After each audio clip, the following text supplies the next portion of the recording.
A group of friends are driving down the highway late at night. They're on their way home from a concert, and after the long night of dancing and partying, all of them are feeling quite tired. The radio is turned off, and after so much loud music, the silence is refreshing. No one is talking at all, and in fact, the driver notices that both his girlfriend sitting next to him, as well as his friend in the back seat, have fallen asleep. The driver tries to make sure that he doesn't do the same as the car moves down the long stretch of straight, empty highway. The driver's eyes start to grow heavy, though. He can feel the weight of sleep starting to press on him. He turns the radio on at a low volume, but that only staves off the drowsiness for a moment. He can't fight the approach of sleep any longer, and his eyes start to close. As he drifts off to sleep, his foot presses down slightly more on the accelerator. The driver's head slumps to the side as the car gains speed and begins to pull to the right of where it crosses the white line, marking the edge of the highway. The tires dip off the road into the dirt, and the sudden change causes the driver to jerk back awake. He quickly swerves the car back onto the road. The sudden jolt causes both the passengers to wake up. Is everything okay? The driver tells them that he just swerved to avoid an animal in the road. That's right, nothing to be worried about. They can go back to sleep. As both of his friends close their eyes and try to go back to sleep, the driver spots something. Lights have appeared in his rearview mirror. It's a pair of headlights. He didn't notice a car pulling out or speeding up behind him, but he must have missed it when he was dozing off. His heart is still racing from when he drifted off the road, and he's trying to regain his composure, but it's about to get a whole lot harder, because when he looks in the mirror again, he sees that the telltale red and blue lights of a police cruiser have lit up behind him. "Oh crap, oh no," the driver says out loud. Everyone is awake now and aware of the cop behind them. They grow nervous and start freaking out. Not all the activities they had partaken in at the concert were, strictly speaking, technically legal in this state. "What do we do?" the driver asks. "You've got to pull over," says his girlfriend. The cop car's sirens come on. This is serious. But then something strange happens. They hear a voice in the car, coming over the radio. It's too quiet to hear, but when the driver turns up the volume, the message comes through loud and clear. It's a gruff voice that keeps repeating the same phrase over and over. "You better run." How is this message coming over the radio? They don't know, but the passenger in the back seat agrees with the voice. They've got to try and run. They have to get out of here. The driver's girlfriend is screaming to pull over. The cop car speeds up and is right behind them now, almost on their bumper, its lights flashing and sirens blaring. The driver doesn't know what to do. Should he pull over? Should he try to run? Everyone is yelling. He starts to push down on the accelerator, but then thinks better of it. There's no way this old car can outrun a cop. Finally, he makes the decision to brake and starts to pull the car to the side of the road. The police car comes to a stop behind them. The sirens are off, but the bright lights are almost blinding. They sit in the car and await their fate. But nothing happens. The car is just sitting there behind them. After what feels like a long while, the door of the cop car finally opens. The three passengers watch silently as a highway patrol officer steps out and begins approaching their car. The driver tells everyone to relax, that this is going to be just fine, but the passenger in the back starts to panic. He can't get arrested. If he does, it will mean that he loses his scholarship. He'll get kicked out of school. His whole life will be over. The highway patrol officer reaches the car. Despite it being late at night, he's wearing dark aviator sunglasses that cover half of his face. He stands in front of the door to the car and waits. The driver, feeling nervous and afraid, rolls down his window. The police officer doesn't move or react, though. He just keeps standing next to the car. Good evening, officer," the driver says. No response. The driver turns and looks at his girlfriend in the front seat, but all she can do is shrug. He turns back to the highway patrolman. "Did we do something wrong?" There's another long pause, but then the patrolman finally reacts. He bends over and leans in close, sticking his head practically through the open window and putting his tight-lipped face right next to the driver's. Do you want my license and registration?" the driver asks. The patrolman doesn't respond. He reaches up and slowly grabs the side of his dark aviator sunglasses. He pulls them down, and the driver finds himself staring into a pair of bright, red, glowing eyes. Evil eyes. Everyone in the car starts to scream as the thing standing in front of them opens its own mouth to reveal a big, black, gaping hole with no gums or teeth a horrifying void in its face that screams right back at them. As you may have already deduced, this was no normal traffic stop, and certainly not a normal highway patrol officer. No, the entity that this group of young adults encountered that evening was one that dozens before them had the same misfortune of running into, and one that the SCP Foundation is actively trying to stop from engaging in its frightening and dangerous behavior. This is SCP-973. SCP-973 is not one, but actually two separate entities.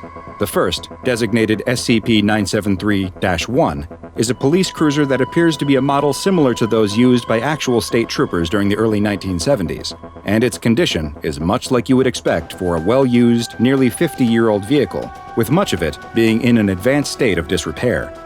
Eyewitness accounts of SCP-973-1 have described the police car as having numerous dents on the doors and hood, cracks in the windshield, multiple rust spots, and a rear bumper that looks to be held on with duct tape.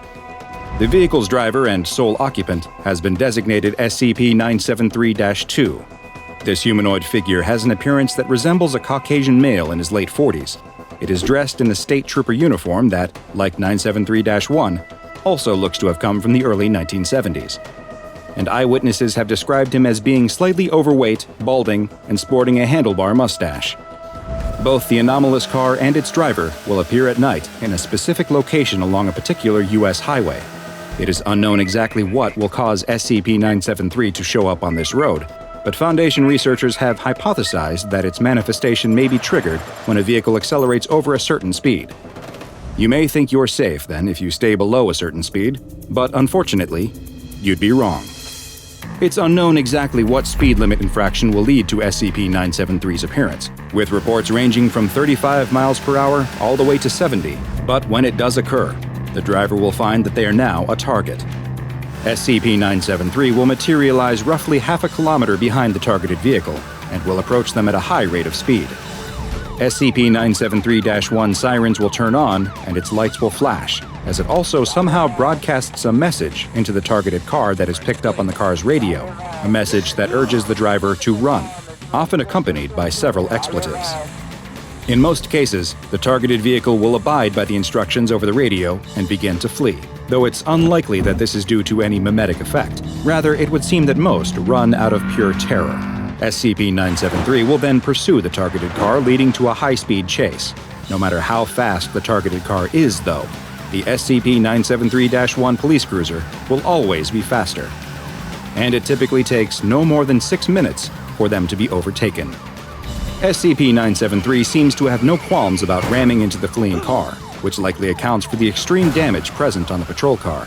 While it is unclear exactly what happens once 973 forces the targeted vehicle to stop, either through their own choice or by being rammed off the road, the results are quite disturbing. The vehicle that fled will later be located somewhere near SCP-973's spawning location, usually within roughly 6 kilometers of the road. Whether the vehicles that are found that far from the road drove there in a panic or were somehow transported there by anomalous means isn't clear. What is clear is that the occupants of the cars met a truly grisly fate. Their bodies will show signs of extreme violence and assault, including evisceration, and some have been so badly maimed and mangled that visual identification was impossible.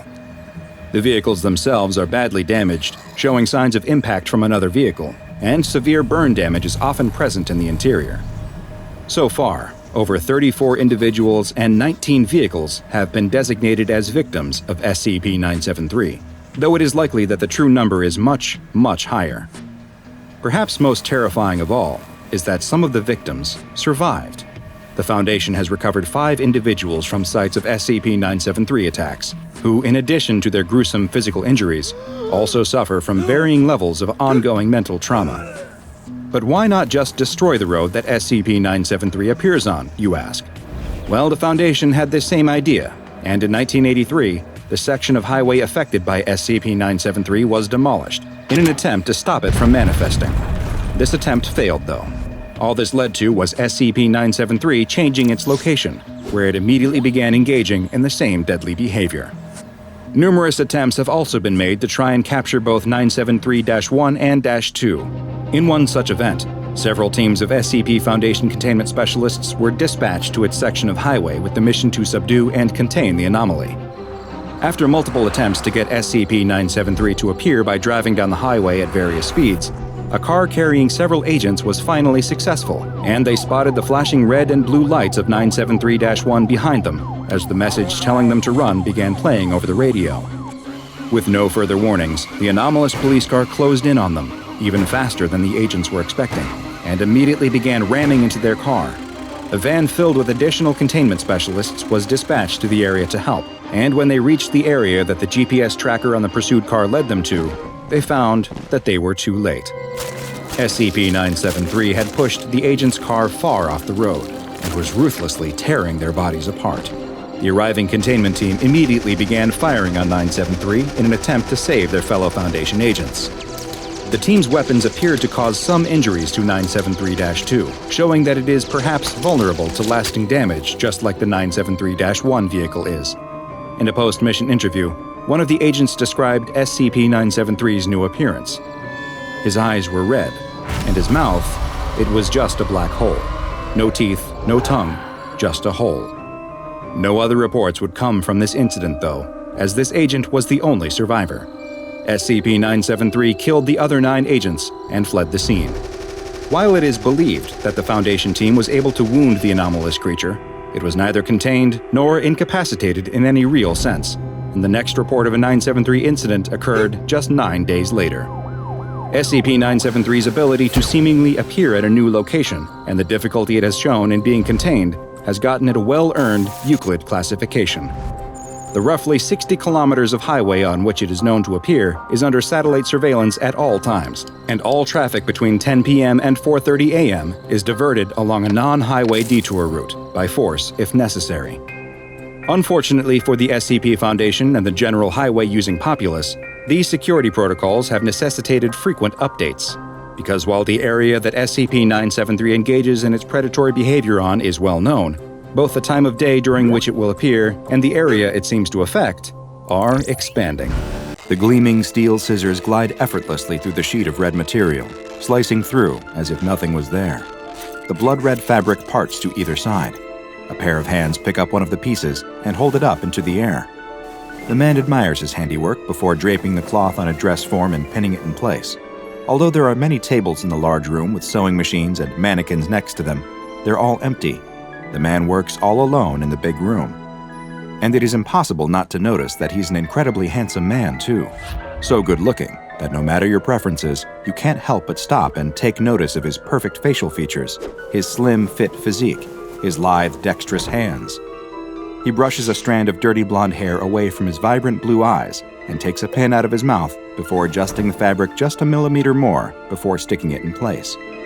The man steps away from the dress form and admires his work. There. Absolutely perfect. There's no doubt that this will be the closing look of the upcoming fashion show. Another masterpiece. Just like him. But that doesn't mean that he's finished. There's still much to be done, and he goes back to work at his table, sewing bits of fabric together to create embellishments for the opulent couture gown.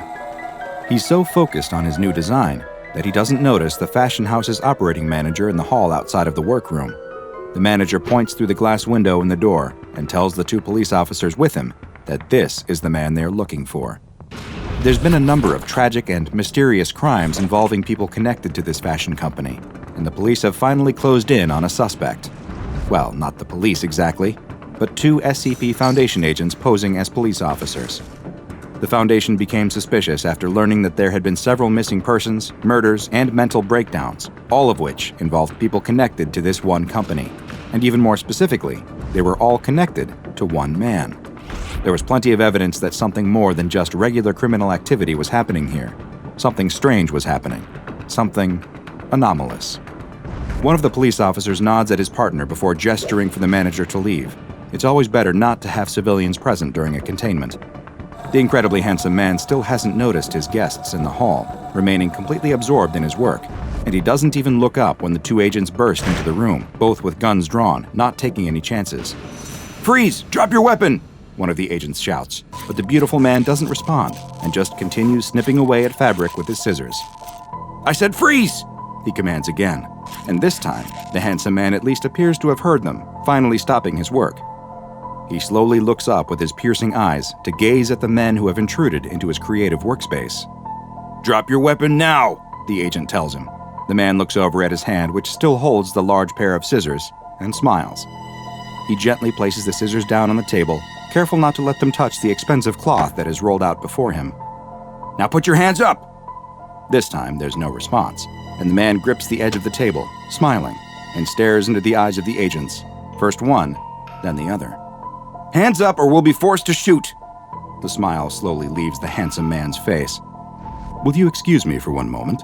he says, though with no hint in his voice that it's actually a request. The agents seem unsure of what to do. Both of them appear taken aback and confused by his nonchalant attitude. The handsome man turns away from the agents and quickly steps behind a dressing screen that's been set up near his work table. As he walks behind it, he doesn't break his stride at all. He simply passes behind the screen for mere seconds and steps out on the other side. Only once he steps out, it isn't him anymore. The man that emerges from behind the screen is a completely different person. Where once he was slim, graceful, clean-shaven, and dressed in a fine suit, now he is heavy and muscled, like a professional football player, with a thick beard and dressed as if he's a member of a SWAT team. Before the agents can even react to the bizarre metamorphosis, the large man charges them and begins attacking.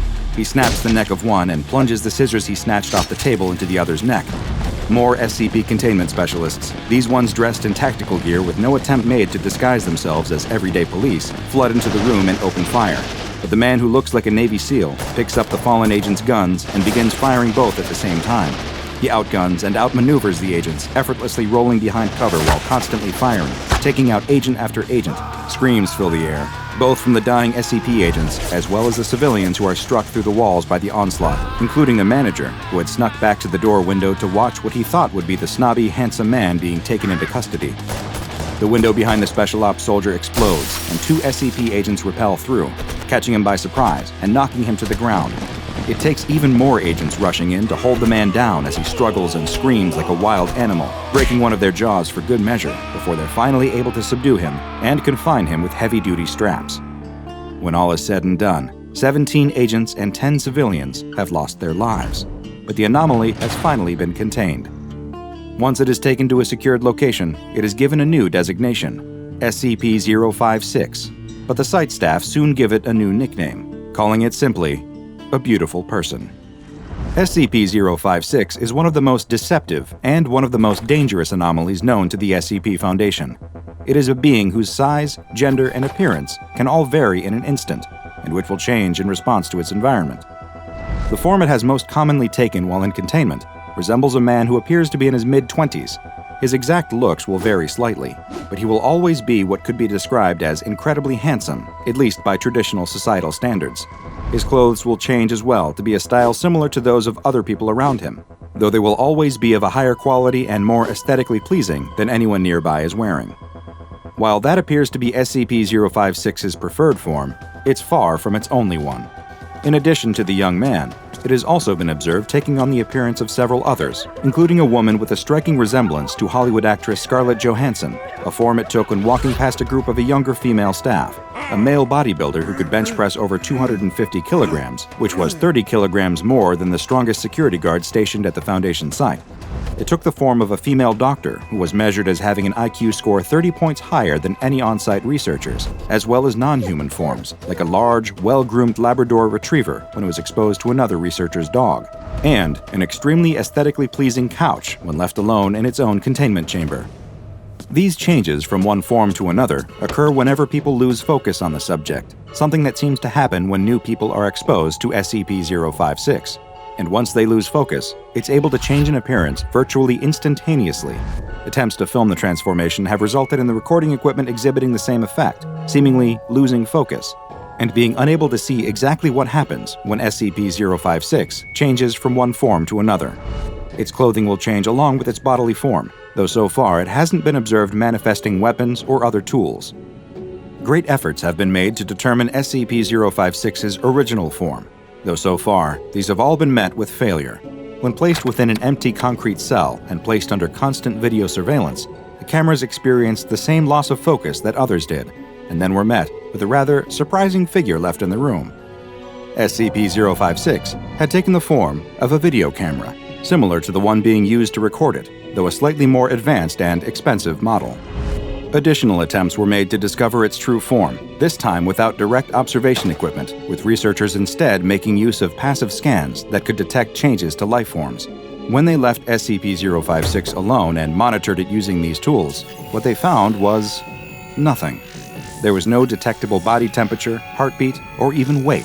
It appeared that when not observed, SCP-056 simply ceased to be.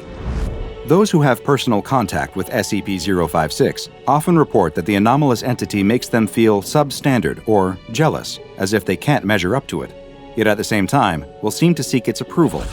This extends to SCP security staff, who will express a desire to follow its commands, while researchers will try to argue with it, something that usually results in them leaving its containment cell feeling as though they were outwitted by its intelligence. And SCP-056's expert communication abilities seem not to be limited by complex subjects or language barriers. Research has shown it to be fluent in at least 200 different dialects, and it has exhibited an expert level of knowledge in such varied topics as fashion, automobiles, theoretical science, sports, and a multitude of others, all of which it will usually show a greater knowledge of than the person it is conversing with.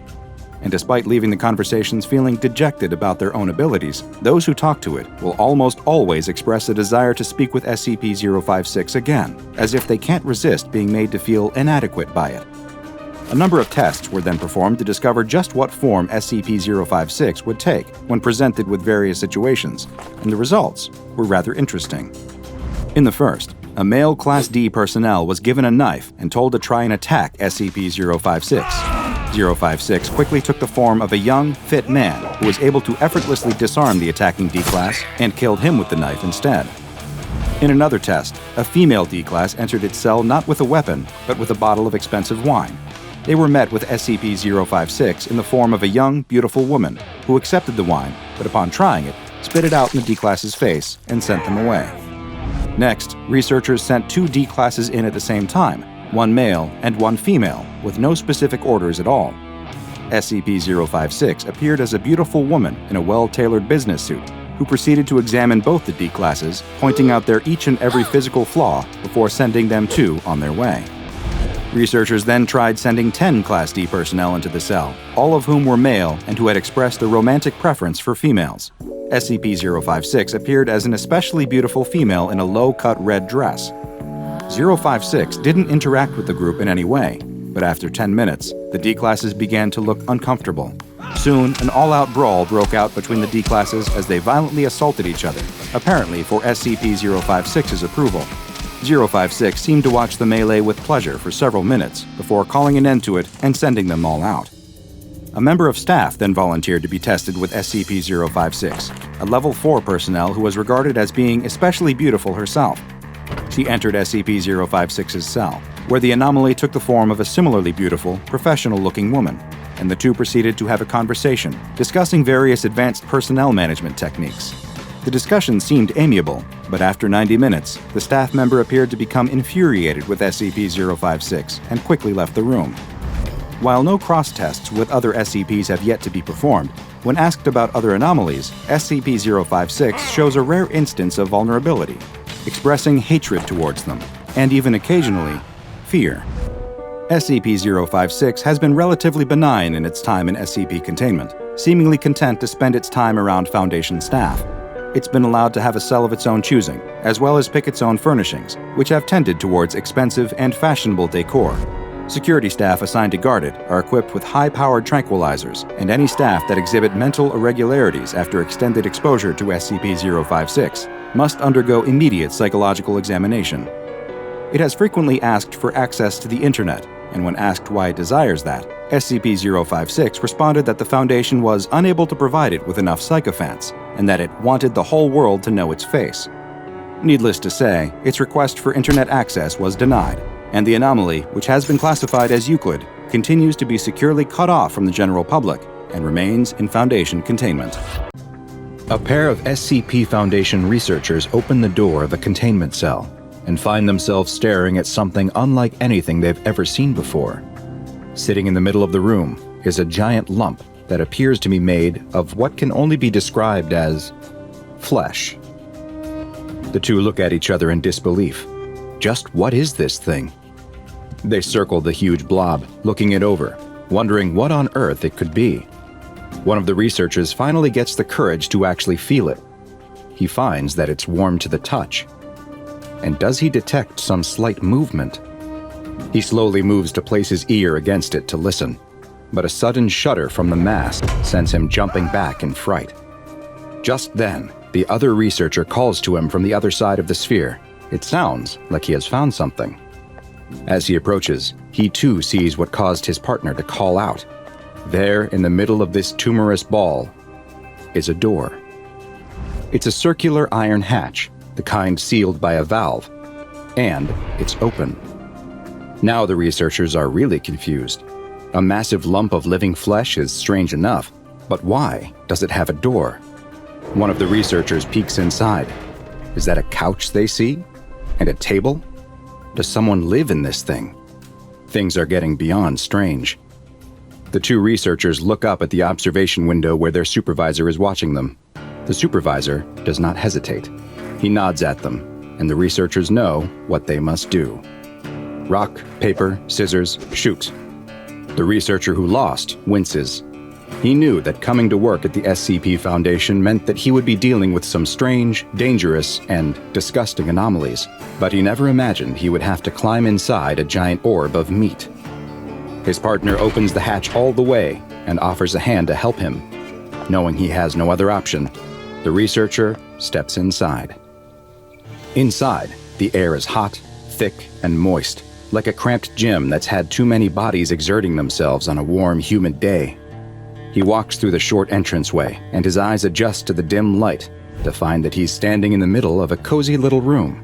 A single, small lamp on a table is giving off just enough light for him to see that the room is sparsely furnished, with a few pieces including a small couch and a twin bed. Outside, his partner calls to him, asking what he can see.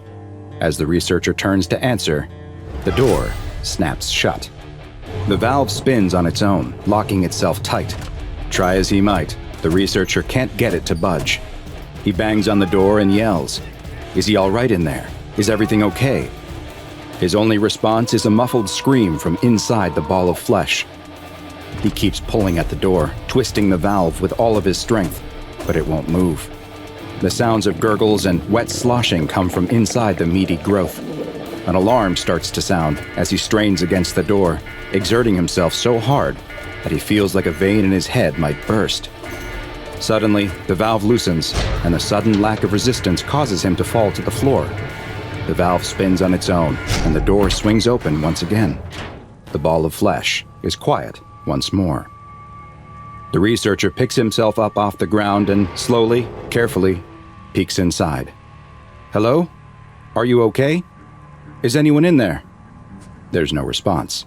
That is, until a blast of hot air comes rushing out of the hatch, blowing the researcher's hair back. When it's over, he peeks inside again. His fellow researcher is nowhere to be seen. Inside is the same couch, bed, and table with a small lamp. But there's something new there, too. Across from the couch, where there was nothing before, is a small television. While this may seem strange, it's just another day at the SCP Foundation, where anomalous objects and creatures are studied and contained, including SCP-002, also known as the Living Room.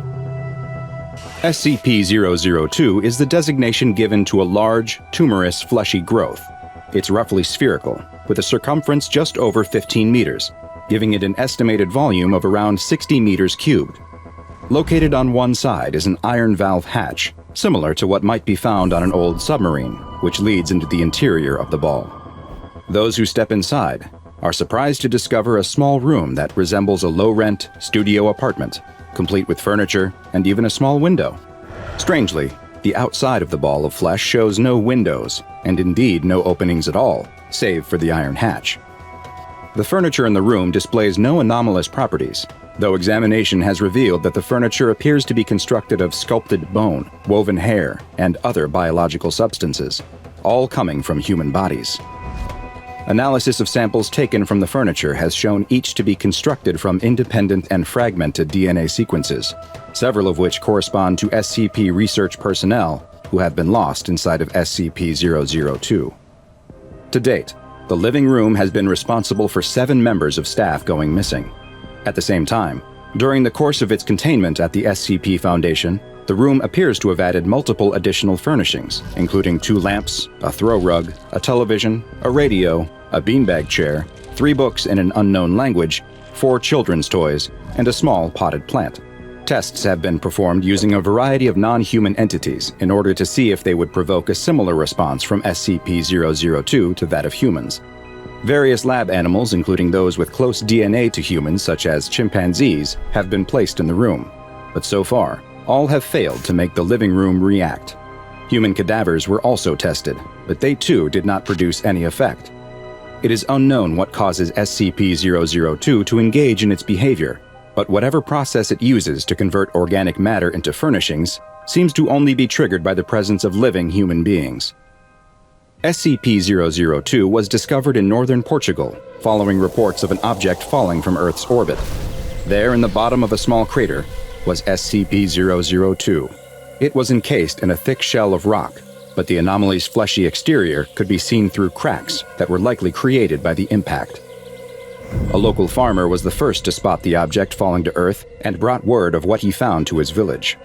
At the same time, a Level 4 SCP Foundation agent stationed in the area detected elevated levels of radioactivity and traced the source back to the crater.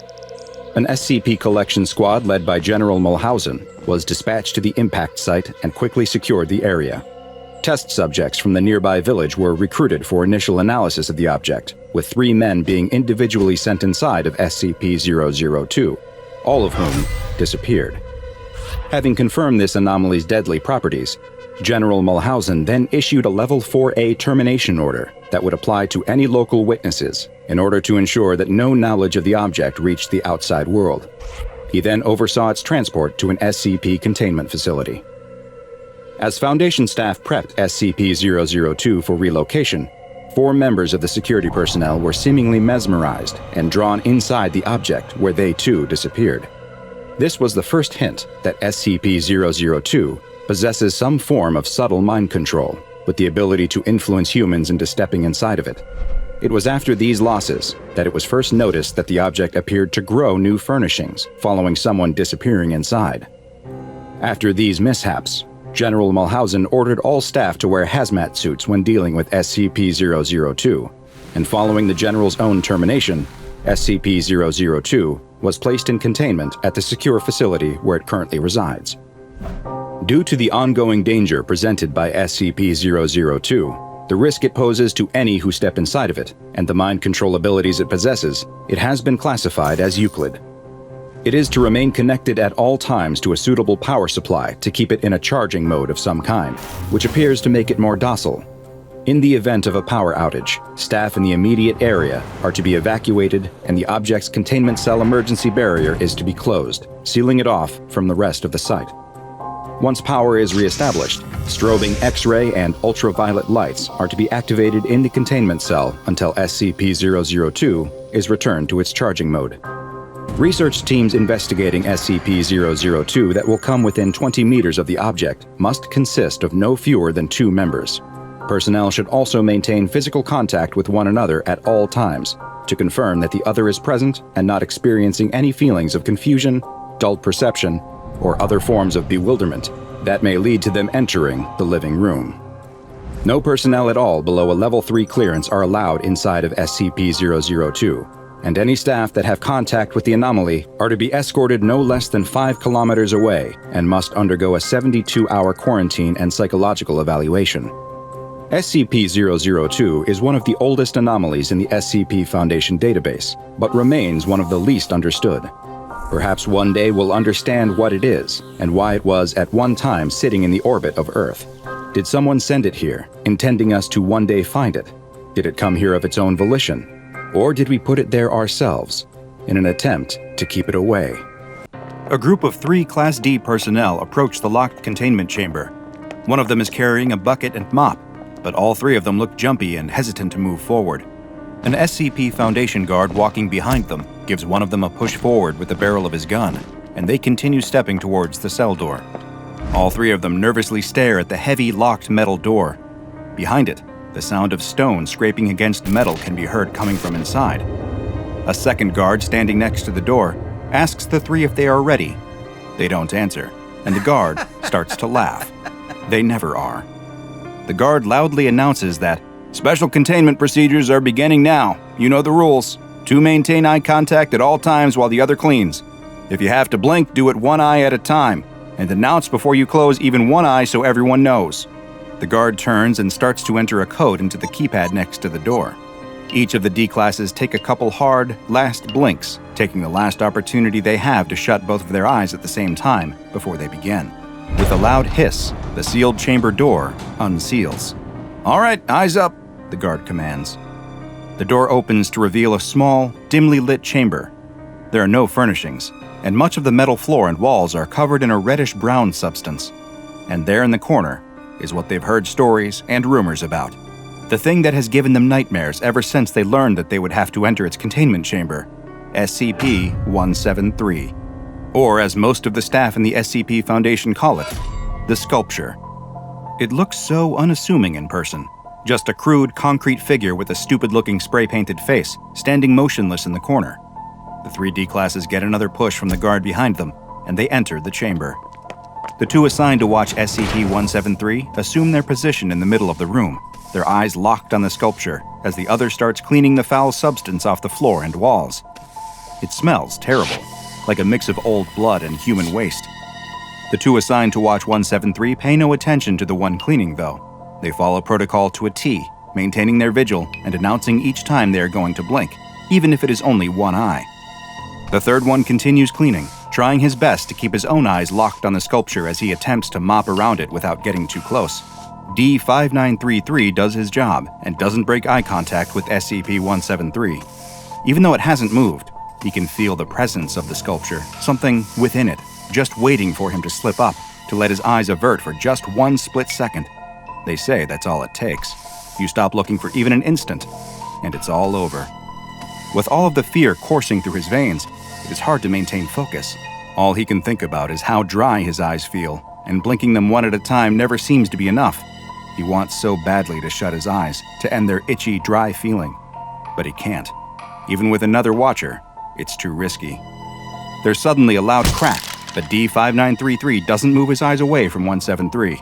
He can see in his periphery that the other D-class dropped his broom and instinctively looked down at it. Luckily for him, there were others watching. D-5933 shifts in place, taking a step back and bumps into something. He can't look at what it is, but he reaches behind him and feels that it's the other D-class watcher.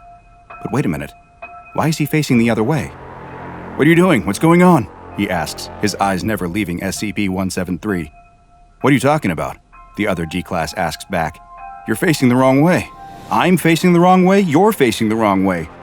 We're supposed to be watching 173. What are you looking at?" "I am looking at 173. What are you looking at?"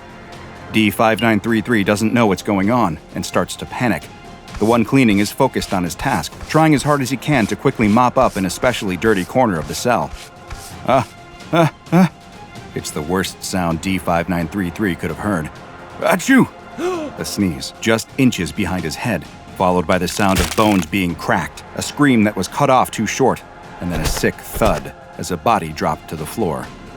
D-5933 doesn't even have a chance to scream before a pair of concrete hands grab his neck and his own head is twisted around to see another identical-looking sculpture staring back at him. "Ladies and gentlemen of the O5 Council, we have a problem." A senior researcher is giving a presentation to a group who remain largely in the shadows, obscuring both their identities as well as their reactions to his horrendous news. SCP-173, through means which we have not yet been able to determine, has multiplied. There's no reaction from any of the 13 figures seated around the large, curved table. The researcher in charge of SCP-173 waits for a response, anything at all, but after receiving none, he clears his throat and continues. "We gave each of the new instances their own designation, SCP-173-1 and SCP-173-2. 2 of the D-Class on observation duty during their regular cleaning of 173's cell were killed. The third was able to keep them both in his line of sight until they could be recontained and moved into separate cells." Again, no reaction from the shadows. But as you know, this wasn't the end of it. At some point, the instances of SCP-173 multiplied again, each splitting to form yet another instance. SCP-173-1 through 4 are all contained separately, but we don't know if or when another split will occur. The senior researcher waits, but no one on the O5 Council speaks or moves until the one seated in the very middle slides a piece of paper across the table in front of him. The senior researcher looks confused. He looks to the mobile task force guard stationed near the door, but he too remains expressionless, eyes locked straight ahead. The researcher, unsure of what else to do, steps away from the lectern and walks towards the table. He picks up the piece of paper and reads it. Object class, upgrade from Euclid to Keter. Orders, continue observation. The senior researcher nods in agreement, thanks the O5 Council for their time, and leaves the room. Lights flash and siren blare in the halls of Site-19. It's a containment breach. Facility staff, researchers, and site guards all run down the hall, screaming, trying desperately to get away. There's no hope for any of them, though. In a flash, SCP-173 instances appear behind them, snapping their necks and dropping them to the floor before moving on to their next victim. There must be dozens of them. Even as a guard tries to keep their eyes on one instance, preventing it from moving, another appears behind them. The staff of Site-19 flee for their lives, screaming for someone, anyone to help them. The senior researcher presses pause on the video. The terrified face of the senior researcher who gave the last presentation is frozen on the screen. An instance of SCP-173 is directly behind them, its hands wrapped around his neck in the split second before his life was snuffed out. The new researcher giving the presentation looks considerably more frazzled than his predecessor. He explains to the O5 Council that following this horrific containment breach at Site-19, at least 61 instances of SCP-173 are now unaccounted for. It is still unknown how they are replicating, but worryingly, there is evidence that the process may be speeding up. He presses play on a new clip from the security footage, which shows what appears to be multiple instances of 173 working in tandem, some using their bodies to block exits, others creating choke points in the facility corridors. We have theorized that SCP-173, as we are now referring to the collective instances, may possess a form of hive intelligence. It also appears that this intelligence scales with the number of instances that are nearby. This allowed them to implement tactics that thwarted our containment efforts, as they used instances to block our containment teams from being able to pursue others. What you have in front of you is a proposal for revised special containment procedures. What I recommend may sound drastic, but it's what I truly believe is the only way to contain this threat. Each of the O5 Council members picks up the folder in front of them, bringing it into the shadows that obscure them. What I propose is that SCP-173 instances no longer be kept in containment cells, but instead placed inside of form-fitting metal containers. We can then use SCP-120 to transport the instances to the Foundation site on the lunar surface. The facility will have to be abandoned, of course. It's too risky to maintain a presence there, but each of the instances will be fitted with a tracking collar to ensure that we will be able to detect if any of them are somehow able to escape. The senior researcher waits. After a time, a paper is once again slid across the table. He approaches and picks it up. He sees that it is the same folder containing the revised Special Containment Procedures proposal. He opens it to find that it has been stamped, approved. Breaking news flashes across the screen. A worried-looking reporter appears as though she didn't have time to do her hair or makeup before rushing on air to deliver this special report. She explains that civilian deaths across North America are now estimated to be more than 500,000 people in the last 48 hours, as these still unidentified creatures continue their deadly rampage across the continent. It is unknown how many of them there may be, but the number of sightings has led some to estimate that there may be hundreds, if not thousands or even tens of thousands of these living, neck-snapping sculptures. The reporter explains that rumors are circulating that the creature can be stopped by maintaining eye contact with it, but that this has yet to be confirmed. There is still no official word from the White House or from any members of Congress, and their current location and status are unknown, following reports that most of Washington, D.C. was overrun by the creatures earlier that day. The reporter suddenly stops speaking, and a terrified look comes over her face. Her eyes locked on something just off-screen. The camera pans over to show an instance of SCP-173 standing over a dead cameraman. There's a scream, and the camera goes back to the reporter, who now lies dead on her desk, her head twisted 180 degrees, before there's another sound of bones breaking and the feed goes dead. A woman in an SCP researcher coat sits at a computer terminal in a secure bunker, a large, jeweled medallion around her neck. Personal log of Dr. Bright. From the little news I've been able to gather, it sounds like SCP-173 has besieged and destroyed 4 Foundation facilities pretty much simultaneously in the last 24 hours. Each instance shows the same strength as the original, and thousands of them working together are capable of ripping open concrete bunkers and compromising foot-thick steel doors. I alone have been killed 37 times in the last week.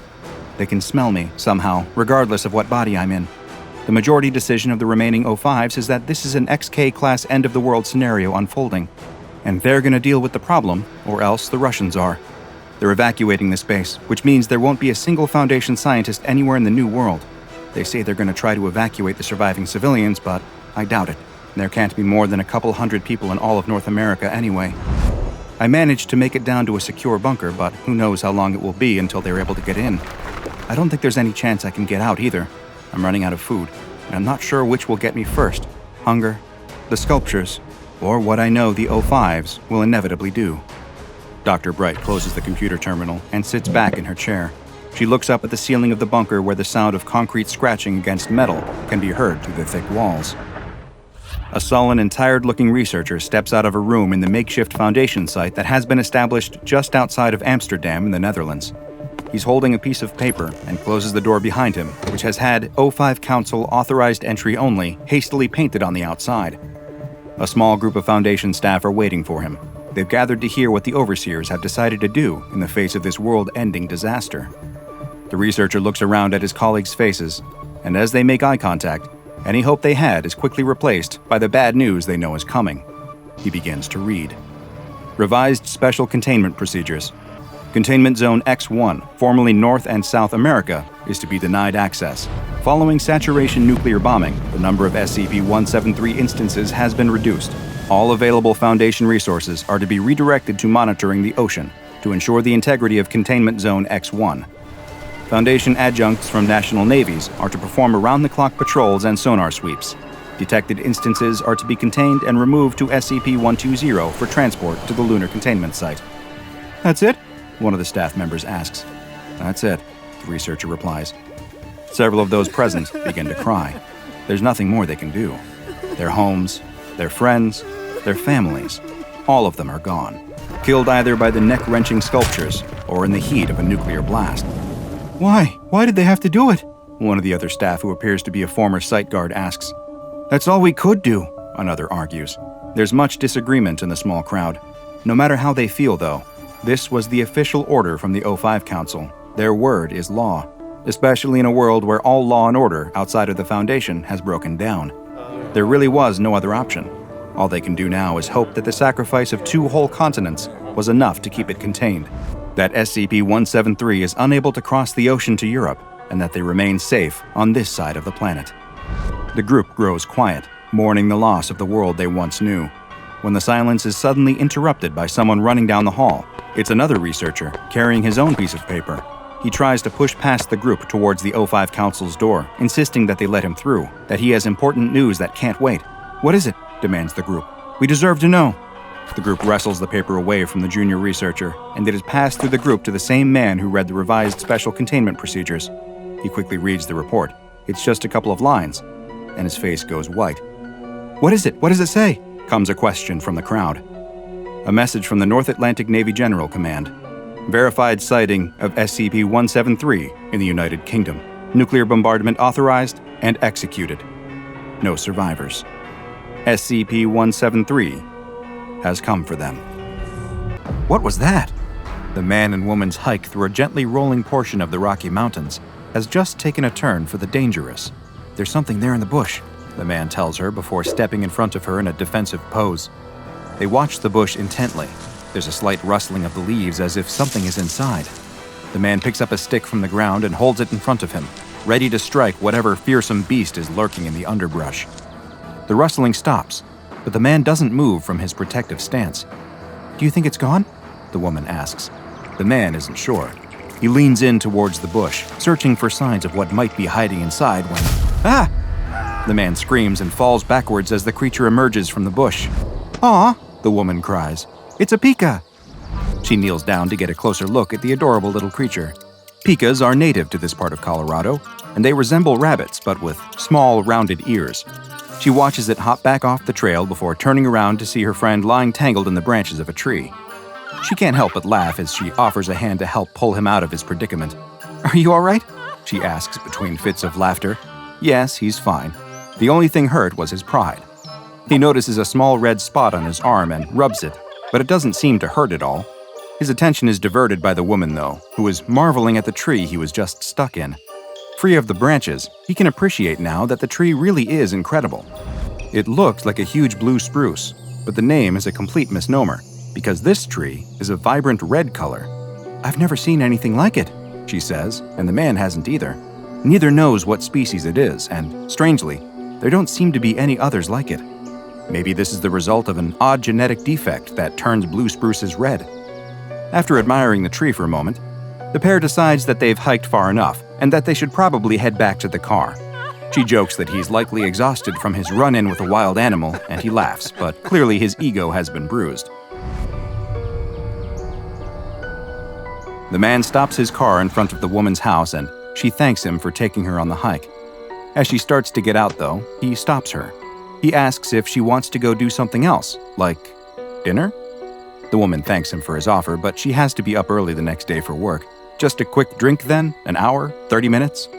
The woman tries her best to let her friend down easy, explaining that she likes him as a friend and as only that. The man opens his mouth to respond, but she stops him. If he valued their friendship, then he wouldn't try to take advantage of it by using it as a backdoor to dating her. The man again looks like his pride has been shattered. He apologizes and admits that she is right. It's just that he has such a good time with her that he never wants it to end. She gives him a sad smile as she closes the car door, and he watches her enter her house before he finally drives away.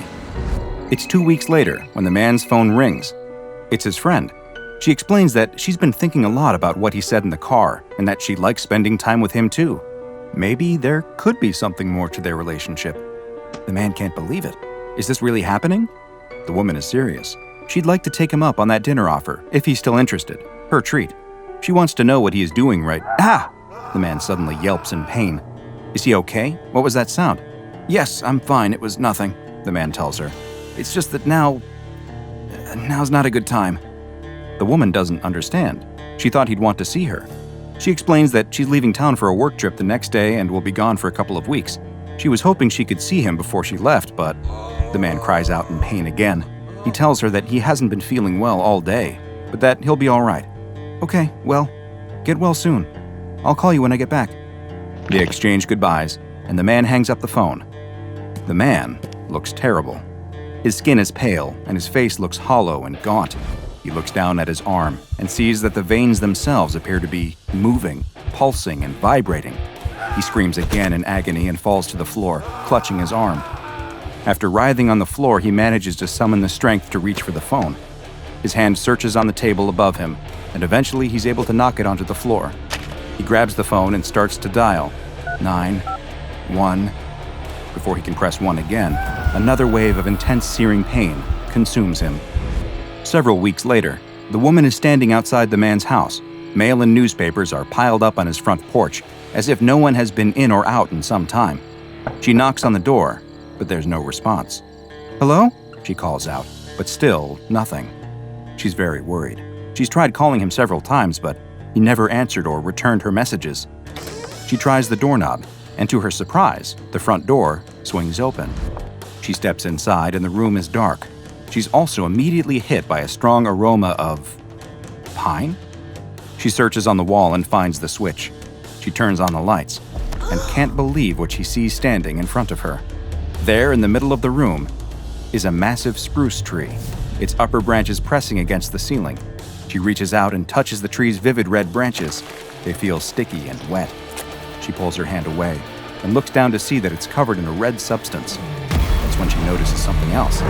Stuck among the trunk at the base of the tree is the half-consumed body of her friend.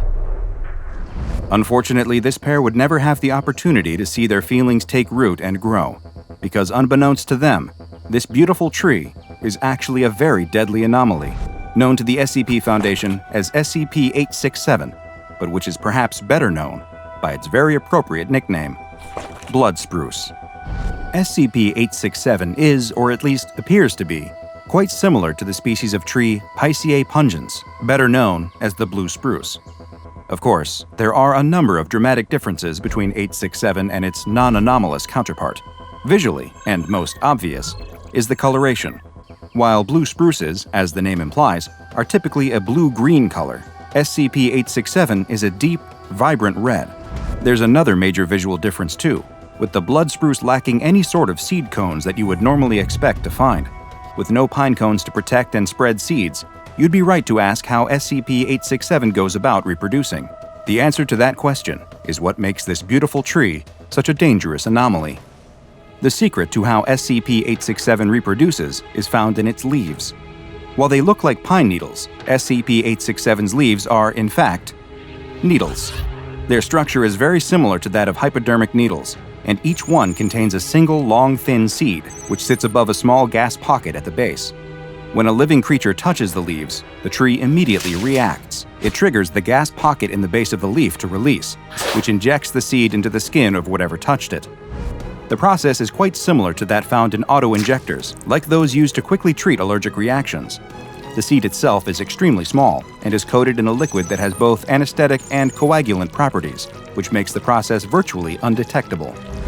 Once implanted in the skin, these seeds can lay dormant for up to 2 weeks before they begin the germination process, and the true horror of SCP-867 is revealed. Once the seeds begin to sprout and grow, they will not seek to penetrate through the skin like a plant rising out of the soil. Instead, the strange plant will grow within its host's body, spreading throughout the circulatory system. This process is extremely painful for the host. The plant's tendrils wind through their veins and capillary system, stretching and pressing against them as the blood spruce grows within them. Eventually, the ever-increasing size of the plant's tendrils becomes too much, and the veins will begin to rupture. This leads to severe internal bleeding, and soon after, the death of the host. The entire process is quite quick, with it only taking 24 hours from when the seeds first sprout to the host dying. But that single day will feel like an eternity to the afflicted individual as they feel the plant rapidly growing inside of their body. But even though the host has expired, this parasitoid tree is far from finished with them, or at least their body. Soon after death, a new instance of the blood spruce will burst from the body. The red tree is quite small at first, but it will continue to quickly grow, just as it did within its host's body, and can reach maturity in just 30 days. And unlike most other plants, SCP-867 is able to grow regardless of light or soil conditions, because it does not produce food via photosynthesis. No, this plant is carnivorous. As it grows, the 867 will slowly consume its host's body until nothing remains except the blood-red tree. Instances of SCP-867 were first identified in Colorado during the 1990s, following reports of numerous disappearances of hikers and park rangers. The SCP Foundation dispatched a team to the area to investigate, and they soon discovered numerous instances of the previously unidentified tree. Several still young specimens were acquired, though unfortunately, this led to the deaths of several agents who were not yet aware of just how dangerous the red spruces could be. Once their threat level was properly assessed, several specimens were flagged for containment and research purposes, while all of the other identified instances still in the wild were destroyed. The remaining instances of SCP-867 were classified as EUCLID and are now securely kept at a Foundation biocontainment site. Direct human contact with the plants is normally not allowed, and remote rovers are used for the majority of tests and upkeep. If for any reason it is necessary for a human to enter 867's containment cell, they are to wear full hazmat suits with a Kevlar underlayer, and upon exiting the cell, must undergo a full herbicidal treatment and inspection. Should any possible puncture marks be discovered, they will be forced to quarantine for no less than 15 days. Ah, nature. It's so beautiful, peaceful, and calming, yet seems determined to try and kill us in any number of ways. If you're out hiking or camping in the woods, try to remember this extremely famous adage which I may or may not have just made up. It goes, "Leaves of 3, let them be. Needles of red, well, you're probably already dead." It's late on a Saturday night in New York City, 11:55 p.m. to be exact. A man is running towards the subway station on 59th Street. He's just gotten off from work at the restaurant where he waits tables, and he's in a hurry to get home and spend some time with his girlfriend. As he approaches the station, he notices something strange. Someone has placed a wooden barrier in front of the entrance. The man has never seen something like this before, but he hasn't lived in Brooklyn very long. Everything about the station looks normal behind the barrier, and he's in a hurry. He doesn't want to have to go several blocks to the next station, so he hops the barrier. What's the worst that could happen? As the man walks onto the train platform, he starts to second-guess his decision. The platform is empty, and come to think of it, he hasn't seen anyone in the station at all. Maybe he did make a mistake. Maybe the station really is closed for repairs. He turns around to leave, but just as he does, he hears a train. Good. Everything is normal. He checks his watch. 11:57 p.m. on the dot. The train comes to a stop, and its doors slide open. It looks a little older than the trains he usually rides, but it appears to be in perfect shape, and it's going the direction of his home, so he steps on board. Just like the station and the platform, there's no one else on the train. Strange, but he's ridden nearly empty trains before, especially late at night, though usually at this time on a Saturday there's at least a few people on board. Just then, he hears something in the station. He turns to see someone running down the platform crying out. "Stop! Stop!" the man in the Mass Transit Authority vest cries, dropping what looks to be his dinner on the platform as he runs. While the MTA worker is still several feet away, the doors snap shut, and the train begins to move. The MTA worker cries out again to stop, but he knows there's no point. He watches as the train heads down the tracks and disappears into the darkness. With a sigh, he takes out a walkie-talkie and it squawks to life. "We've lost another one," he says. "Hi, I'm Dr. Bob, and this is SCP-052, also known as the Time-Traveling Train." SCP-052 appears to be a standard-looking Type R4 New York City subway train. Official city records state that the train was built in 1932 and decommissioned for scrap in 1975. Despite the fact that it should no longer exist, SCP-052 continues to appear on the Uptown AD track at the 59th Street and 8th Avenue station at exactly 11:57 p.m. every Saturday night. The train appears to be in perfect condition, just the same as when it was built over 80 years ago, and it is marked as an A train. Each Saturday, the train arrives at exactly the same time, opens its doors to accept or discharge passengers for precisely 5 minutes, then closes its doors and disappears until the next week. Where did the train come from? And where does it go in between the weekly appearances? These are questions the SCP Foundation is trying to answer. But perhaps the most frightening aspect of SCP-052 is that once you get on the train, there's no guarantee of ever getting off. Sadly, the majority of subjects that have been observed boarding SCP-052 have not been heard from again. The rare few that have been recovered claim to have boarded the train on various dates, ranging from 1976 all the way to the year 2204, with the latter claiming he thought he was boarding a special 300th anniversary train. Thus far, none of the recovered passengers have reported any memories or knowledge of their time on board the train between entering and exiting. Any passengers spotted disembarking from SCP-052 are to be immediately brought to Site 21 for questioning to determine their origin and assess whether they pose any threat to the current time stream. The Foundation has had great success administering Class A amnestics to passengers who arrived from the past and reintegrating them into society. But any passenger who is identified as being from the future must be held indefinitely to prevent potential disruptions to this reality's time stream, per Order 69-A1 from O5 Council Member 05-9. There are currently 26 recovered passengers being held at Site 21 who fit this description, and there are not yet any procedures in place that would allow for their safe release into modern society, nor has there been any workable theories for how to return them to their original home time.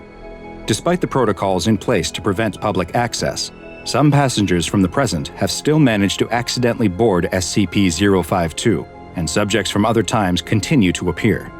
Following interviews, it's been discovered that some of these subjects arrived from alternate timelines and realities.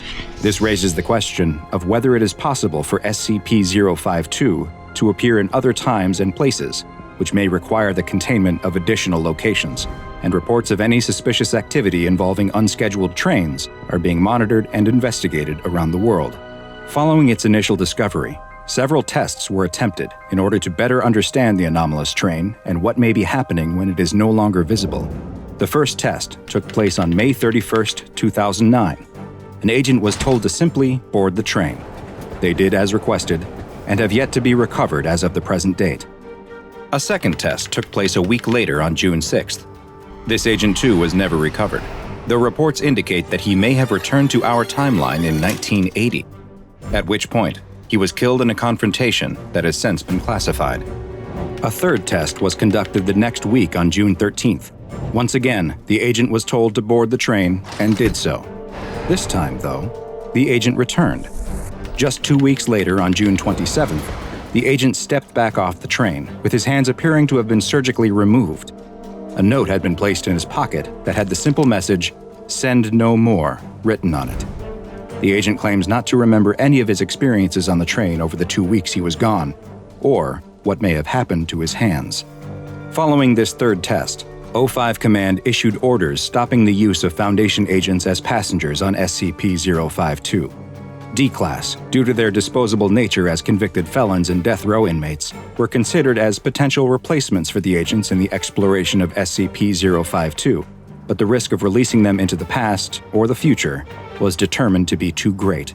Other than the agent who knowingly boarded the train, several other notable passengers have been recovered. One case involved the recovery of a woman who entered the train on July 14, 2012, but was recovered 4 years earlier, on March 8, 2008. She entered the train while on her way home from the theater, and was surprised to learn she traveled 4 years into the past. Because another version of her existed at the time she was recovered, she was held to prevent unwanted temporal effects. Another subject was recovered in 2008 who claimed to be from the year 1976. Although there was nothing physically wrong with him and no risk of time stream disruptions, Foundation psychiatrists recommended that he be held indefinitely, as 32 years was believed to be too long a period of time to successfully reintegrate into society. Perhaps the most interesting recovery was of a man claiming to be a Level 4 supervisor from the SCP Federation, who boarded the train in December of 2124. He said that he had been administered a Class A amnestic prior to boarding, and remembered nothing until his recovery in 2010. While the agent can clearly never be released into society, O5 Command has approved the sharing of classified information about various anomalies, in the hopes that he can provide additional information on possible containment procedures. Because SCP-052 has so far proven impossible to stop or remove from the New York City subway system, it has been classified as EUCLID. But its predictable nature means that the Foundation is usually able to prevent the public from encountering it. The 59th Street ABCD station is closed to the public between 11 p.m. on Saturday night and 1 a.m. on Sunday morning, under the pretext of track maintenance. Any passengers seen leaving SCP-052 must be taken to Site 21 for debriefing and processing, and members of the public who simply see SCP-052 may be released after the administration of a Class B amnestic. As for what happens to most of the passengers who board SCP-052 and are never seen from again, we simply don't know. Ouch! The boy on the bus turns around. Did someone pull out one of his hairs? He looks around, but the girl in the seat behind him is staring out the window. She's so quiet and always keeps to herself, he doesn't think it possibly could have been her. The boy turns back around, wondering if he just imagined it, unable to see the small smile forming on the girl's face. The bus stops, and the girl practically sprints off and up the sidewalk to her house. She runs past her mother without saying hello and goes straight into her bedroom, closing and locking the door behind her. She sits at her desk, opens a drawer, and pulls out a small bag. She reaches into the bag and takes out a folded piece of paper. "Congratulations on your purchase of a genuine Knotty Stalker. Do you love someone but they won't give you the time of day? Do you wish you could hear what they say about you behind their back? Well, wonder no more. Using this fantabulous product, you can keep track of your loved one's every move, their every word." The girl imagines herself watching a tiny version of the boy on the bus right here on her desk, seeing everything that he does, listening to his secret thoughts and desires. If only she knew him better, then she'd have the confidence to talk to him and could get him to like her as much as she liked him. She reaches into the bag and pulls out the Knotty Stalker. It doesn't look like much, just a little doll made from a woven and twisted length of red string. She looks back to the instructions. All you have to do is get a single hair from the head of the object of your desires, slip it under a loose string in our Knotty Stalker, and see what you've been missing. The girl reaches into her pocket and takes out a single strand of hair. She holds the hair up to the light, looking at it. If this works, it will mean all of her dreams coming true. Just like the instructions said to do, she takes the hair and slides it under a string on the doll's body. She sets the doll down on her desk and waits. And waits. And nothing happens. She picks up the instructions again, turning them over, but there's nothing else except, "Another wonderful product brought to you by blah blah blah." Where were the rest of the instructions on how to get it to work? Why wasn't the doll coming to life? What a piece of junk. Wait. Huh? What was that? The girl leans in close. Is the doll breathing?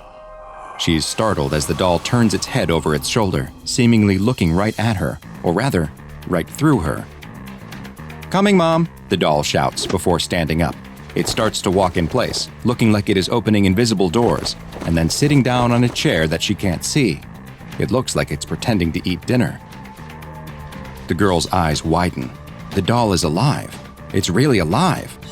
It's actually showing what the boy is doing right now. The Knotty Stalker has worked. The girl is fascinated by watching the little doll that gives her a peek into her crush's life. She skips her own dinner so she can watch him finish his.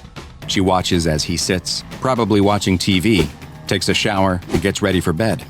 It may all just be a little doll acting it out, but it feels like she is there with him. She watches the doll sleep for hours before falling finally asleep herself, her head resting on the desk next to him. The next morning, she passes by the boy and his friend sitting together on the bus and goes to the very back. She gets as low in the seat as she can so no one can see her, and takes out the doll, holding it up to her ear. She listens to one side of the conversation as the boy talks about the action movie he watched last night, Weapon of Mass Extinction. The boy talks about how much he liked it and how it's his new favorite movie. This was perfect. It's exactly what she needed. The next day in school, as the boy is putting things into his locker, the girl approaches. She pretends to trip and drops her books in front of him, the books scattering on the floor in front of him. The boy helps her pick them up and notices the DVD she dropped, Weapons of Mass Extinction. She explains that she brought her favorite movie to school to loan it to a friend. What a coincidence that they both happen to love the same film. The boy and the girl, bonding over their love of low-budget sci-fi action films, start spending more and more time together. No one has ever understood him the way that she does. It's as if she has known him for years, even though they've only been friends for a few days. Things move quickly though, and before long, he realizes that he is having romantic feelings for the girl. This is all the girl had ever wanted, and it's all thanks to the Knotty Stalker. Things are going so well, in fact, that she imagines she won't even need it much longer. But then, something strange happens. She is sure she heard the boy tell his friend that he loved baseball, but when she brings up the idea of going to a game together, the boy looks at her like she was crazy. He hated baseball. After that, things seem to change. The boy is still so nice when they are together. Now it sounds like he is talking about her behind her back. She worries that she has been wrong this whole time, that he has just been messing with her. This stupid doll isn't making her dreams come true. It's making her life a nightmare. But wait, who is the boy talking to? She leans in close to listen. Is he with another girl? Listening to one side of the conversation, she hears the boy tell someone that this is all just a big joke, a prank he is pulling on some dumb girl. Are they? No, they can't be. Kissing?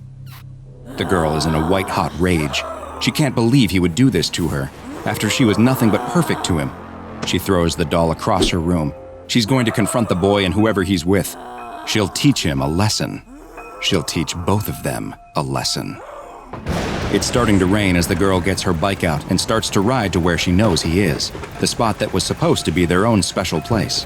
Cars pass close by on the narrow road, splashing her with water, but she doesn't care. She finally reaches the picnic spot where he took her just a few days ago, and she sees a car parked nearby. It must belong to the evil seductress he is with. The girl glares at the car. She grits her teeth until they feel like they might crack. Her fists are clenched so tight that she can't tell if it's the rain or blood from her fingernails digging in that she feels running down her palms. But she doesn't care. She's going to show both of them what happens when you break someone's heart. She takes a step towards the car, and the car that struck her slams on its brakes. The driver gets out and rushes towards her. It's the boy. Her boy. The older couple who were stopped on the side of the road with a flat tire run over to help. The boy gets down next to her and cradles her head in his lap, and they have one last moment to look into each other's eyes before the light fades from hers. Unfortunately for all involved, their lives would never be the same. But how could they have known that they were the victims of an encounter with an anomaly that, while small, is extremely dangerous? One that is known to the SCP Foundation as SCP-693, the Knotty Stalker. SCP-693 are multiple humanoid-shaped dolls, measuring roughly 18 centimeters in length, each made from a single string that is either red, blue, yellow, or black, with onyx beads for eyes. Their clothing will vary in color and style, and seems to have no bearing on the properties of the doll. The string doll will behave exactly as one would expect, showing no anomalous properties at all, until the owner takes the steps that are spelled out in the instructions that always accompany SCP-693. The instruction sheet congratulates the owner on their acquisition of a Knotty Stalker and explains that in order to use it, a single hair from another person must be inserted into a loop of its string, at which point, the doll will attune to that person. The doll will then come alive, mimicking the actions of the hair's owner in real time, including their speech. The doll will perfectly portray the attuned individual for 9 days, after which point it will become unreliable. The exact way in which SCP-693 begins changing the speech and actions depends on the color of its base string, but in all cases, its end goal is to drive the current owner of the doll to their death. SCP-693 goes about this by feeding inaccurate information to the owner. Dolls made of red string try to send their owner into increasingly violent fits of rage. Dolls comprised of blue string try to depress the owner and lead them to self-harm. Yellow dolls want to make their owners attempt unwanted acts of physical love, and black dolls encourage their owners to engage in activities and place themselves in situations that are dangerous. Interestingly, SCP-693 will attune not just to the living, but to the deceased as well. When a dead person's hair is placed in a loop of string, the Knotty Stalker will come to life, just as it does when a living person's is used. But instead of acting out the speech and movements of the person, the attuned doll will claim to be the deceased person and offer to act as a spiritual guide to the owner. But just like with a living person, at the 9-day mark, SCP-693 will become unreliable and will attempt to lead the owner down a path that results in their death. Once an SCP-693 instance is successful in causing its owner's death, a new doll instance will appear and be found on the owner's body. Several of these dolls have been recovered from Knotty Stalker victims, and currently, the Foundation has 7 red instances, 10 blue instances, 5 yellow instances, and 1 black instance in its possession. All instances of SCP-693 contained by the Foundation were originally classified as safe and kept in Containment Locker 12C-K, but following the events of Incident 693-E, that classification was revisited. During this incident, a researcher returned a Knotty Stalker doll to its containment locker, but in a lapse of judgment that went against Foundation protocols, they forgot to remove the hair that had been placed in the doll. When the locker was next opened, the dolls were observed to have all been moved. They were found in a circle around the accidentally still attuned doll, which had been crucified upside down on the wall of the locker. It is unknown where the dolls acquired nails. After this incident, a camera was placed inside of the locker, and the results were surprising, to say the least. It turns out that SCP-693 instances come to life when they are not observed, even when they aren't attuned. While they have not yet been observed engaging in violent acts against each other, the camera has captured the Knotty Stalkers appearing to reenact the final 30 minutes of their last owner's life over and over. Following this new information, all instances of Knotty Stalker dolls were moved to their own separate 25 by 25 by 25 centimeter steel containers within the containment locker, and their classification was upgraded to EUCLID. SCP-693 is one of the rare anomalies where the Foundation actually has quite a good idea as to where it originates, and it was very easy to discover as well.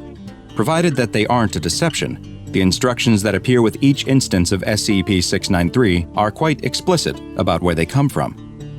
After congratulating the owner on their acquisition and explaining how the doll works, the instructions close by extolling the Knotty Stalker as yet another wonderful product brought to you by the factory. For those unaware, The factory is a place with a long connection to the Foundation, though the details on that will have to wait for another file exploration.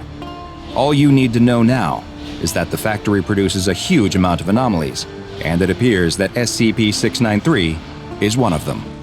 There are theories that the dolls may have been produced as an espionage tool, but as for why their primary purpose seems to be driving their owner to their death, well, that we simply don't know. You'll be starting out with cold cases, the police chief tells the detective who has just arrived for his first day at the precinct.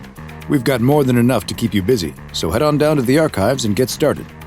The new detective is looking forward to taking on these unsolved crimes. Cracking the overlooked and long-since forgotten cases is one of his specialties, and it brings him great joy to solve the puzzles that no one else has been able to. The detective heads to a part of the police station that doesn't look like it sees much foot traffic, where he finds the door labeled Archives. Inside the room, the air is musty, and when the detective sets down his bag on a table, a thick cloud of dust is ejected and makes him sneeze.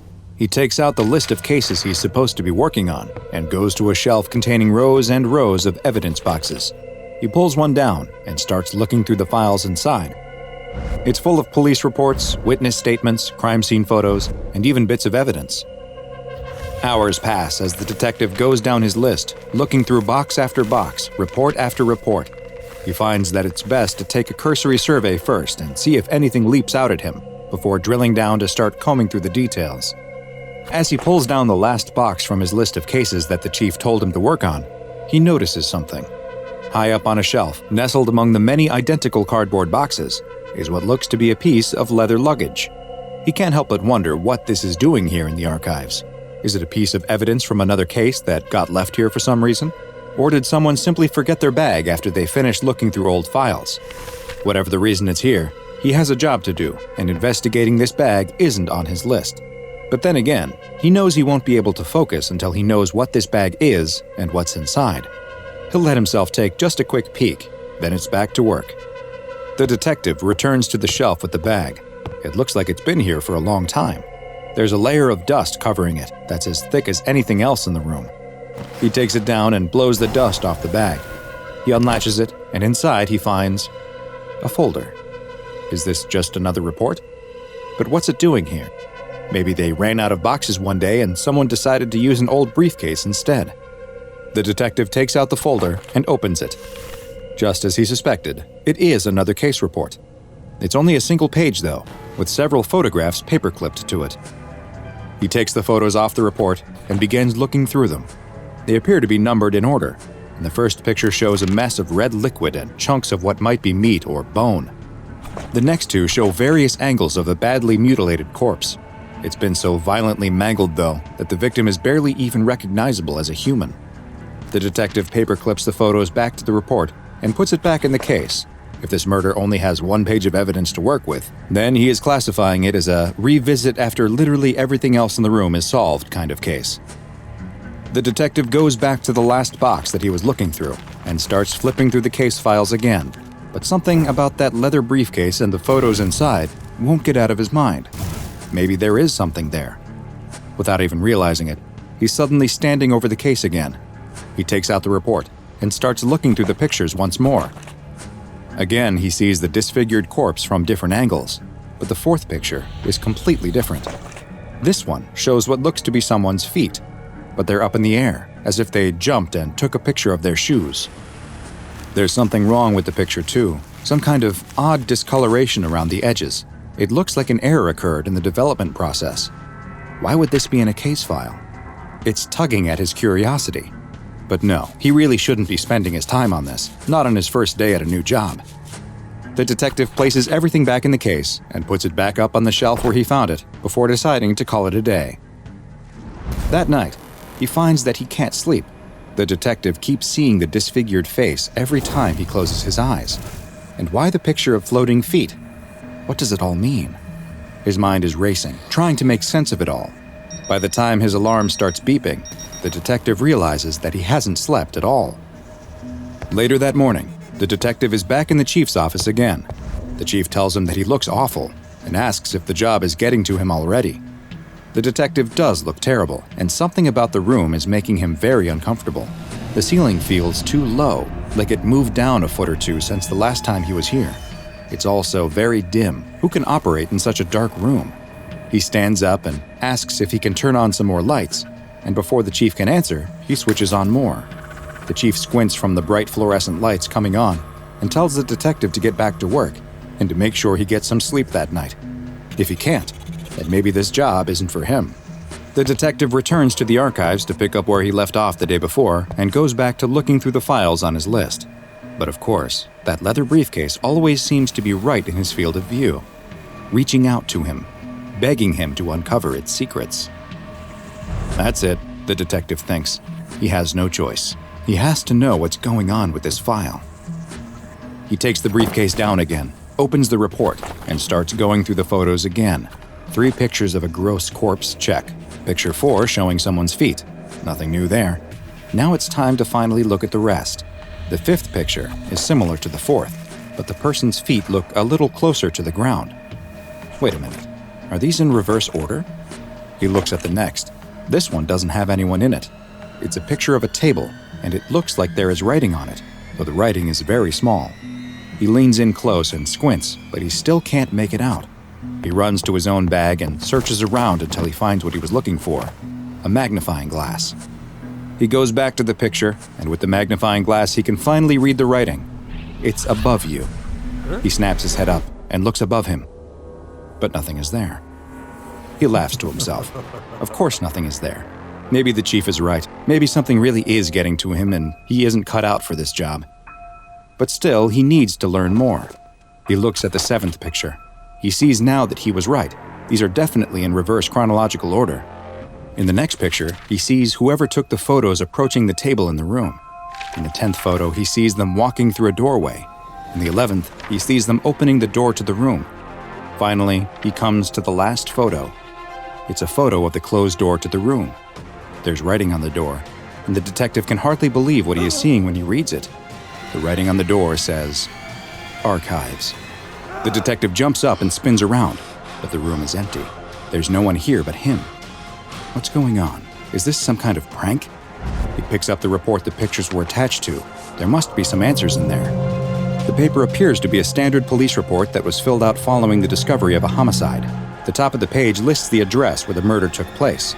It's the very place he is now, the police station's address. Next to it is the date. It's impossible, though. The date is today's.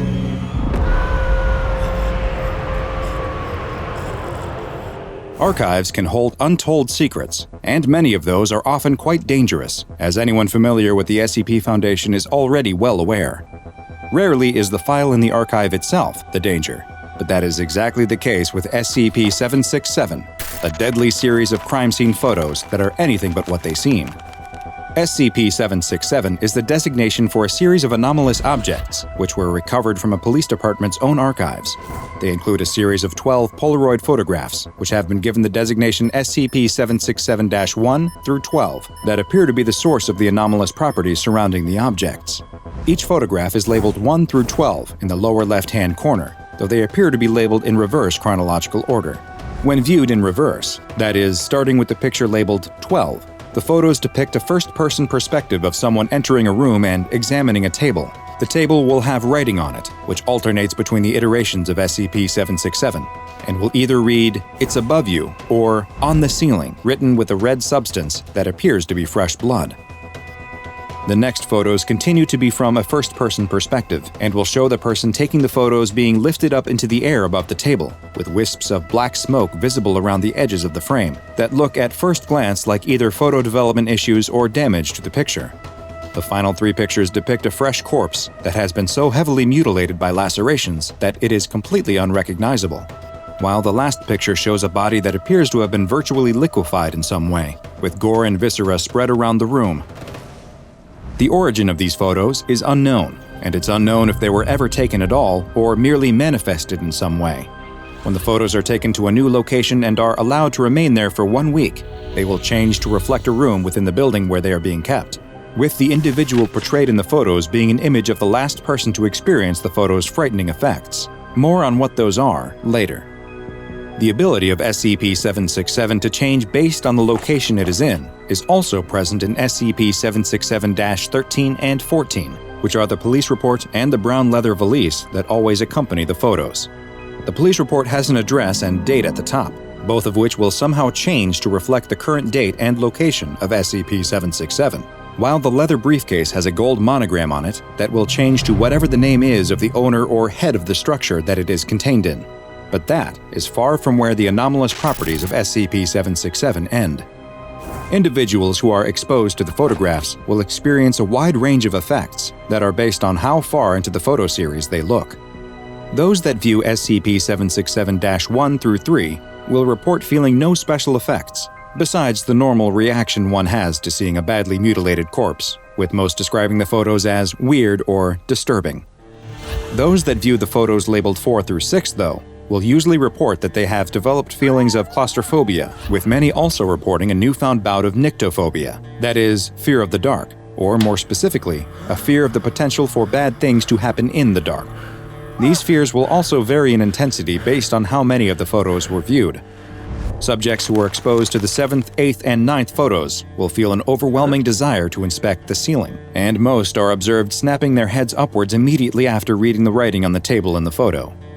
In later interviews, subjects have described the feeling as instinctual, or as if someone had yelled the words at them like a warning. Following this, the subject will experience a sensation of being watched, and will usually report having persistent chills. Those who view the final 3 photos will appear to suffer a fear-induced paralysis effect when they attempt to move away from the photos. A shadowy, black, effervescent mass will begin to form on the ceiling directly above the subject, which has been designated SCP-767-15, though the presence of this mass has only been reported by in-person witnesses, as it doesn't appear on photographic or video recordings. Tendrils of the gaseous material will reach down from the mass and grab the affected subject, lifting them up into the air before violently attacking them. The subject will suffer deep lacerations as the tendrils cut into it before it completely destroys them, leaving them as little more than a pool of blood and pieces of flesh. The nature of this dark cloud of gas, where it comes from, or why it engages in this behavior is currently unknown, and attempts to stop it once it has gotten hold of its victim have only led to those who intervene being pushed away by a powerful force, with all weapons passing harmlessly through the mass. In the time since its discovery by the SCP Foundation, multiple other unsolved cases of victims that appear to suffer similar fates have been identified, and investigations into whether they are connected to SCP-767 and the 767-15 entity are ongoing. The SCP-767-1 through 12 photos are to be kept inside of the SCP-767-13 report, which is itself stored within the brown leather SCP-767-14 valise, and the entire group is kept at an SCP Foundation Hazardous Items Secure Containment Center. Due to the little we understand about its nature or origin, the entirety of the anomalous objects that make up SCP-767, including the SCP-767-15 entity, have been classified as EUCLID, and any access to the objects requires written authorization from at least one Level 4 site administrator. SCP-767 may not be the most dangerous file in the SCP Foundation's archive, but it may just be the most dangerous literal file. There are plenty other surprisingly dangerous objects that can impact you in ways you never expected, though, like SCP-1875, the antique chess automaton that is capable of powerful effects that you have to see to believe. Hello everyone, DrBob here. I know you're not used to seeing me here at the start of videos, but that's because today we have an extremely pressing matter to attend to, one that cuts to the deepest core of one of the SCP Foundation's deadliest contained anomalies, SCP-096, the Shy Guy. It's a creature that needs no introduction because it probably haunts all of your nightmares already. Close your eyes and picture it in your mind's eye, that gaunt face with the slack jaw and the lifeless white eyes. The face you hope never to see as long as you live. The pale skin pulled tight against bone, those impossibly long, gangly limbs. It sits there in its airtight containment cube, covering its face and quietly sobbing, always sobbing, as though cursing something beyond even its own understanding. Perhaps, when thinking about SCP-096, you feel a pang of sympathy mixed with the terror. After all, this anomaly is no sadist. Why would a sadist cry as it kills, like SCP-096 does? You're not alone in asking this question. I've spent many a night poring over classified files with an ever-freshening pot of coffee, trying to piece together the answers. SCP-096 is considered one of the most dangerous Euclid-class creatures in containment, and yet, so little about it is known, beyond its capability to do great harm whenever someone is unlucky enough to see its face and send it into its rage state. How did this happen? It's a question for the curious, like you or me, and after months of strenuous research, I believe I may have an answer. Whether you choose to believe it is up to you. Just be warned, when you hear what I believe to be the heartbreaking, tragic origin of this terrifying and pitiful monster, you may never be able to look at him the same way again. Not that looking at him should ever be high on your list of priorities. It begins in a tavern in a small Nepalese village a few miles away from the Chinese border, where Mount Everest, the world's tallest mountain above sea level, waits. Its mere existence is like a challenge to the brave and foolhardy. "Conquer me," it seems to whisper. "Conquer me, and declare yourself above all those I have conquered. Become a god among men." It's always whispering like this, but few, in the grand scheme of things, can actually hear it. And sadly for him, the explorer is among those few. He's sitting in one of the tavern's many cozy nooks, picking away at a plate of mutton curry while sipping from a brass bowl of white chiang, a popular local drink. The explorer, living up to his name, has come a long way to get here. The rest of the village locals in the tavern eye him with a variety of knowing glances. They've seen so many like him before, smug smiles and puffed chests, thinking they'll be able to count themselves among the exalted few who've conquered the mountain to end all mountains. The bodies of many men like this are still frozen to the mountain's surface. One brave local, an older man who can speak English fluently, slides in across the table from the explorer. The old-timer tells him that whatever he thinks he'll find up on the mountain, honor, glory, recognition, he'd be better off searching for it elsewhere. Death awaits on the icy rocks above. The explorer, young, fit, and still feeling mighty smug, replies that death is there for the people who haven't worked hard enough, who haven't prepared. He's scaled other mountains before, all across the globe, from Scotland to Peru. Everest would hold no surprises for him, just a new, compelling challenge. The old man is, as you could probably imagine, unamused by the explorer's hubris. "All confidence and bluster now," he says with his thin, raspy voice. "But what will you say when you're face to face with the king?" The explorer, assuming that this king refers to the mountain itself, smiles and replies, "I'll ask him for his crown." With that, the old man leaves, content that he at least tried to dissuade the explorer from going on this doomed journey. If nothing else, his conscience would be clear now. He had done all that he possibly could. The explorer, not bothered by the grim prophecies of superstitious locals, finishes his curry and chiang and retires to the room he rented upstairs. He's so excited. Tomorrow, it will finally be time. All his months of training will pay off. He will climb to Mount Everest's peak. It would be an achievement to last a whole lifetime, one he would never ever forget, no matter how much he wants to. The next day, the tip of his ice axe cleaves into the mountainside as he grunts, strains, and pulls himself up another few feet. He's about 2,000 meters up, and every additional meter is fighting him. It's the bitterest cold he's ever known, a freeze so deep it makes his incredibly expensive thermal locking clothes feel like he's wearing wet, one-ply toilet paper. But the pain doesn't matter. The cold doesn't matter. He finds it exhilarating. Of course, just as the old man had warned, death could be waiting for him on this mountain, but the truth is, the explorer has never felt more alive.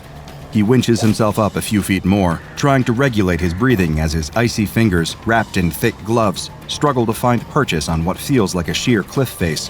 There are many times when he's supporting his full body weight with only his hands. It often takes the kind of Herculean strength that only a lifetime of training can give you. After all, there's no room for error on Mount Everest. One wrong move, and you're either plummeting to your death or becoming a permanent frozen fixture of the mountainside. And because Everest is so dangerous, nobody comes to collect the bodies of dead mountaineering hopefuls. Their corpses, coated in often colorful winter jackets, litter the mountain. Some look at them as a tragic warning. Other, more morbid mountaineers use them as mile markers for their own more successful ascents. Whether the explorer would be lucky or become just another dead, frozen mile marker is still entirely up to chance. He climbs for a few more hours, pushing past his body's complaints, his physical limitations, until he reaches a well-earned plateau. Here, he establishes a small base camp and eats some of his rations. The area is thankfully guarded enough to keep out the worst of the sub-zero winds, so he can at least get some sleep without freezing to death. Mount Everest cannot be conquered today, and even someone with the explorer's bravado wouldn't dare to try. But as he settles down to sleep for the night, he can't help but look up, and the enormity of what stands before him he finds utterly terrifying. The mountain just keeps going and going and going, stretching up into the misty heavens, like the tip would only be a short jump from the moon. For the first time, the explorer begins to genuinely wonder, will I scale this mountain, or will I die on it? What he never even considers is that there may be a third option that's so much worse. Over the next few days, he keeps climbing further and further. Hundreds, then thousands of meters pass under him as he breaks past even the boundaries biology seemed to set for him. He's impossible to deter, an engine of pure, burning willpower, going because he knows he cannot stop. Because he knows that if he throws in the towel now, it will have all been for nothing. He'll be just another failure, one speck among billions. He'll have no meaning, no legacy. He'll just be another average Joe, forgotten. And that honestly scares him even more than the prospect of freezing to death up here. Eventually, even though it costs him almost everything to do it, he reaches 8,000 meters, an area known as the Death Zone, where it's believed to be impossible for humans to acclimate. This is the thin, rarefied air that few have been permitted to breathe, and he's seen so many brightly colored mile markers on the way to here. The ground is slippery, and the air chews into the explorer's skin, but he knows he's made it this far. Less than 1,000 meters from the peak now, he has almost conquered the mountain. So you can only imagine how surprised he feels when he sees another mountaineer walking down the side of the mountain towards him with an eerie kind of casualness. He's wearing standard mountain climbing gear, including white thermal pants and a hooded coat, zipped up to the chin. The explorer can't make out the stranger's face beyond the pair of thick, black goggles he's wearing over his eyes. What the hell is going on here? The second the stranger's eyes fall upon him, he feels a frightening sensation. The bite of the cold is gone. The chilling winds can't reach him. Instead, he feels warm, cozy, and content, like he's sitting in front of a warm fire in a well-insulated log cabin. In any other circumstance, these sensations might be welcomed, but a seasoned mountaineer knows that this is actually one of the worst things you can feel. It means that death is creeping in, and your body is opening the front door and welcoming it. And if this stranger is causing that feeling, then one thing is certain. He's bad news. The explorer wants to turn and run, but he finds that he can't. It's almost as though he's frozen in place, entranced by the warm, inviting feeling that the other mountaineer seems to exude as he gets closer and closer. That's when the explorer notices something strange about him. Something is glowing through his goggles, like hot embers, burning a bright, luminous orange. Are those eyes? Dear God, are those his eyes? The explorer can feel their terrible stare, literally feel it. It hurts to be looked at by this monster. Yes, that's what it is. A monster in the shape of a man. "Why are you here, mortal?" comes a booming voice from the inhuman mountaineer. "Do you wish to challenge me?" The explorer can't form words. He's quaking, his body acknowledging the cold that his mind can't, as those two glowing eyes bore into him. "Speak," the stranger commands. "Who? What are you?" The explorer forces out between chattering teeth. The stranger laughs. "I am the king of the mountain." Though to the SCP Foundation, he's better known as SCP-1529, and he's the worst possible thing you can run into while trying to scale Mount Everest. The explorer remembers his conversation with the old man in the tavern, the question he asked, "What will you say when you're face to face with the king?" And his own foolish answer, "I'll ask him for his crown." Now, really, truly face to face with the king of the mountain, all the poor terrified explorer can do is whimper and beg for mercy. "Please," he says, the tears freezing on his cheeks as they fall. "I just wanted to climb." The king of the mountain gives another booming laugh, his eyes burning. "Then you will climb," he says, "and climb, and climb, and climb." The king of the mountain must have wielded truly unspeakable power to do what he does next. With a simple nod, the explorer is suddenly hanging off the mountainside, his fingers digging into the craggy rocks, the only thing supporting his weight. It was like being back at square one all over again, except with added pain, terror, and cold so deep he can feel his bones rattling. And all the while, he feels those eyes upon him, those burning, fiery eyes, staring with absolute malice. He keeps climbing. Every time he reaches a plateau, a place where he might camp and find even momentary comfort, the king of the mountain is already waiting there, staring that horrible stare. And just like that, the explorer was climbing again, wind whipping against him like 40 lashes from a cat o' nine tails. That, coupled with the endless strain of the climb on his muscles, is the worst agony he's ever felt. And yet, he never dies. Even though he hasn't eaten in days, weeks, months, years, he never, ever dies. He just fulfills the same torturous loop over and over again. It's like the king of the mountain is just keeping him alive for his own amusement, a toy that's impossible to break. But while the explorer never breaks, as time goes on and the torments never cease, he does begin to change, like rock being molded by the tide. First, from the endless stress, his hair falls out, his skin goes pale from the lack of sun. His body becomes thin and wiry from starvation and malnourishment. The endless physical strain even warps his limbs. His arms and legs begin to stretch, his body becoming elongated and grotesque. All the way through this horrific, dehumanizing ordeal, the king of the mountain stares at him. One day, the explorer, now changed, reaches a plateau, and as can be expected, the king of the mountain stares at him with his burning eyes. The explorer cowers and covers his face with his hands, sobbing from exhaustion. He just wants the king of the mountain to look away, to leave him be. He babbles incoherently. He doesn't want to be seen anymore. His pain simply makes the king of the mountain laugh. "I gave you your wish," the mountain king says, his voice oozing with contempt. "You climbed, didn't you? You thought that your climbing would elevate you, make you more than human. But now, you're so much less. Our business concludes here.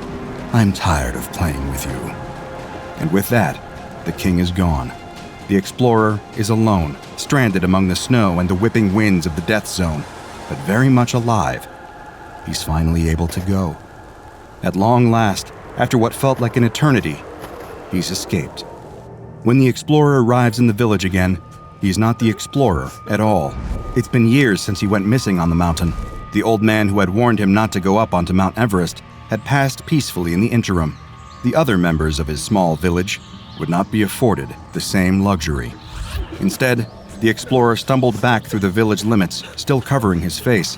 The only sounds he can hear are the wailing wind and his own pitiful sobbing. Everything hurts. He's so terribly afraid. He needs somebody to help him. Why will nobody help him? The sun begins to rise, and the village shakes itself awake. People leave their homes to go about their daily tasks. None of them are expecting to see a monster loping through their streets, a pale, gangling monstrosity, stretched and hairless. It engenders a mix of fear and curiosity as it stumbles around, audibly sobbing with a loud, warped voice. It's like nothing any of them have ever seen before, like something out of a myth or a folk tale. But for the monster that was once the explorer, it's so much worse. At first, he thinks that the villagers might be there to help him, but then he sees their eyes, that same intense, burning fire pit orange as the king of the mountain, that same horrible gaze that the explorer thought he'd escaped when he'd left the mountain, the gaze that meant pain, torment, and madness. Even when he tries to cover his face, when he wails at them to go away in words that make sense to no one but him, he can still feel those terrible eyes on him. Is he still on the mountain? Is he still at the mercy of the Mountain King? Are these all just illusions or projections, another awful trick? What did he ever do to deserve this kind of torment? Was the crime of wanting to climb a damn mountain worth this kind of everlasting suffering? Did it earn him the gaze of all these monstrous eyes? The explorer begins to feel his anguish being replaced by another feeling, rapidly rising rage, the kind of pure, blistering hatred that inexorably leads to one result: violence. First, he screams, then they scream, and finally, the killing begins. The creature that had once been the explorer leaves no stone unturned. Even when they try to run away, he still feels their eyes on him. He needs to kill them all, to annihilate them quickly, leave no trace.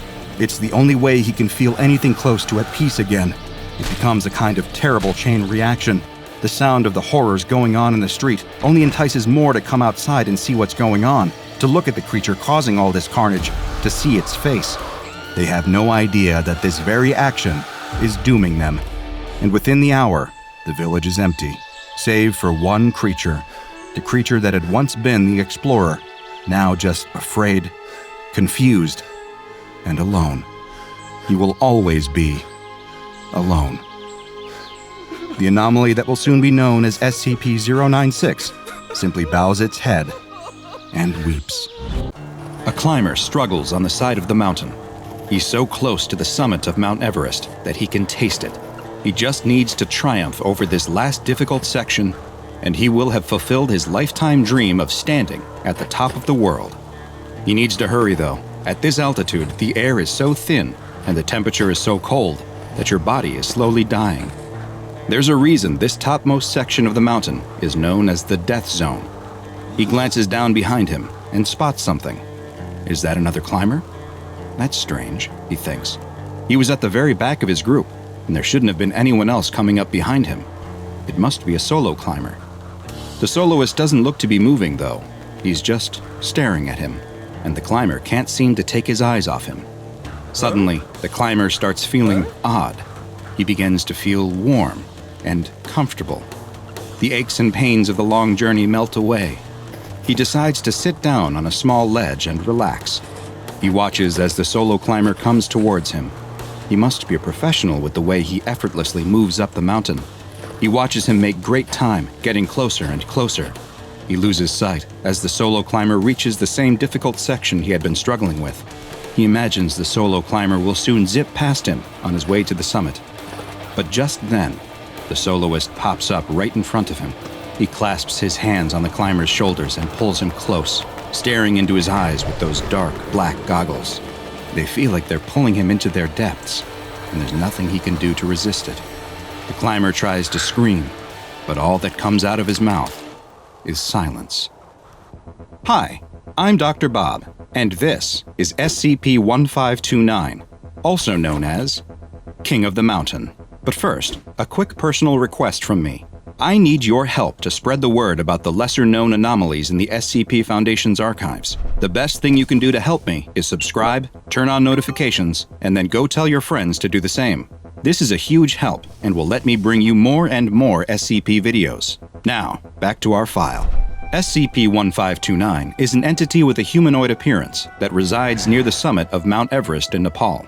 It is only found above 8,000 meters, which places it in the part of the mountain referred to as the Death Zone, where oxygen levels are too low to support human life for any extended period of time. It is roughly equivalent to an average human male in height and weight, and its outer appearance resembles normal mountaineering clothes, with a heavy parka, pants, and boots that are all white in color. Its face is completely obscured by a large hood, with the only visible detail being a pair of large, dark goggles. SCP-1529 has never been seen wearing any other outfit, and in fact, it is unknown whether these are articles of clothing at all, or if they are actually a part of its body. The SCP Foundation first became aware of an anomalous entity lurking near the top of Mount Everest in the 1970s, when climbing expeditions to the summit became more commonplace among professional and amateur mountaineers alike. Rumors began to spread and told of a monster that was killing unfortunate climbers. In 1999, the body of George Mallory, who is believed to be the first person to reach the top of Mount Everest, was located, and photographic film found on his body was developed. From those pictures, it is now known that SCP-1529 was present at least as early as his 1924 expedition. When sufficient daylight and a lack of cloud cover allows observation of the peak by telescope, SCP-1529 can be seen sitting or lying on the mountain, apparently motionless in an inactive state. These motionless periods have been seen to last anywhere from 17 minutes to as long as 8 months. When active, though, It can be seen summiting and descending the upper portion of the mountain, though it never uses any climbing tools and will ignore established climbing ropes and ladders that have been installed by other climbers. It has also been observed easily traversing portions of the mountain that are considered too difficult or altogether impossible by experienced climbers. Additionally, SCP-1529 is not impacted by the freezing temperatures, extreme wind speeds, or low oxygen levels at the top of the mountain, and it has never once been seen to stumble, fall, or even lose its grip. It is unknown what prompts SCP-1529 to become active or enter a resting inactive phase, nor has there been any established correlation of these phases to weather, time of year, or traffic on the mountain. Its active periods have been observed to last between mere hours to several days, but the exact amount is hard to know for sure. Nighttime observation of 1529 has so far been impossible, even with thermal imaging cameras, since it produces no heat, with its temperatures being the same as that of the surrounding environment. When in its active phase, if a human climber passes the 8,000-meter mark, then SCP-1529 will begin to make its way towards them, putting itself in the path between the climber and either the summit if they are ascending, or their camp if they are descending. It seems to prefer to go after solo climbers, or those that are significantly ahead or behind their climbing group, but it has been observed targeting climbers in a group when a solo opportunity is not available. Once SCP-1529 is within eyesight of its targeted climber, it will attempt to gain their attention and then lock eyes with them, which produces a hypnotic effect. The climber will find that they are unable to break eye contact with SCP-1529, and will then begin to experience feelings of warmth and euphoria, similar to the effects of hypothermia and hypoxia, also known as altitude sickness. The victim will feel the overwhelming desire to sit down where they are, and once they stop moving, SCP-1529 will quickly close the distance between them. Once SCP-1529 reaches the victim, death is almost a certainty. An examination of bodies has shown the cause to be from hypothermia. Strangely, it's been observed that victims seem to succumb within just 1 to 2 hours after having first made eye contact with SCP-1529, a period of time much shorter than usual for climbers trapped on the summit of Everest. After death, the victims' bodies experience an accelerated rate of decay, and after mere hours or days, the bodies become rotted and mummified at a level comparable to bodies that have been exposed to the wind and cold of the mountain for decades. Many of the over 200 deaths on Mount Everest have been attributed to SCP-1529, and the rare survivor of an encounter is almost always due to the intervention of another mountaineer, who was able to offer assistance to the entranced climber before SCP-1529 was able to reach them. There have been several notable reports from survivors of interactions with SCP-1529. One, known as Incident 1529-1, is also the only documented instance of SCP-1529 descending below the 8,000-meter mark. During the incident, the entity entered Camp 5, located on the northern approach of the mountain at 7,775 meters, which resulted in multiple deaths, including 2 Foundation personnel who were operating the monitoring posts. One climber, who had initially believed to have been killed in the incident, was discovered to still be alive 2 days later when Foundation personnel were conducting investigations at the camp. He was safely removed from the mountain, though he required the amputation of several frostbitten fingers and toes. During an interview with a Foundation agent, they described spotting SCP-1529 just 10 minutes after leaving the summit of the mountain. After locking eyes with the entity, they began to feel happy, comfortable, and relieved, like they were back at home next to a warm fire. But then suddenly the warmth was gone, and they experienced a sensation of cold more powerful than anything they had felt before. They were stuck, and could only watch as 1529 made its way towards them. When it finally reached them, it placed its hands on their shoulders and pulled them up into its face so that they were staring right into its black goggles. Images began to appear in the dark depths of the goggles.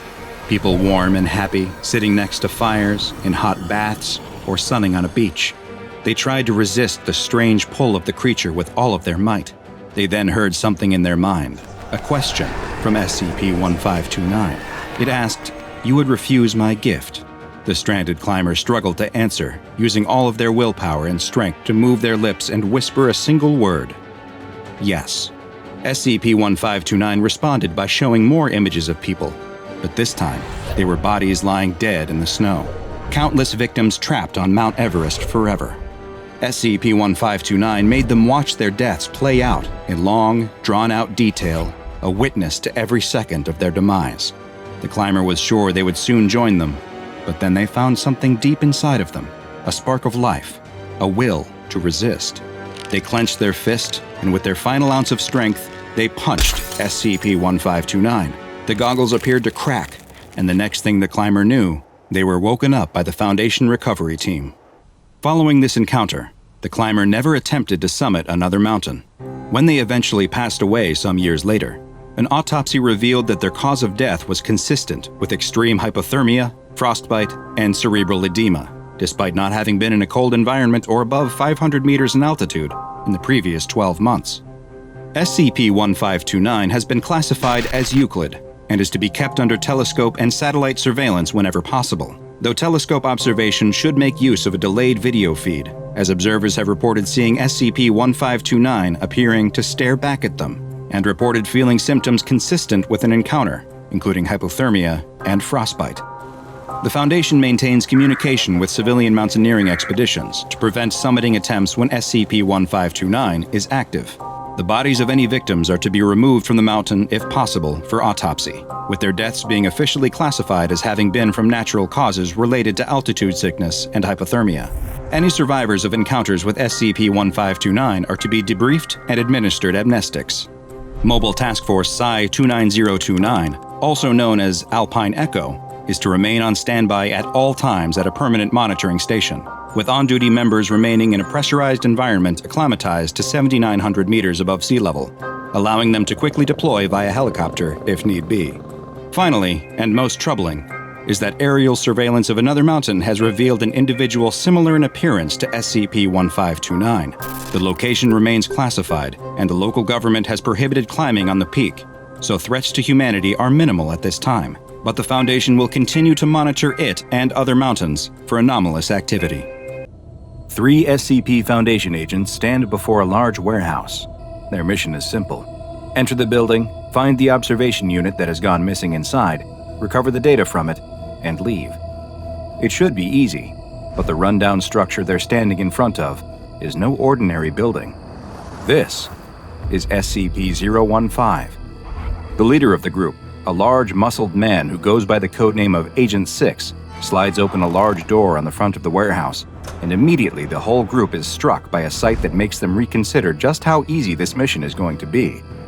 In front of them is not a wide-open warehouse floor, but a cramped tunnel leading deeper into the building. The group has a job to do, though, and so the 3 head inside, Agent 2 first, followed by Agent Lon, the data specialist, and finally, Agent 6, the expedition leader in the rear.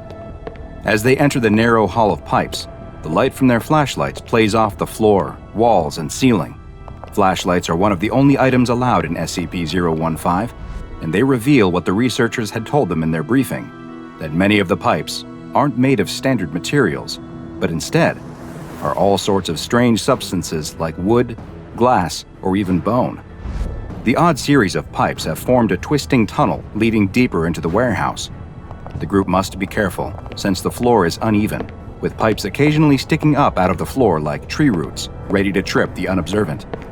The 3 follow the corridors of pipes along the path that they each had to memorize.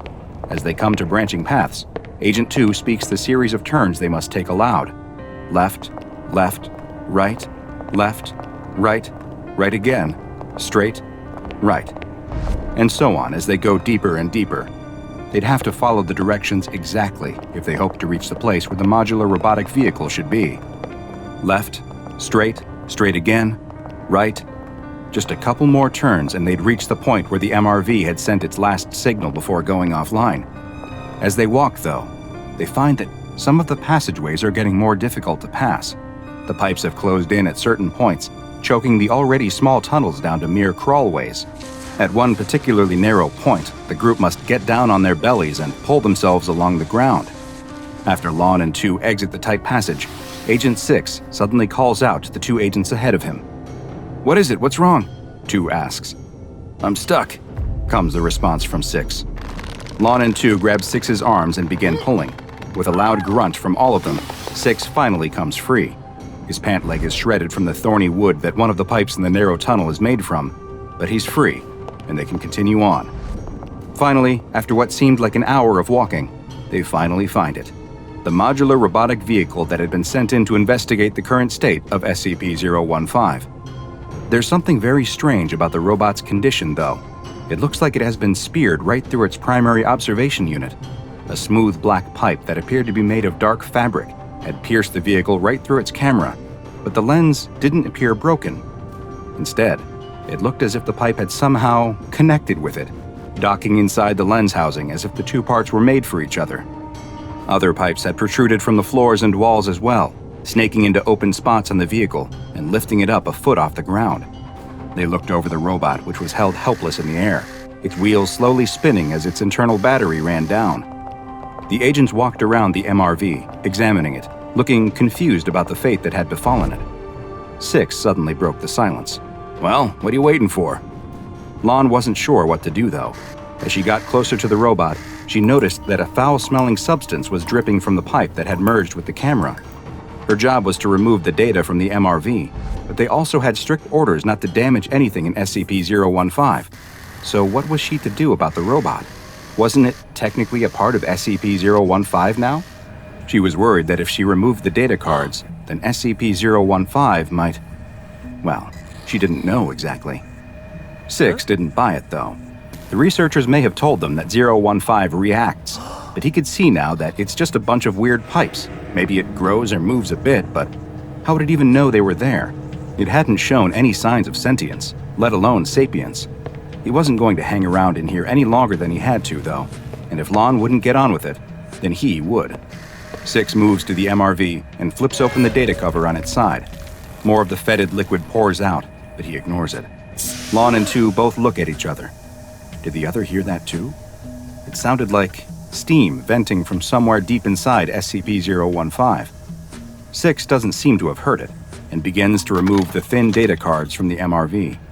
With the data now recovered, he decides to see if he could free the vehicle from the pipes. It wasn't necessarily a mission objective, but why let good Foundation property go to waste when it's right here in front of them? 6 pulls first at the MRV, then the pipes that were running into it, but he can't get it to move. It's completely stuck, seemingly fused to the pipes. "Come on, we've got the data, let's get out of here," 2 says. But 6 isn't done trying. He sets his flashlight down and uses both hands, pushing against the wall of pipes with his foot to gain additional leverage, when suddenly, there's a creaking sound. "Ha! I think I got it." But 6 was mistaken. It wasn't the sound of the MRV coming free that he had heard, but the sound of the floor underneath him giving way. 6 falls into the floor up to his armpits, and the other 2 agents rush to help him. But as they do, they notice the glow and immediate burst of heat coming from the hole. Thickly flowing molten glass begins to fill the hole, and Agent 6 cries for help as they desperately try to pull him free. His cries turn into screams of desperation as they each grab an arm and, after a struggle, finally manage to free him and drag him from the hole. 6 is no longer screaming as he is pulled free, though. His eyes and mouth are locked wide in sheer panic. Lon is now the one who starts to scream, as she realizes that they have pulled only the top half of Agent 6 from the hole above the fiery pit. The bottom half of his body is completely gone, burned away by the heat of the liquid glass. There's no time to be shocked, though, because pipes begin to hiss and ping all around them. A wooden pipe above 2 and Lon suddenly bursts, sending a cloud of dust flying into their faces. It's powdered glass, and it starts to pour out of the broken pipe, covering what's left of 6 completely. 2 spits out a thick stream of blood, his mouth shredded from the glass particles, as Lon desperately tries not to rub them deeper into the cuts in her eyes.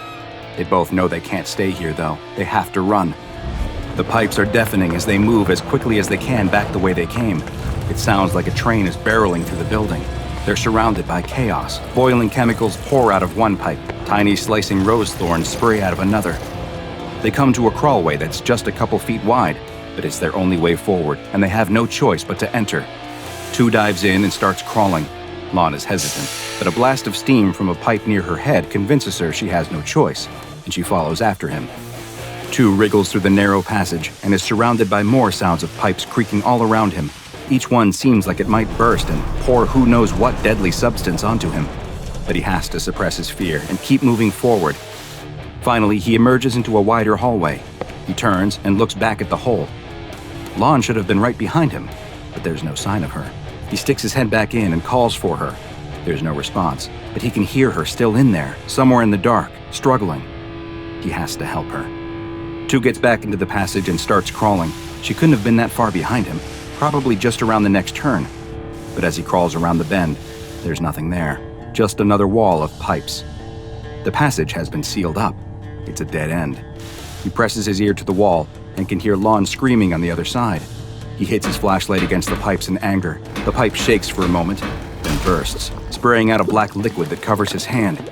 It's some kind of corrosive acid, and he screams as it burns through his gloves to the flesh beneath.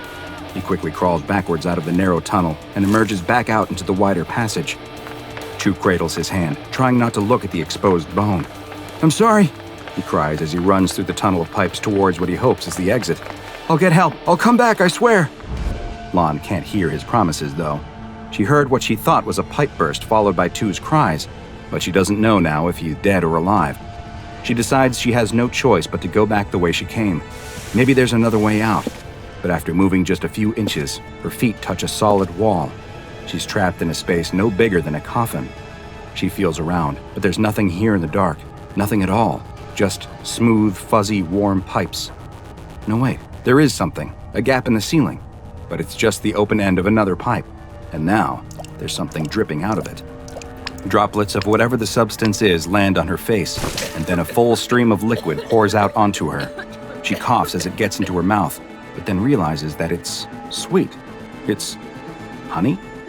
At least it wasn't molten glass or deadly acid. Maybe she could even survive for a time on the liquid until another expedition team came to rescue her.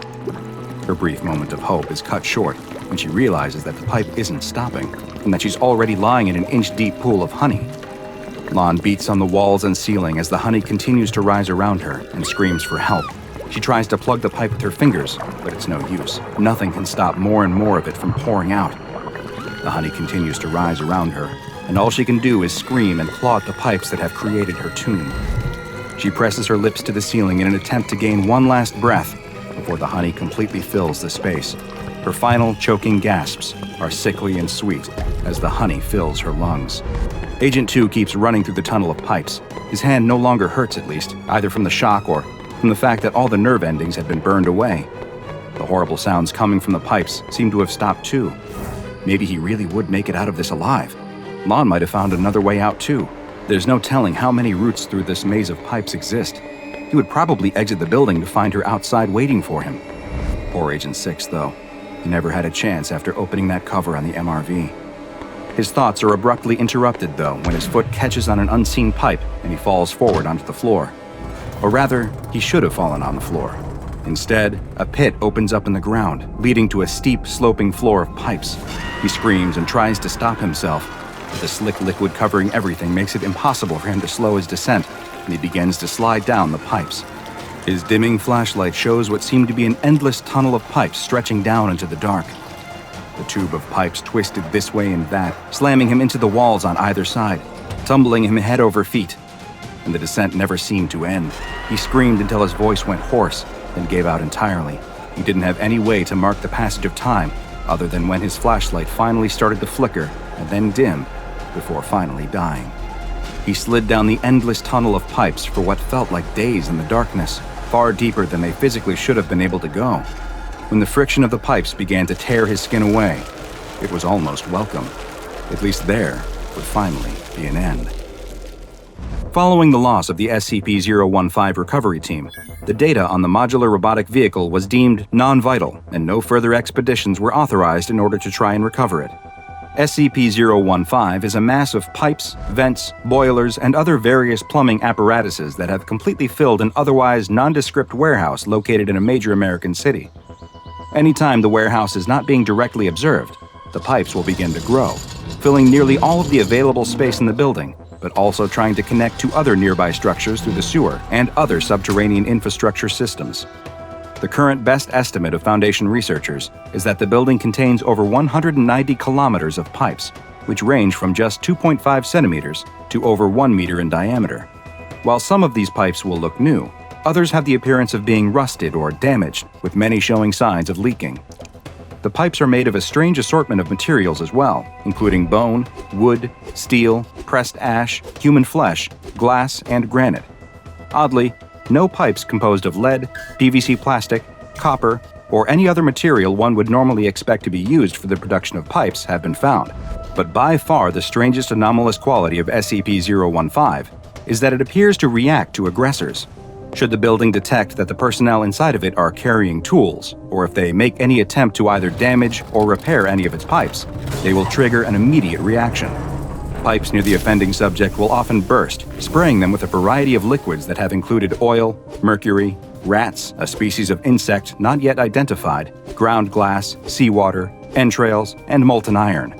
More and more pipes will continue to burst around the subject until they either retreat from SCP-015 or are killed. SCP-015 was discovered by the Foundation after reports that pipes emanating from a warehouse had mysteriously started to connect to multiple other nearby structures, with no obvious answer for how or why they had suddenly begun emerging from the structure. The pipes were eventually able to be cut back and are now solely within the warehouse once again, but the human cost of containing SCP-015 has been high, and so far, 11 SCP personnel have been killed in their interactions with the anomaly, and an additional 20 are still missing. All of the missing are presumed to also be dead, though there have been reports of banging and screaming coming from within the building that may indicate they are still alive in some form. SCP-015 has been classified as Euclid, and because the building itself is impossible to move, it has been effectively contained on site. The Foundation maintains a gap of at least 2 meters around the warehouse, and no structures are allowed to be built that make contact with the building's outer walls. Should any protrusions from SCP-015 be detected, the pipes are to be immediately capped and sealed. Internal exploration of SCP-015 is permitted with approval from senior staff, but following numerous losses within the site, expedition teams must consist of 3 members, all of whom are equipped with safety lines and GPS tracking. The teams are not allowed to bring any hand or power tools within the building, nor are they to attempt any repairs or maintenance of any kind while inside.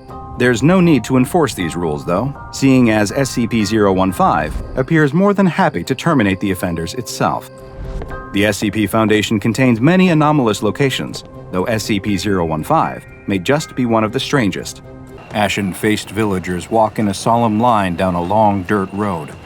The light from their torches makes their faces into masks of shadows. They chant in an ancient and arcane language as they move in a procession towards the darkened cemetery on the edge of the village. It's an unpleasant duty, but a burden that they must carry nonetheless. In the middle of the procession is the one being honored tonight, one of the village elders. And in this village, to be an elder is a truly special thing. From his wizened, creaking body, his deep-set eyes milky with cataracts, his almost transparent, liver-spotted skin, it would appear that he is in his 90s. But, in fact, he is over 300 years old. The other villagers pass ghost-like through the gates of the cemetery, crowding around the elder as he hobbles across the uneven terrain. It will be his final pilgrimage, and all of them, including him, know it. He breathes a ragged sigh and mutters a prayer to the deity that he will soon be meeting. Up above, the moon shines brilliantly. Down below, a chasm yawns in an open grave, with something very old and very powerful roiling underneath. The villagers do not fear it. They revere it. They worship it. It gave them everything they have. The elder stands at the mouth of the chasm, staring down into its depths with resolute silence. The village priest opens an ancient book and chants a rite in an antique tongue. His words translate roughly to our Lord, our Father, our Protector, we commit one of our own back into your hands and heart. For one thing is immutably true. The Black Gift is only borrowed. The Black Gift gives us our life, and in death, we return to the Black God. As he goes on, something rises from the pit, tendrils molded from liquid dark. They reach out and embrace the elder, tenderly wrapping around him and lifting him from the ground. He doesn't scream, though. He simply accepts his fate as the villagers pray and the tendrils pull him down into the dark. When their prayer is done, there is only silence. The torches go out. The villagers return home. It's just another night for them. There is a village in the deepest, darkest reaches of Eastern Europe, a place forgotten by time, where where the locals live by old rules and even older gods. A place where strange rituals occur and people with unnatural abilities thrive. And beneath it all, the blood of a hungry, curious god runs in endless, dark rivers. It goes without saying, something incredibly strange is afoot in Chernobog, Poland, and the SCP Foundation have designated the heart of the strangeness as SCP-6198. However, the decidedly peculiar locals have a very different name for the phenomenon: Chernobog, Old Slavic for the Black God, an ancient deity said to rule dark fates in the underworld. And considering the events that unfolded in the incredibly old, incredibly isolated village of Chernobog, this is a reputation that Chernobog has very much earned. Sadly, several members of Foundation personnel had to learn this the hard way. The Foundation first discovered the village when they intercepted strange communications from the local authorities investigating a missing persons case from the Lower Silesian Forest region. While searching for this missing person, Polish police found a series of strange, dark chasms in the ground, each one leading down to a deep, mysterious pit filled with black liquid. This was enough for the Foundation to realize something anomalous was likely occurring here, prompting them to step in and intervene. Before the authorities could arrange any potentially dangerous excursions into one of these chasms, the SCP Foundation showed up under the guise of Poland's Ministry of Public Security and relieved them of their duties. They designated the strange black liquid in the chasms SCP-6198-B and the chasms themselves as SCP-6198-C. Thankfully, while the locals weren't exactly rolling out the welcome wagon, they didn't show active hostility either. Most simply appeared wary and kept their distance, watching Foundation activities from inside their homes and staying out of the way of researchers and guards. Early on, one of the biggest issues was the communication barrier, as the majority of the village spoke an otherwise dead Proto-Slavic dialect that seemed impenetrable, even to modern Polish speakers. Linguistic experts became key to facilitating later communications between Foundation personnel and residents of the village. The residents of the village were all quite old, but appeared unusually youthful for their ages. They were all worshippers of Chernobog, and the villagers claimed that through worshipping Chernobog, they were given the Black Gift, facilitated by imbibing the dark liquid from the chasms, which they credited with their health, youth, and longevity. The Foundation was obviously interested in figuring out just what exactly this black liquid was, so they began their studying in earnest. But they soon realized something very strange. The chasms were not always there. It seemed that they would only appear for 14-day periods between the new and full moon. The initial exploration into the heart of the village was performed by two intrepid field agents, Agent Kazimierz Nowak and Agent Maria Bakula. Nowak and Bakula arrived in the dilapidated town, finally realizing just how cut off from modern society the place was. Dirt roads, ramshackle wooden buildings surrounded by old ruins, and strange makeshift hierograms everywhere.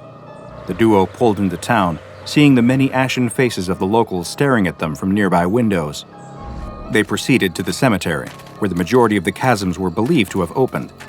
There, in what appeared to be an open grave, they found themselves staring down into one of the many abysses. Dark, light-absorbing liquid roiled deep below. However, they soon realized that it was time to go when they noticed locals hiding behind the gravestones around them, watching intently. Something was very wrong here.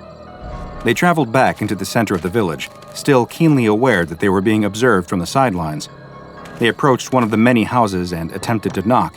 An extremely old woman peered out of the window and began speaking to them in Proto-Slavic, which neither of them could understand. However, as they were leaving, one of them was able to swipe a leather-bound book from a table outside the home, believed to be some kind of Bible for the local religion. While still in town, and still being watched, the duo collected a sample of the Black Gift from a local well, then began making their way back to their vehicle. The whole time, they were followed by an eerie old man who looked to be in his 90s, but was surprisingly spry for his age. The two left shortly after that and shared their findings and samples with their superiors.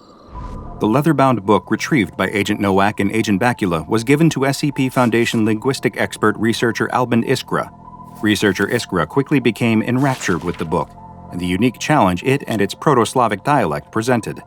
After many long nights of poring over books on Slavic linguistic history and many pots of very strong coffee, researcher Iskra's work finally bore fruit. In a note to other personnel working on the SCP-6198 case, she wrote, "Let me start by saying that, despite my extensive knowledge of the history and origins of Slavic language, this is the first time I've ever encountered what appears to be Proto-Slavic in written form, from a direct descendant source. This is a truly fascinating discovery. Initial progress on translating the text was slower than expected. There's something about the linguistic structure of the language that, for reasons I can't fully deduce, make it incredibly difficult to retain the knowledge of. For every few words committed to memory, it's as though one dissipates from it. It's as if I can feel a sense of reluctance coming from the language itself. Eventually, I was able to solidify my understanding enough to begin picking at the various passages found throughout. I can confirm that the contents of the book hold a great deal of religious significance, not only for those in Chemnosht, but throughout all Slavic culture, dating back to roughly the 4th century. While there are references to the more well-known Slavic gods, such as Perun and Veles, the book focuses primarily on one of the sibling successor gods, Chernobog, the Black God, detailing various prayers, rituals, and tenets that followers of the Black God should live by and practice. I've highlighted a selection of excerpts of notable interest that may shed some light on the occurrences witnessed by Foundation personnel. 3 areas of interest in researcher Iskra's translation are the Rite of the Black Passage, Expurgation and the Black Gift, and the Fall of Veles, each of which, in their own way, shed some light and some darkness on the cryptic happenings of Chemnosht. The section on the Rite of the Black Passage read, "For it is to him where the dead must go and return to the roiling abyss from which our forms are molded to be one again with him. In this, we share in their fathomless knowledge and learn of untold and forgotten epics, unfurling mysteries of Stygian transcendence, bestowed with blessings beyond death. At darkest hour, on darkest night, within lamented dwelling hollows, shall Hypogean thresholds unveil entwining submerged departed.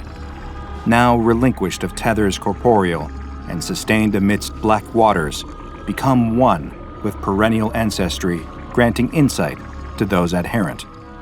The section marked Expurgation and the Black Gift read, "There are those that only turn to Chernobog when their time is at an end, and it is those that shall be offered the least when they inevitably pass. To live solely in the light of the brother is to neglect the eternity that follows, condemning oneself to the lowest echelons of consciousness. Those with wisdom and foresight do well to embrace the Black Gift, to forfeit a part of oneself in exchange for parts of the many.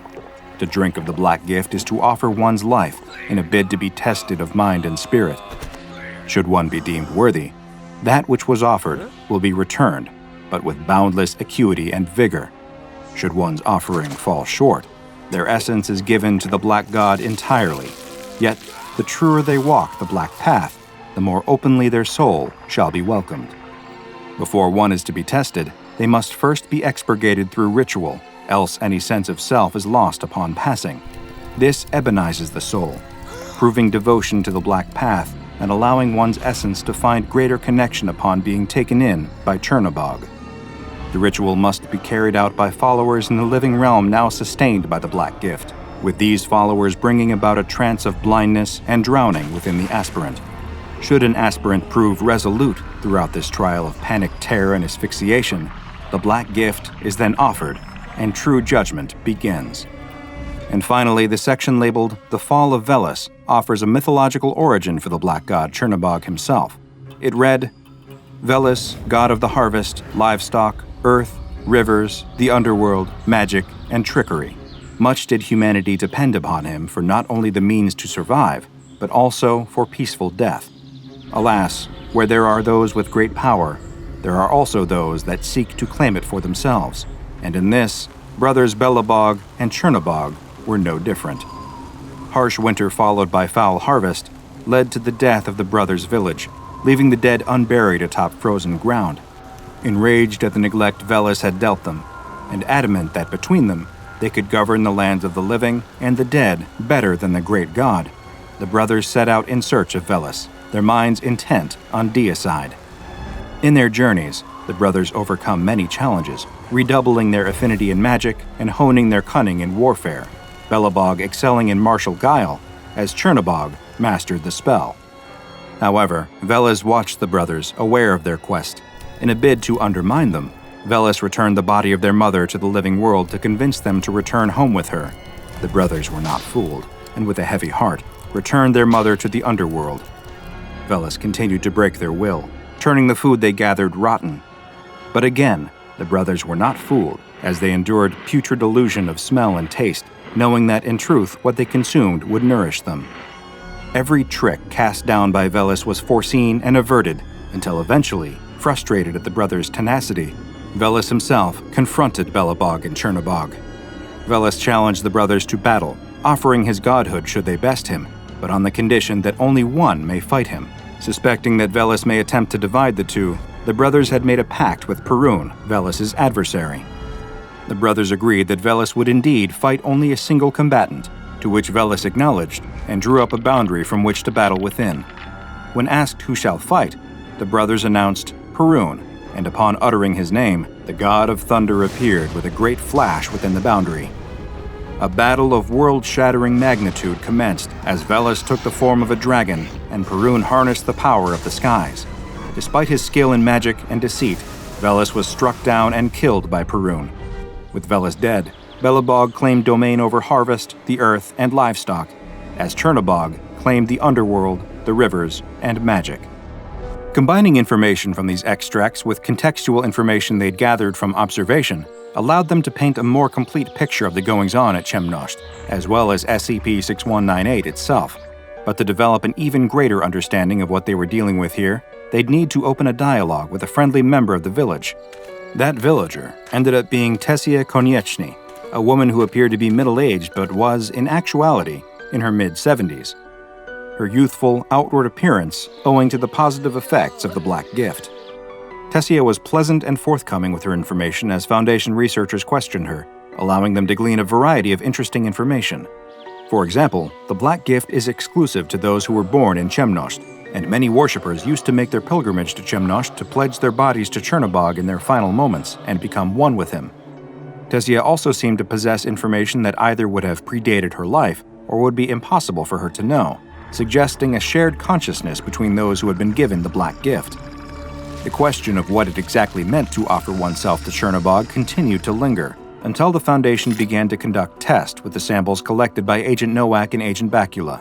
Given that, supposedly, only people born in Chemnosht could receive the Black Gift, the Foundation was eager to discover what effect the black liquid might have on a D-class.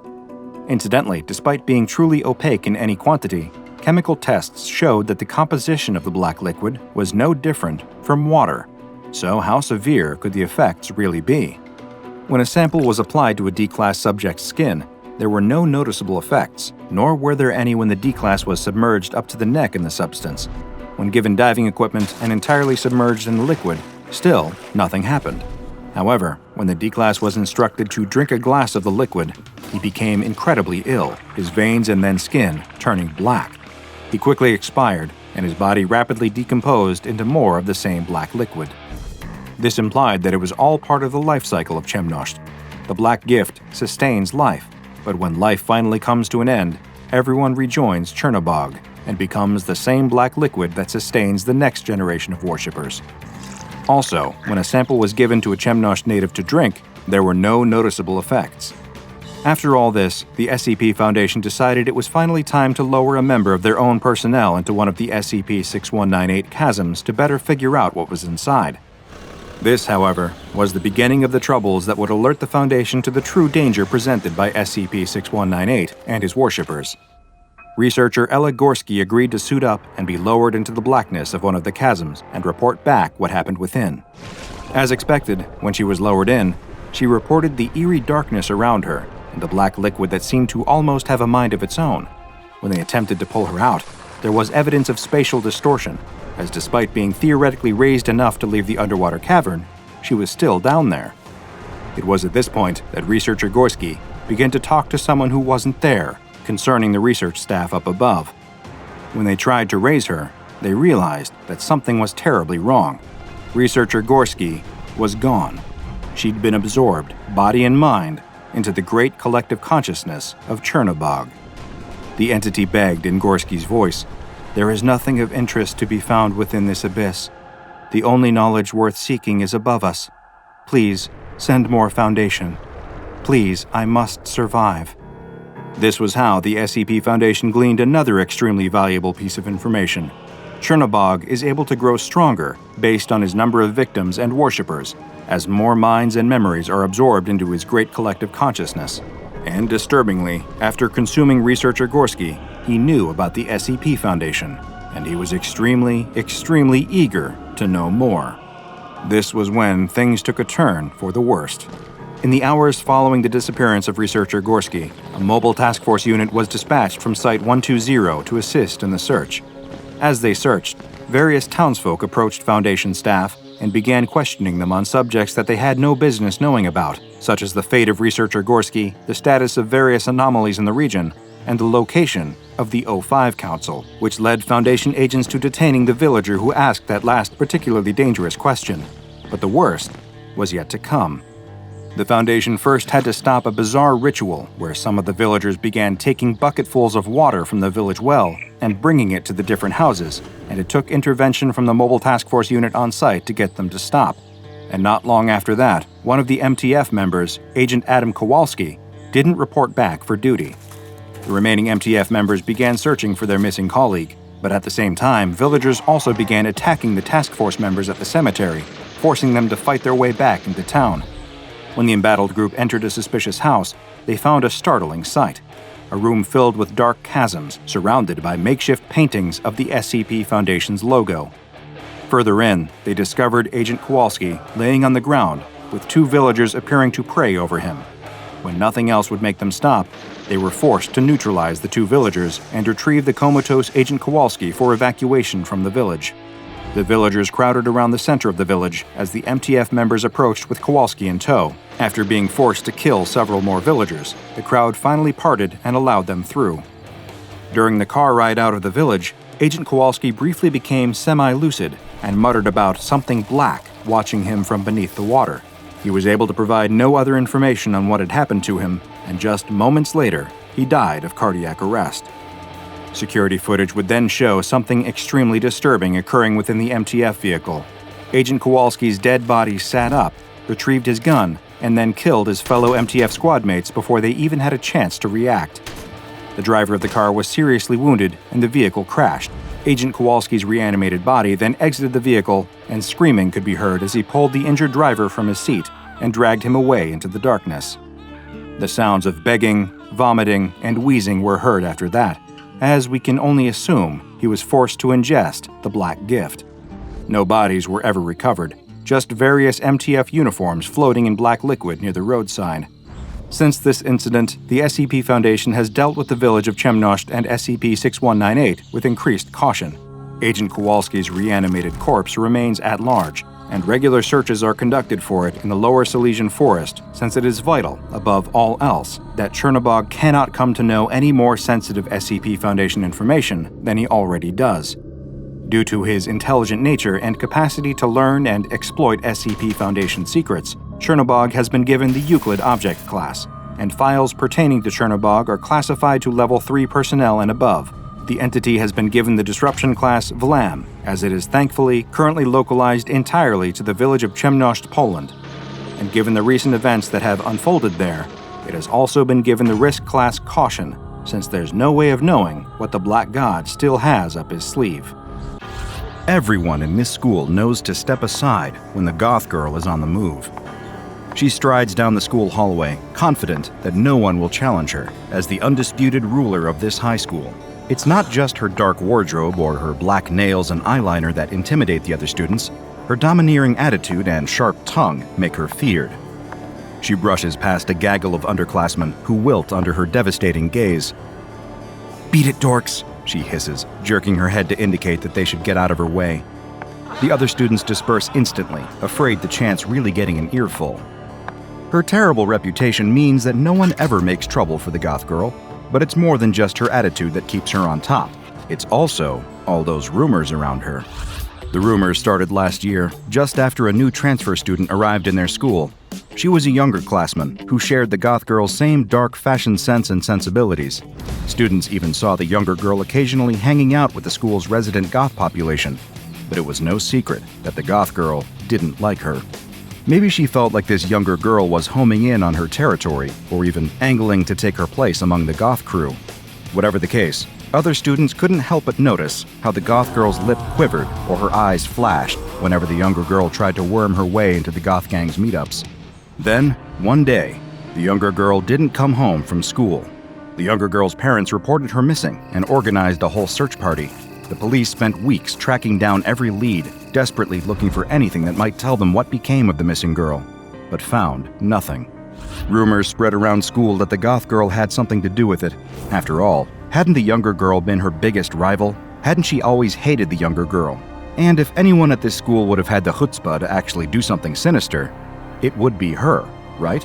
Despite all the gossip, though, no evidence ever surfaced to link the goth girl to the disappearance. The police even interviewed her several times, but she always denied knowing anything. "Yeah, I didn't like that little brat," she said in the police interview. "She was always getting underfoot and thinking that she could hang with us. But that doesn't mean I did anything to her. I mean, it's not like I would have really wanted to hurt her." The goth girl concluded her statement with a knowing smirk, as if she was pleased with herself for getting away with murder. But you can't build a case out of a smirk, so even if the police suspected anything, they were forced to let her go. Eventually, life at school returned to normal. Other than a few fading missing child posters still fixed to telephone poles around town, most students eventually forgot about their missing classmate, but the goth girl's fearsome reputation persisted.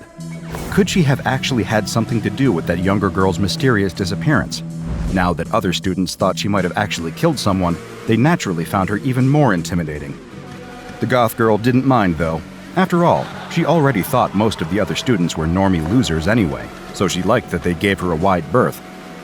The goth girl walks toward the end of the hallway, pushing open a designated fire exit door and slipping out behind the school. Today, the other goths are hanging out behind the school building. They nod curtly as the goth girl joins them. "What's going on, losers?" she says, adopting an aura of bored detachment. "I was just telling them that there's this haunted game you can download," says the goth boy. "It's all messed up. Like, the game knows all your worst secrets, and the more you play, the more it taunts you. Then, when you finish, you just disappear." The other goths snicker at the story. None of them really believe it, but it makes for a fun, spooky tale to help set the atmosphere as the sun sets.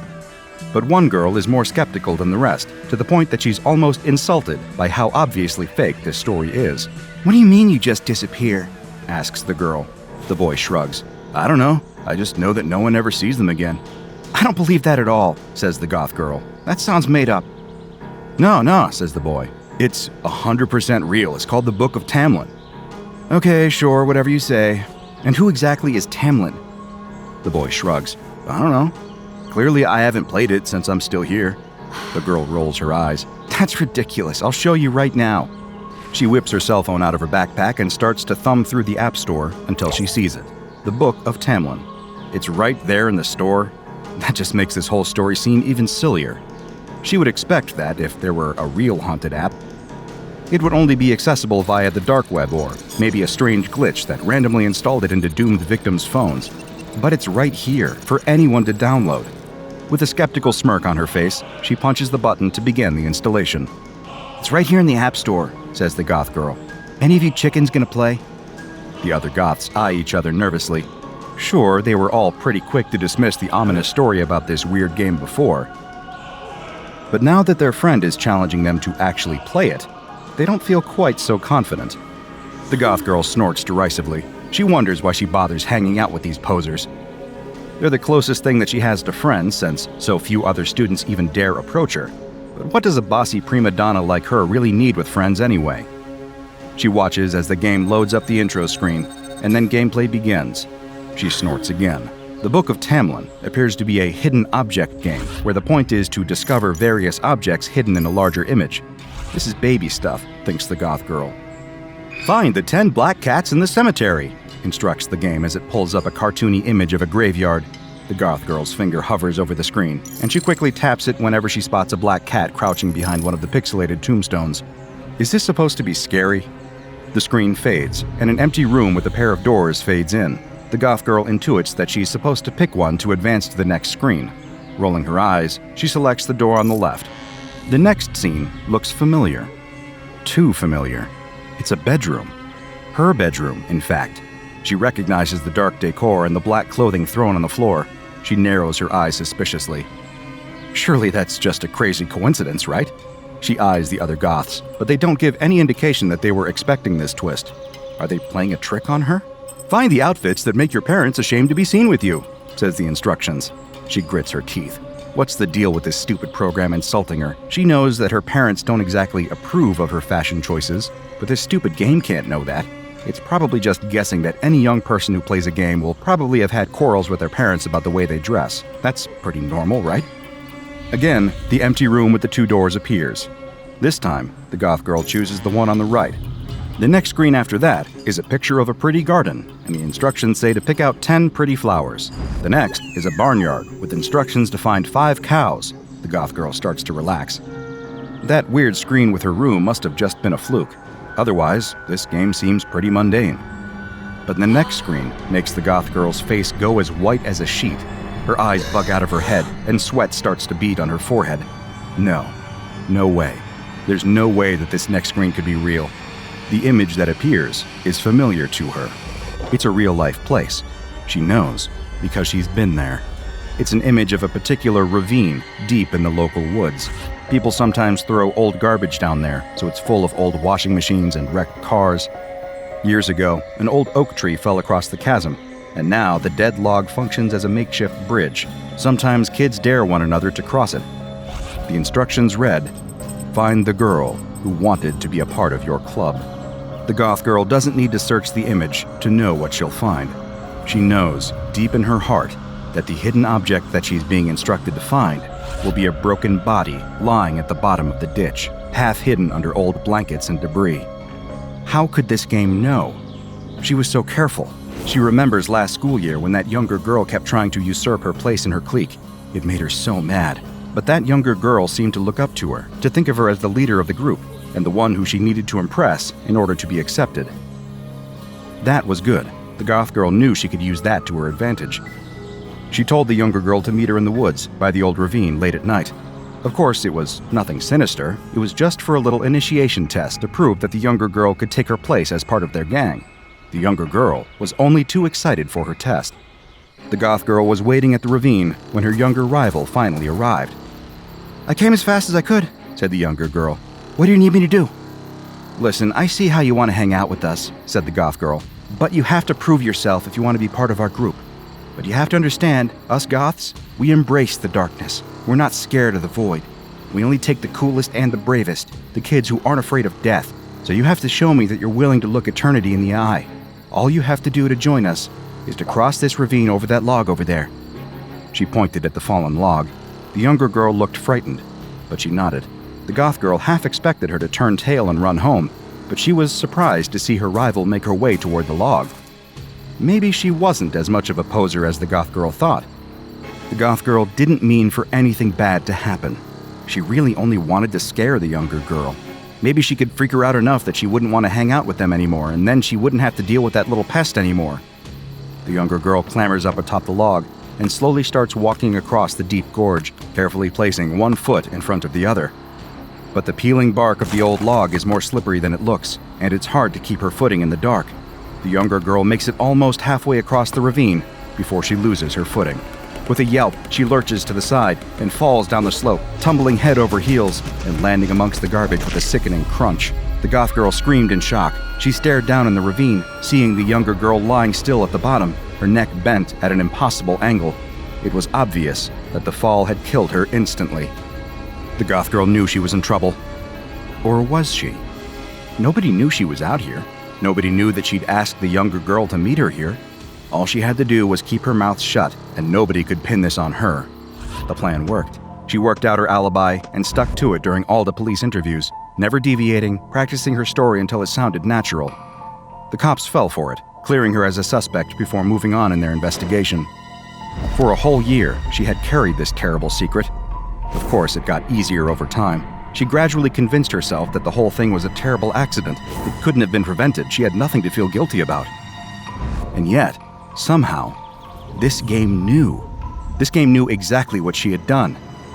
The phone slips from her palsied fingers and drops to the ground. The other goths look at her in confusion. They've never seen their leader in such a state of terror. What could have spooked her so bad?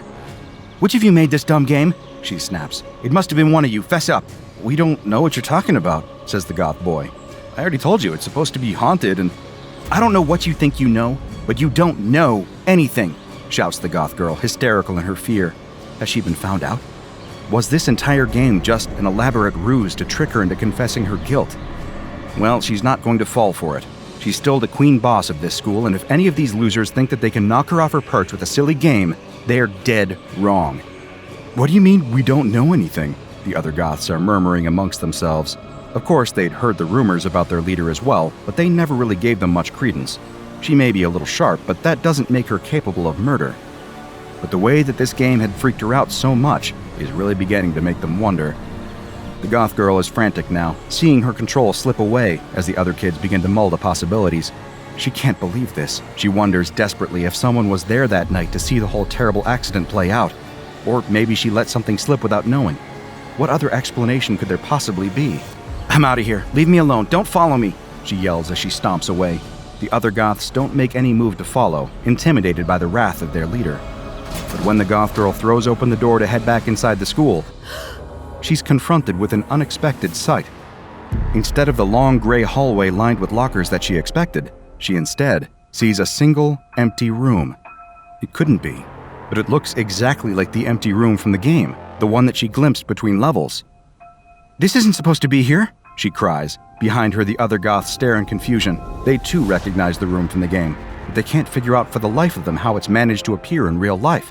What's going on? Is her guilty mind playing tricks on her? No, that can't be. The reaction of the other goths shows that they see it too.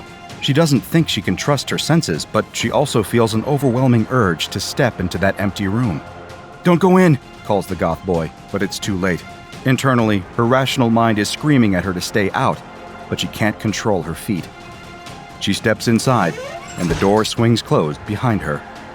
The goth boy runs to the door and yanks it open, hoping to help his terrified friend. But beyond the door, he sees nothing but the ordinary hallway that's always been there.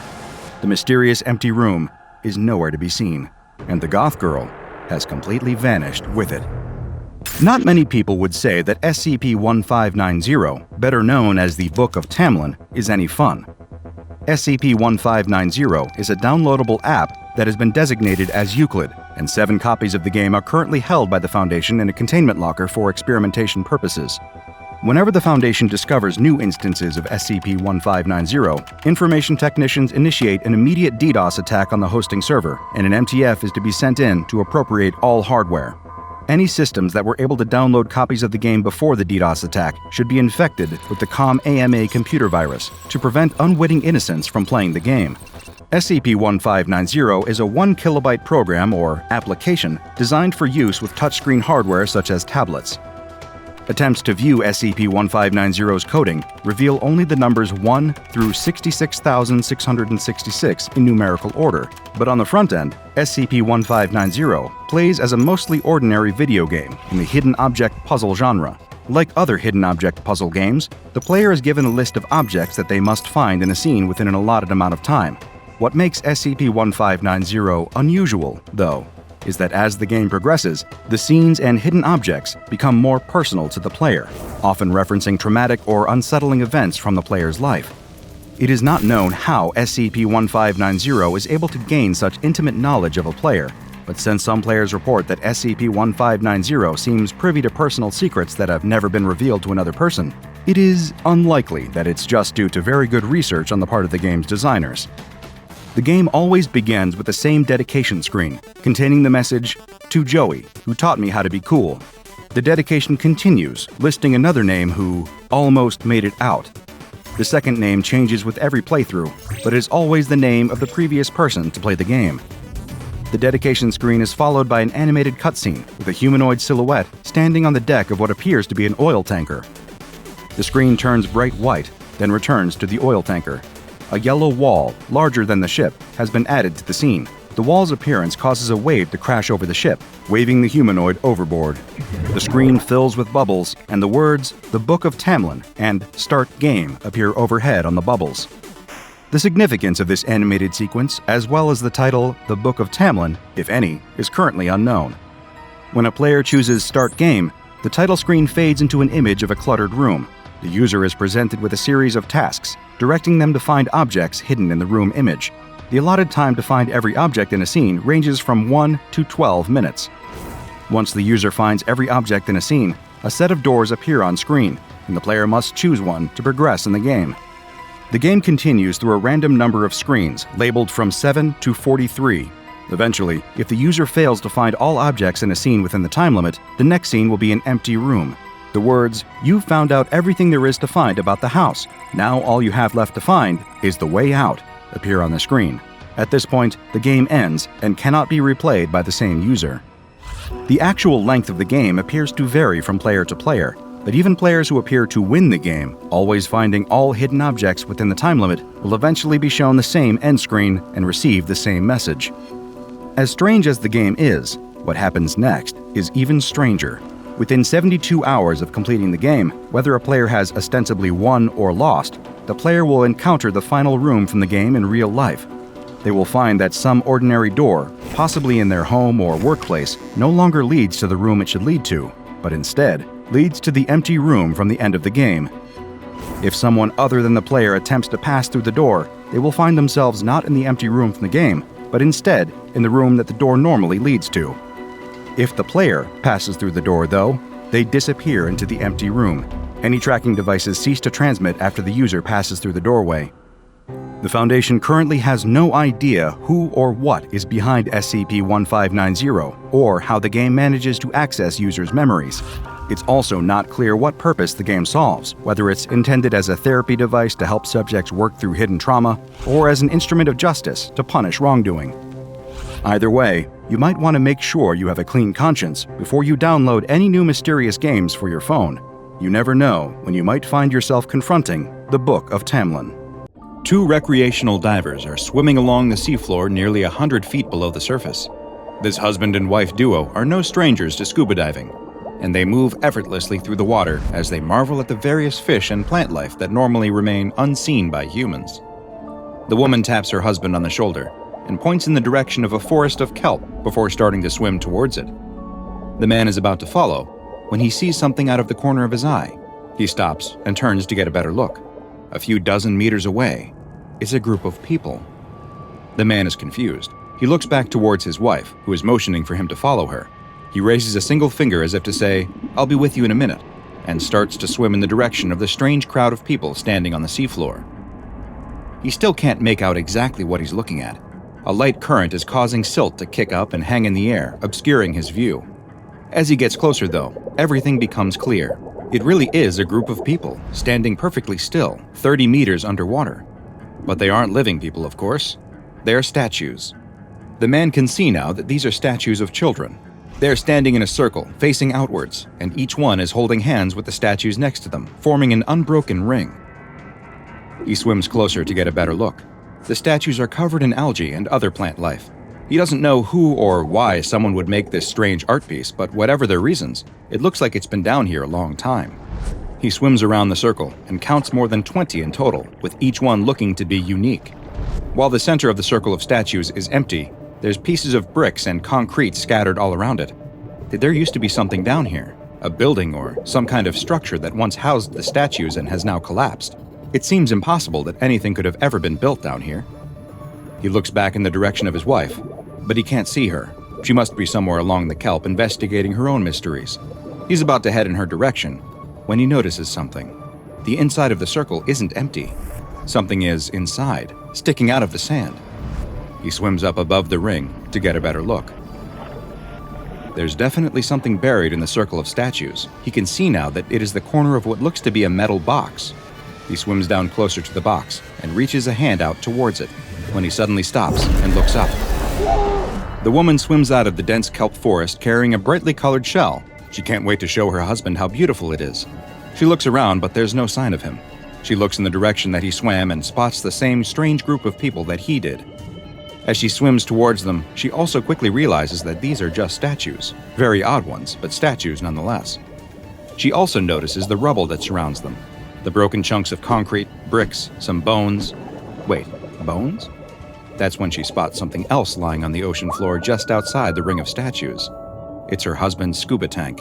with his shattered mask resting on top.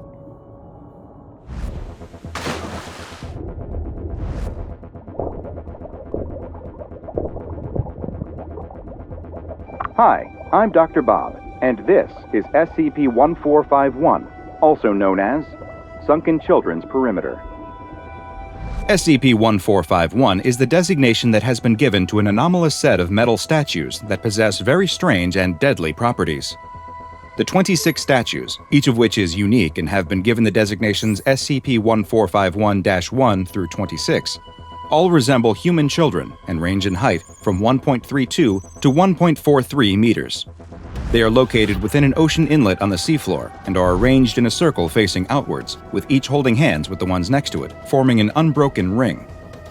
These statues are anything but stationary, though, at least some of the time, and in fact, they have 3 distinct stages of motion, which the SCP Foundation refers to as Class 1 through 3 scenarios. The first, a Class 1 scenario, is the designation given when no movement is detected at all. This is the state that the statues appear to spend the majority of their time in. The designation will change to Class 2 when some slight movement of the statues is detected. In this state, they can be seen to slowly raise and lower their hands, while also subtly moving together in a counterclockwise direction. Bubbles have been observed coming from the statues' mouths during this scenario.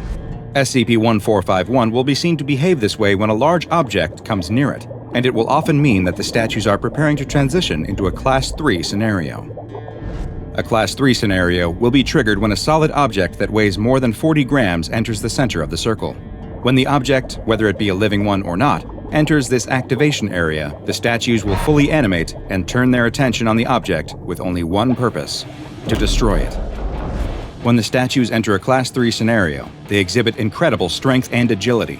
They appear to possess at least a rudimentary form of intelligence as well, as they have been seen utilizing teamwork and advanced tactics. Once the statues have been activated, they are relentless in the pursuit of their targets, stopping at nothing to neutralize them. Should you manage to make it out of the activation area, the statues will still continue to give chase, and in one case, they followed a target over a kilometer before finally overtaking it. Once they get their hands on a target, death and destruction are all but assured. They will rip and tear anything that enters their circle apart, be it man or machine, with their metallic hands. Once they have eliminated the object, the statues will then return to their Class 1 scenario position. Attempts to intercept the statues as they return to their activation area will lead to what the Foundation has dubbed a Class 3.5 scenario, during which they will destroy anyone or anything that tries to intervene or prevent them from reaching their destination. While SCP-1451 might seem to be one of the simpler anomalies in the SCP Foundation database, there may just be more to this story than first meets the eye. And in fact, the Sunken Children's Perimeter may not even be the first anomaly that was contained here. Those with Foundation Overseer level clearance have access to some rather interesting documents that help to fill in just what SCP-1451 might really be, and more importantly, what they're protecting. The documents include a manifest of the materials that were initially recovered from the area where SCP-1451 was discovered. These materials included roughly 20 kilograms of bricks, 4,000 kilograms of containment-grade concrete, the type normally used in SCP Foundation sites, and most interesting of all, a damaged Scranton box. For those unaware, Scranton boxes were the precursors to Dr. Scranton's much better-known reality anchors. These powerful devices are used to contain reality warping anomalies and prevent them from bending the fabric of our universe to their whims. Dr. Scranton's initial research into the technology produced an early version that was used in the containment of anomalies, though we now know that the technology was flawed and could lead to failures in containment. In the case of SCP-1451, a document was partially recovered from the Scranton box that alludes to just such a failure. In this instance, a powerful EUCLID-class reality warper was being held at Area 56, a location that the Foundation has no record of ever having existed. The corrupted file seems to suggest that the reality warping SCP's primary anomalous attribute was that things it believed to be real would become real. If it misconceived reality in any way, its anomalous abilities would force that misconception to become actual reality. For example, after the anomalous entity referred to an agent assigned to its containment as a child, the agent was at risk of undergoing various physical and mental changes to truly become a child. It appears that the anomaly may have begun conflating various aspects of its containment, mixing up the concepts of containment itself.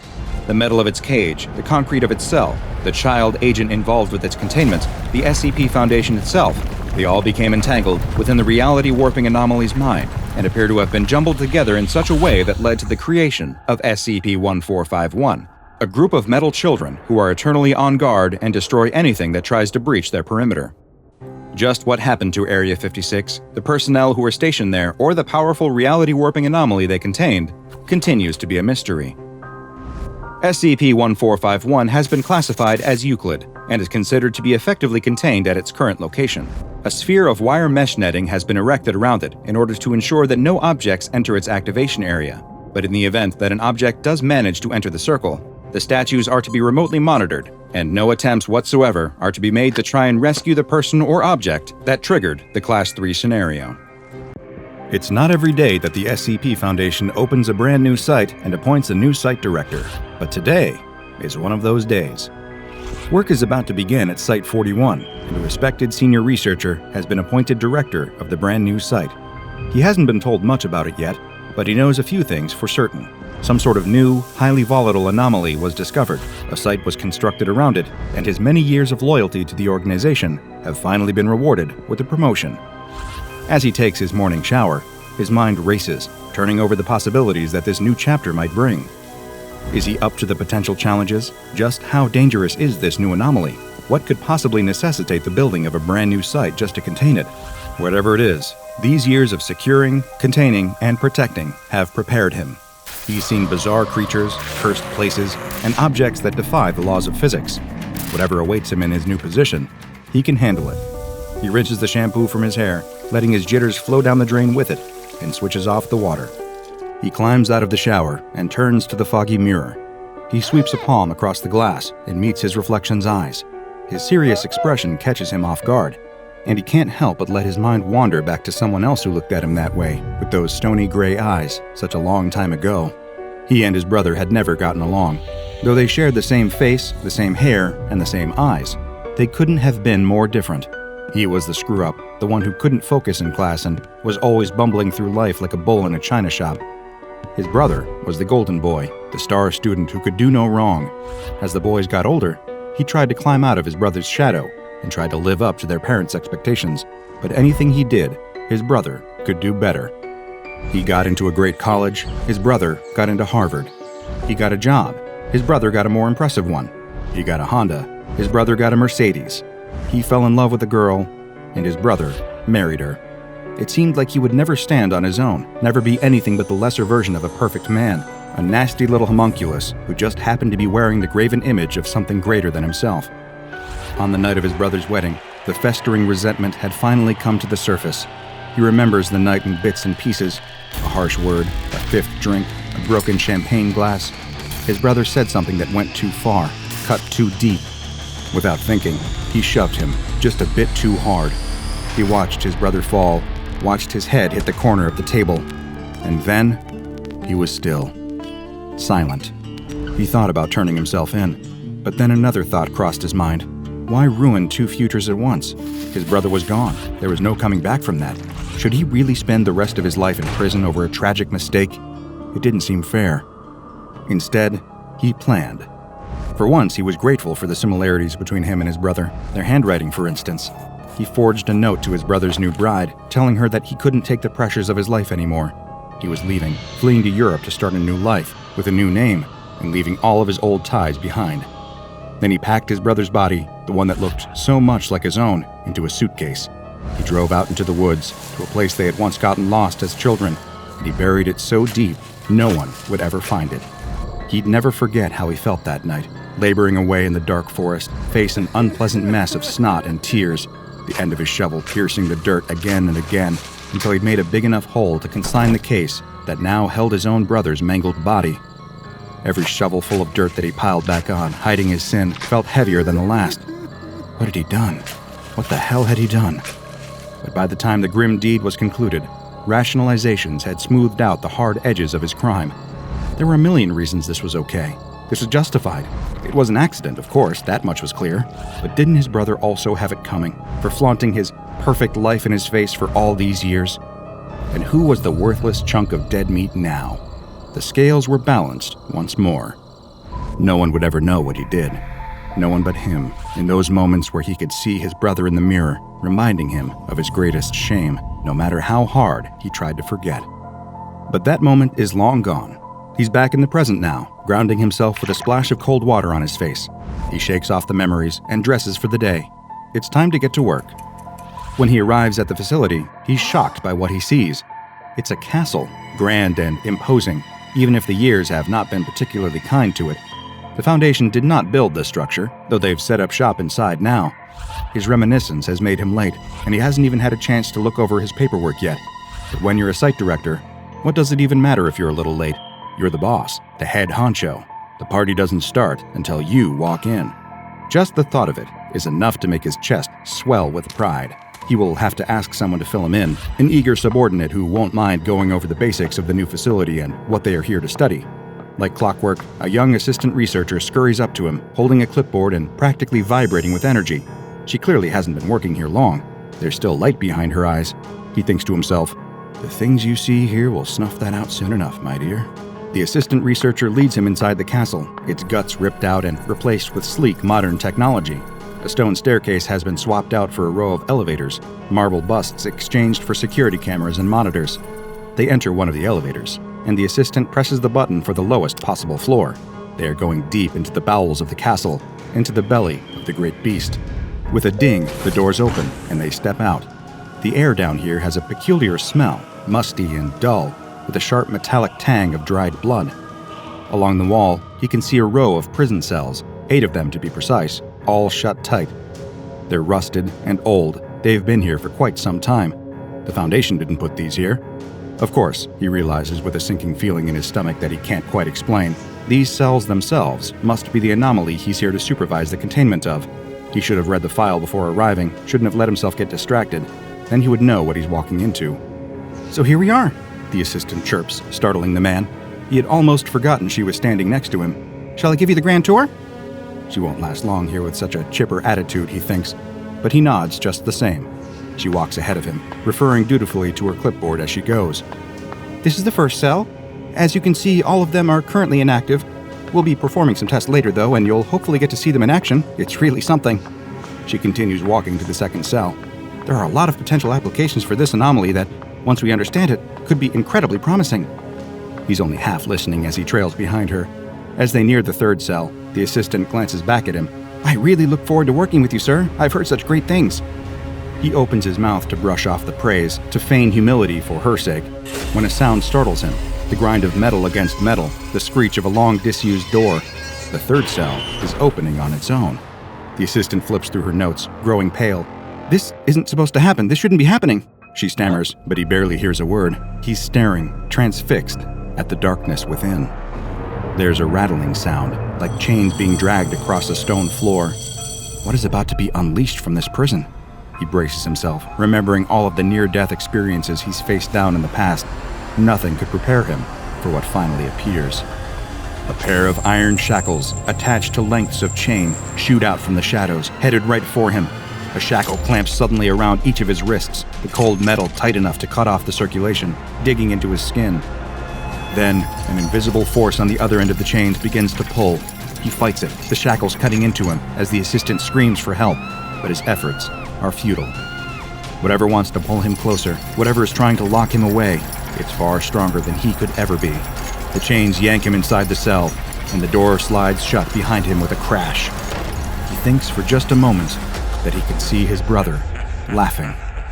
Then, he's gone, leaving only an empty cell and a traumatized assistant behind. Sometimes the sins of the past come back to haunt you, and unfortunately for this particular man, there's no statute of limitations when it comes to SCP-567, or The Dungeon. In case the nickname wasn't clear enough, The Dungeon is not the sort of place you would ever want to be confined. SCP-567 is a series of 8 cells located beneath Foundation Site 41. Each cell has a designated number from SCP-567-1 through SCP-567-8. Most of the time, the cells are inactive and indistinguishable from any ordinary prison cell. However, when someone that one of the cells deems to be guilty of a specific offense enters their proximity, the anomalous properties of SCP-567 become abundantly clear.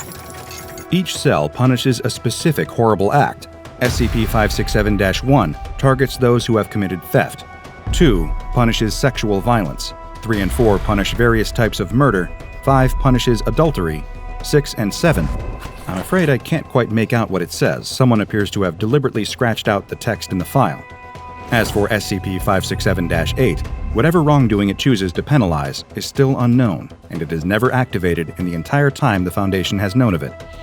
Every other cell is completely empty, but 567-8 contains one single, antique wooden chair in the center of the room, nailed to the floor. The purpose of this chair is unclear. When an individual who has committed one of the aforementioned acts comes within 2.5 meters of their corresponding cell door, a pair of shackles will shoot out from within the cell, seemingly materializing out of nowhere. These shackles will then lock around the individual's wrists and drag them inside, at which point the cell door will slide itself closed and lock, and the prisoner and shackles will disappear.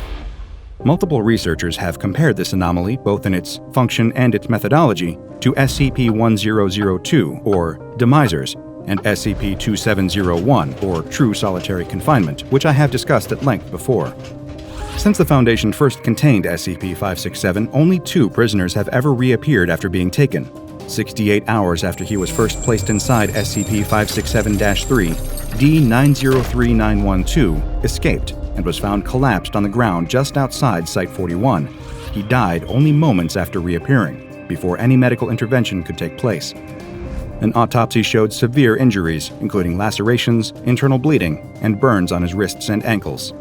The second subject to ever return was D-937122, who was found 157 months after being locked in SCP-567-6. In spite of her injuries, which included head trauma, missing fingers, and the same burn marks on her wrists and ankles, this subject had a great deal more energy and attempted to attack the Foundation personnel that found her. She was subdued by several guards, restrained, and interrogated by an unnamed agent. Thankfully, an audio log of the interview was included in the file, giving us a sense of what transpired. "Please state your name," the agent began. D-937122 did not respond. "Please state your name," they repeated. Again, no response. The agent sighed heavily and changed tactics. "Look, I'm very sorry, and I want to help you, but we can't give you medical attention unless you cooperate with us, so please state your name for the record." At long last, the D-Class responded with an intense outburst. "My name? You want to know my name? Screw my name! There is no name, there is no anything! But there is. I escaped. I got the medal off, none of it..."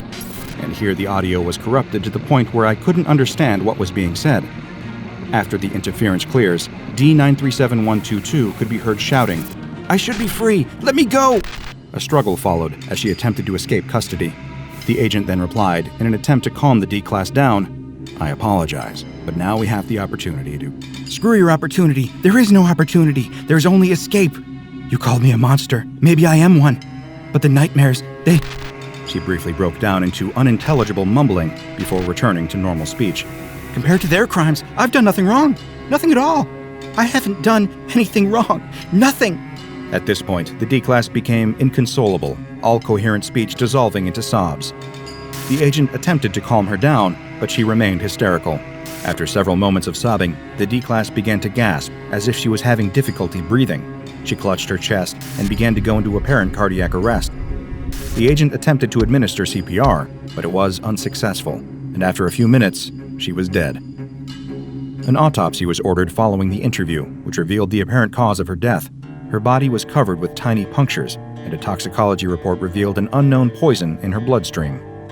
Though only 2 people have ever emerged from SCP-567, they were not the only organic life forms to break out of the dungeon's cells. Every so often, the doors of a cell will open, and an entity will emerge. These creatures are given the designation SCP-567-9, and they are always aggressive. They do not usually match the description of any existing animal, instead appearing to be some sort of undiscovered creature.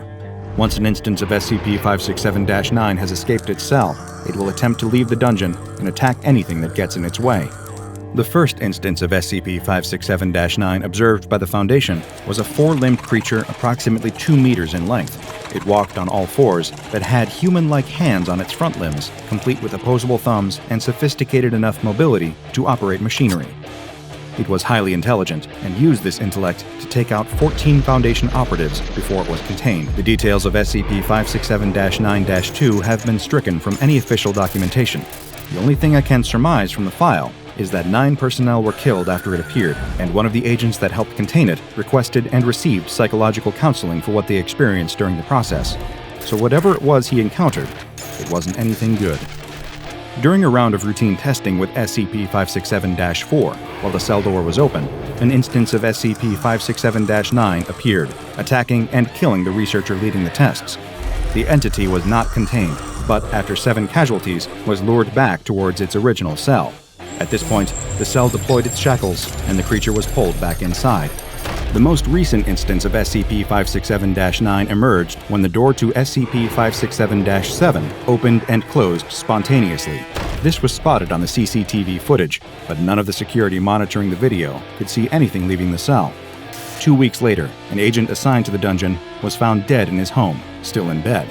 The circumstances of his death were virtually identical to those attributed to SCP-966, the nightmarish species of creature known as the Sleep Killer, which I've discussed here on the channel before.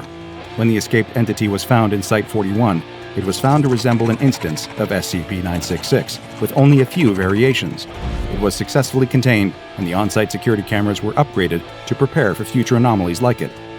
Though many specifics are missing from the file, including the exact appearances of the creature that emerged from the cells, I have deduced one thing. Wherever SCP-567 is transporting those it deems guilty, it is a prison for monsters of all species. Humans are not the only ones it wishes to hold accountable for their crimes. As I was reading about the dungeon and the various tests involving it, a rather morbid question came to mind. What would happen to a test subject guilty of more than one crime? Which cell would claim them? Well, fortunately for my curiosity, and unfortunately for him, one D-Class found out. D-834200 was used as a human test subject during initial studies of SCP-567. He was placed in front of SCP-567-6 and 7. Almost instantly, the cells rattled open, and the shackles shot out to grab him. His left wrist and ankle were ensnared by Cell 6, and his right were trapped by Cell 7. Then, he was pulled into both cells. Well, part of him was at least. How can I best explain his fate without causing too much distress? Have you ever held a wishbone in your hand at a family dinner while your sibling or cousin held the other side, and you both pulled until it broke? It was a bit like that. SCP Foundation Site-41 has been established in the abandoned castle that contains SCP-567 in order to prevent any civilians from coming across it. The entrance to the dungeon is kept sealed at all times, and the doors to each of the cells are monitored via CCTV. If any door is opened without authorization, Task Force Delta 9, also known as HACS, will be deployed to contain the resulting instance of SCP-567-9. If, for any reason, it cannot be contained, the task force is permitted to terminate. In order to prevent the unnecessary loss of any personnel, all applicants to join Task Force Delta 9 must have a clean criminal record, have never committed a crime at all, even at the behest of the Foundation, have a strong dedication to the law, and show loyalty to the social contract and the feelings of others. A robust moral compass is considered a vital qualification to work near SCP-567, lest they become simply one more victim added to its long list of tortured penitents. The Foundation has encountered many anomalies over the years that could pose a danger to the organization itself. SCP-567 is no exception. Untold numbers of Foundation operatives have committed terrible acts in the service of the greater good. They have lied, stolen, and even killed in order to protect and contain the secrets locked away in files and behind heavily guarded walls. A great deal of caution should be used when dealing with the dungeon, no matter how justified a person thinks their past sins might be. After all, there's no chance to plead your innocence, and the very prison that plans to hold you is also the judge, jury, and executioner. The rain patters incessantly against the hiker's hood, the sound that has been accompanying her for the last 4 hours of walking through the Blue Ridge Mountains. Just that noise and the squelch of her shoes as they tread their way up the gravel path. It doesn't help that it's now almost pitch black. Come to Blue Ridge. You'll love it here. We can go out together. Yeah, right. Her friend had bailed on her at the last minute, taking half of their equipment with her so the hiker had to buy herself a whole new tent and sleeping bag that morning. Now, as she trudges her way up yet another trail in the pouring rain, she seriously wonders if it was worth the trip out to Virginia. She is so absorbed by the rain and the darkness that she fails to see the man walking towards her until the last second. He isn't coming along the path, not at all. Instead, he is marching straight up the ridge on her right, making a beeline for her. He's dressed in ragged waterproof clothes that catch and tear on the bushes as he pushes his way through them. He closes the gap to her startlingly fast, so quickly in fact, that she has to jump back out of his way to stop him from walking right into her. She catches her heel on a rock and loses her balance, landing squarely on her tailbone. A dull ache shoots up her torso, enough to wind her. But as she gasps for air, the man just walks right on past. He crosses the path and strides up the embankment to the left, disappearing into the woods without so much as a glance back at her. By the time she's got the air in her lungs to call out at him indignantly, he's long gone. Her breath doesn't fully come back, though. Some part of her feels rattled. As she gets up, feeling that familiar squelch in her boots, and continues along the trail, she can't quite settle her lungs into their normal pattern. She walks another mile or so, but the anxiety doesn't go away. That settles it. She won't camp on her own tonight. There's a hostel just up the ridge that she can go to.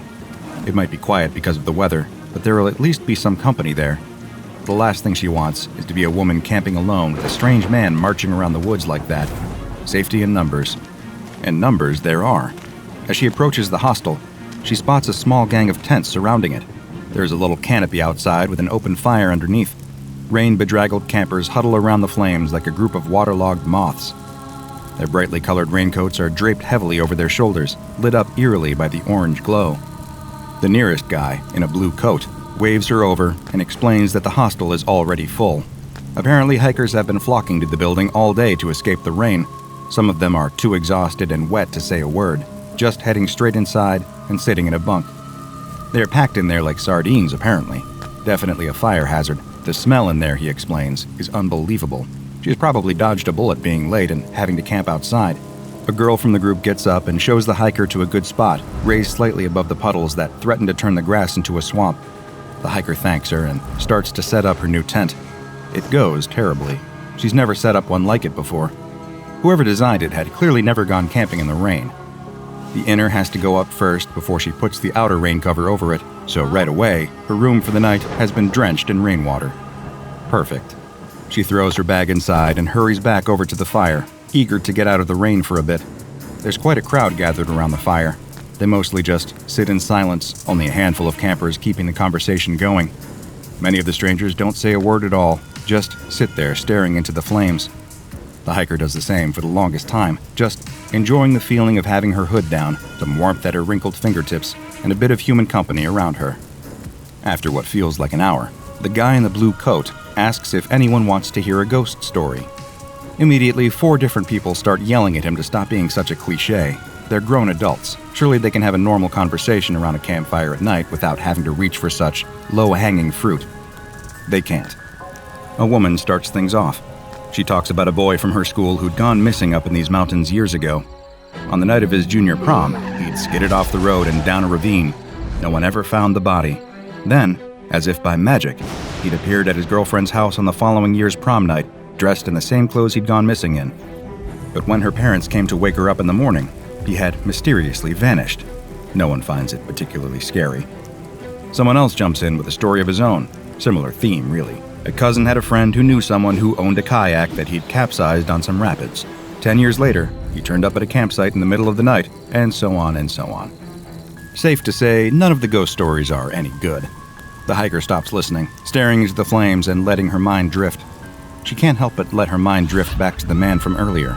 The hiker shudders involuntarily. One of the campers around the fire asks if she's okay. She tells them it's just the rain. That man. Something had been seriously wrong with him. Dressed in tattered waterproof clothes, walking in such a straight line, totally ignoring her. Not just ignoring her, but nearly walking through her. Should she tell someone? Maybe he's still somewhere out there. Maybe he's sick. She should say something. The hiker sits herself up straight and looks around the circle. She's just opening her mouth to speak when she freezes. There he is. The man, sitting 2 places to her left. How had she missed him? Rain drips from his hood and runs down his sleeves. He isn't looking at her. He isn't looking at anything, just staring straight ahead at something beyond the fire. Is everything okay? The guy in the blue coat asks, noticing the hiker's discomfort. She gathers herself and tells him everything is fine, but the interruption is enough to kill the conversation. An uneasy atmosphere settles over the campfire. No one knows quite what to say. The only sounds are the crackle of the campfire and her breathing. She can hear it speeding up again, her lungs falling out of rhythm, out of sync with her body, in sync with her growing panic. Is he following her? It's too much. The hiker excuses herself and gets up from the fire. She walks in the direction of her tent, but with every step, she finds her lungs falling further out of rhythm. Breathe in, breathe out. Simple as that. One breath in, one breath out. In through the nose, out through the mouth. Is he behind her? Is he? She wheels around. No, he is still sitting with the crowd staring into the fire, just like the lady next to him and the young kid next to her. In fact, half of the people sitting around the fire don't seem to be moving at all. In fact, none of those people looking into the fire have said a word all evening. Not a laugh, not a smile, nothing. And come to think of it, there must be 11 of them sitting around that fire, but there are only 5 tents set up out here. A figure emerges out of the darkness so suddenly, it makes her jump. He can't be more than a few feet away from her, but in the darkness, she would never have guessed he was there. This new stranger walks straight past her, over to the fire, and takes her empty spot. No introductions, no asking if that space was taken. He just sits down. Quietly as she can, the hiker walks back over to the group, careful to hang back just out of the flickering glow of the fire.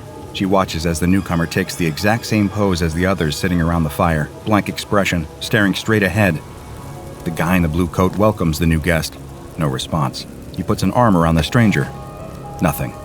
He asks if he's okay. Had a long day? Silence. The concern seems to register on the guy's face, and indeed on the faces of the others sitting around the fire.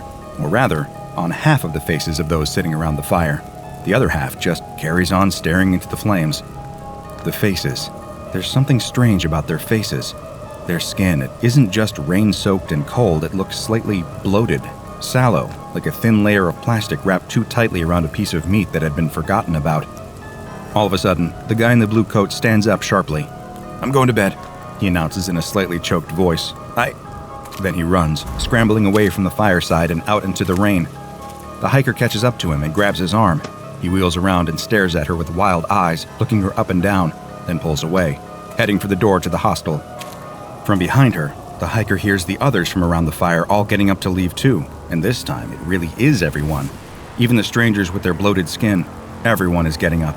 She turns back to Bluecoat and implores him to let her come and stay in the hostel for the night. She doesn't feel safe out here anymore.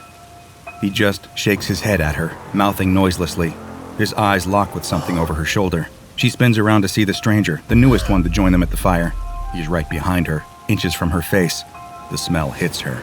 It isn't overwhelming, but it is there, sure enough. The smell of rotting meat, barely making it to her nostrils as if it was seeping through the gaps of a closed dumpster. The stranger does not look at her, though. He raises a lazy arm and pushes her out of the way, eyes fixed on the door to the hostel. Bluecoat drops all pretense and starts running for the door. He reaches it, dives inside, and slams the door hard behind him. The stranger continues to walk to the door, all the way to the doorstep, then stops. Another of the strangers joins him. Then the stranger with the tattered waterproofs. Then the others. 7 figures standing by the doorway, not knocking, shouting, or doing anything at all, just waiting patiently, as if at any moment someone will come and let them in. The hiker stands motionless. She holds her breath. Maybe they've forgotten that she's here.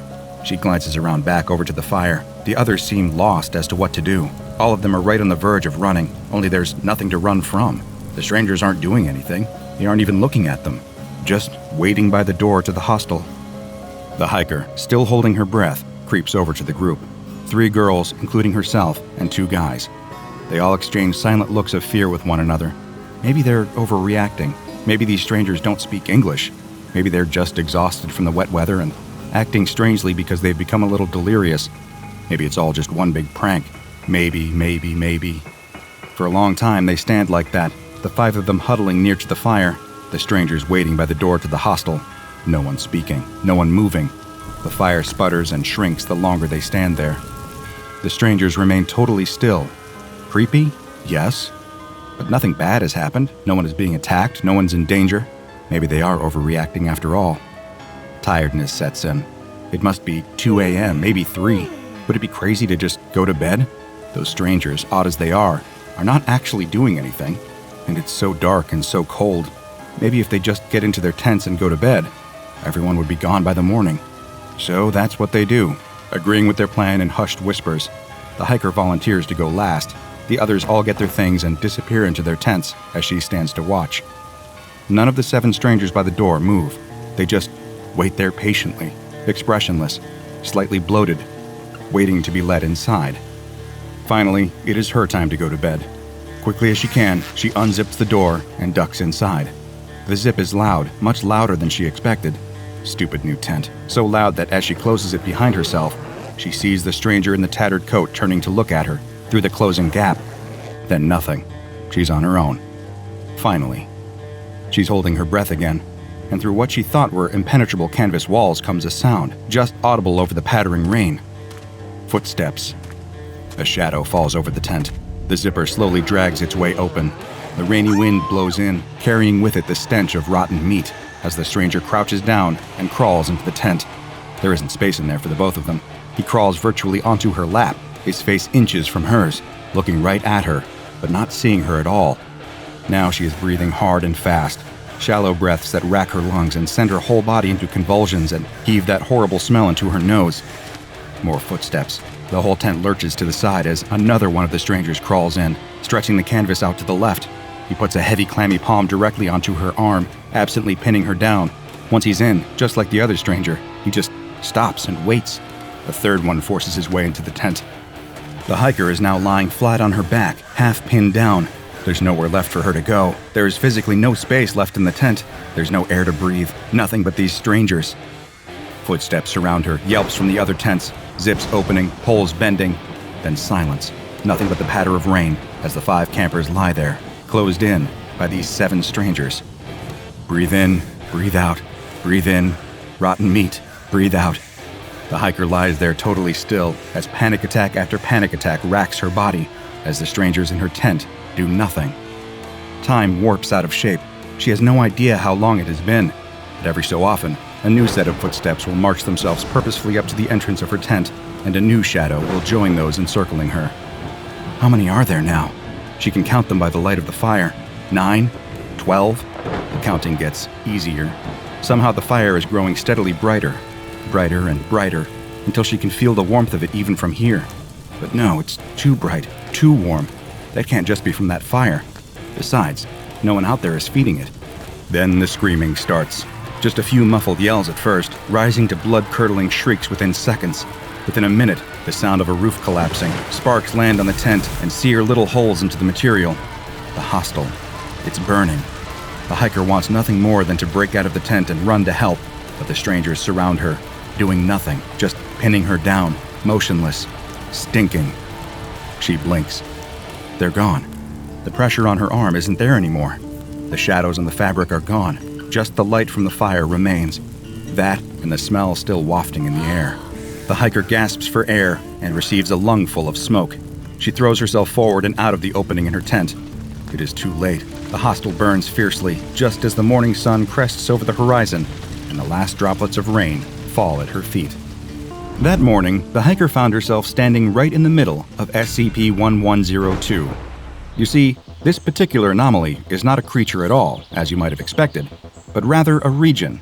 Within the Blue Ridge Mountains in Virginia, USA, is a geographical area known for a disarming but ultimately harmless supernatural occurrence. Well, mostly harmless. Only occurring at night and during periods of rain or snow, a seemingly random area within the Blue Ridge Mountains will undergo a strange event. All of the corpses within that region will seemingly come back to life. This is no simple reanimation, however. The original bodies do not suddenly rise out of the ground. Instead, exact copies of those bodies appear. While these copies are close enough to the original person to fool observers from a distance, they fail to be all that convincing upon closer inspection. The skin is the biggest giveaway, looking somewhat deteriorated and different in color from the original person. The most obvious difference, however, is the behavior.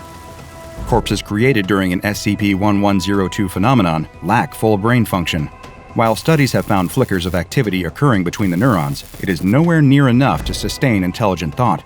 These bodies find themselves driven by one simple and very human desire. They want company.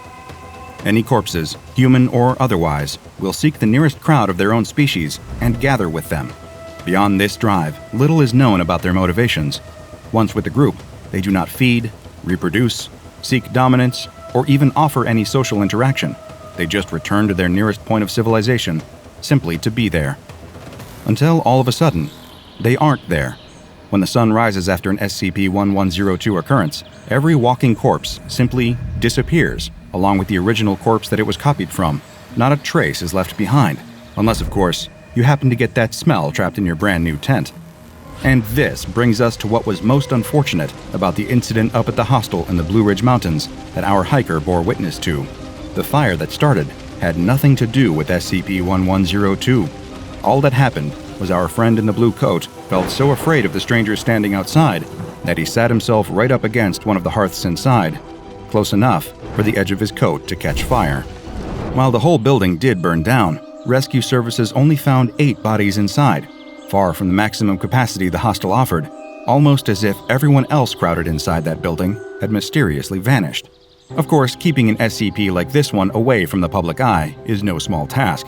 Containing a seemingly random geographic phenomenon is virtually impossible without sealing off the whole mountain range. Instead, a group of dedicated agents has spent several years running an information operation instead, taking the truth of these events and dressing them up as cliched ghost stories, the kind you'd tell around a campfire.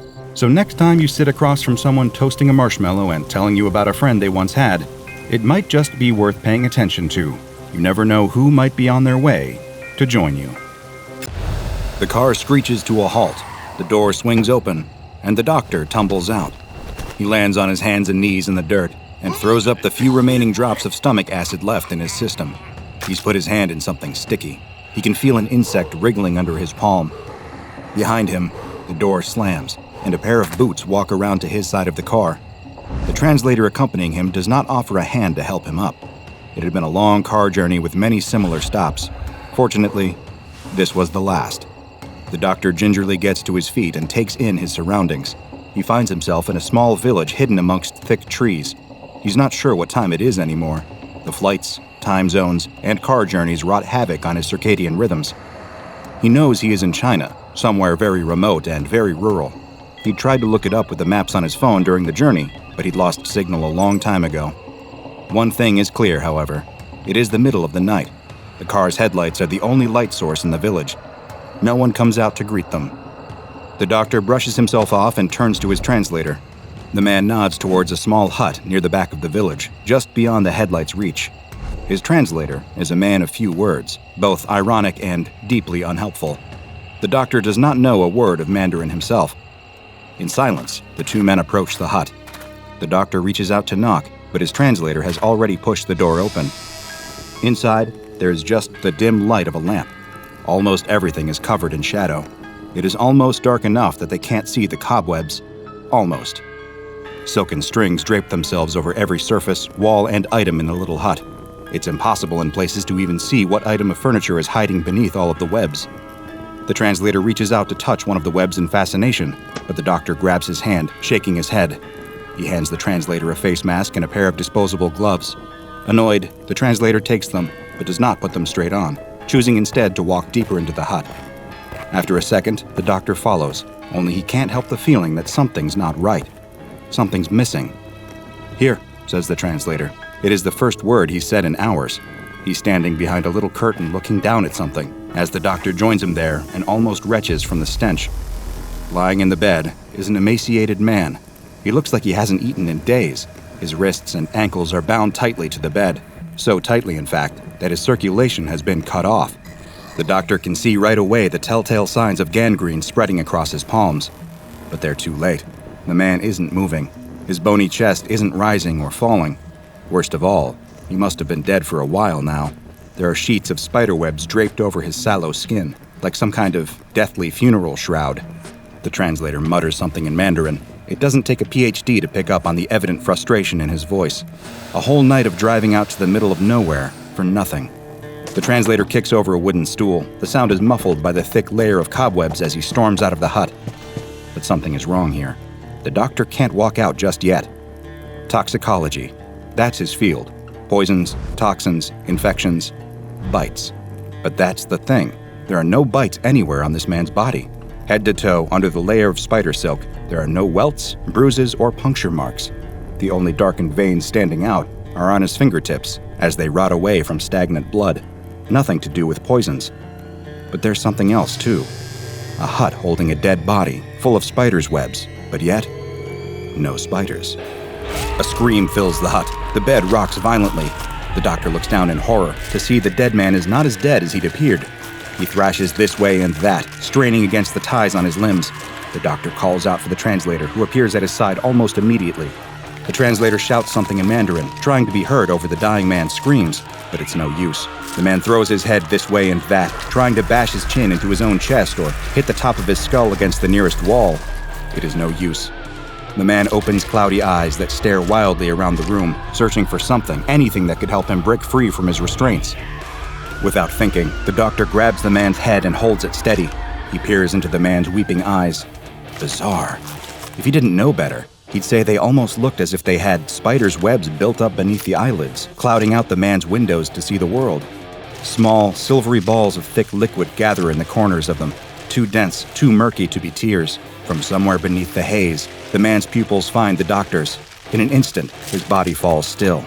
It is almost as if he relaxed, completely. A guttural murmur comes from the man's throat. The doctor looks to the translator for help. "Free me." The doctor looks down at his patient. This is the part of medicine he had always hated the most. At what point do you let someone go?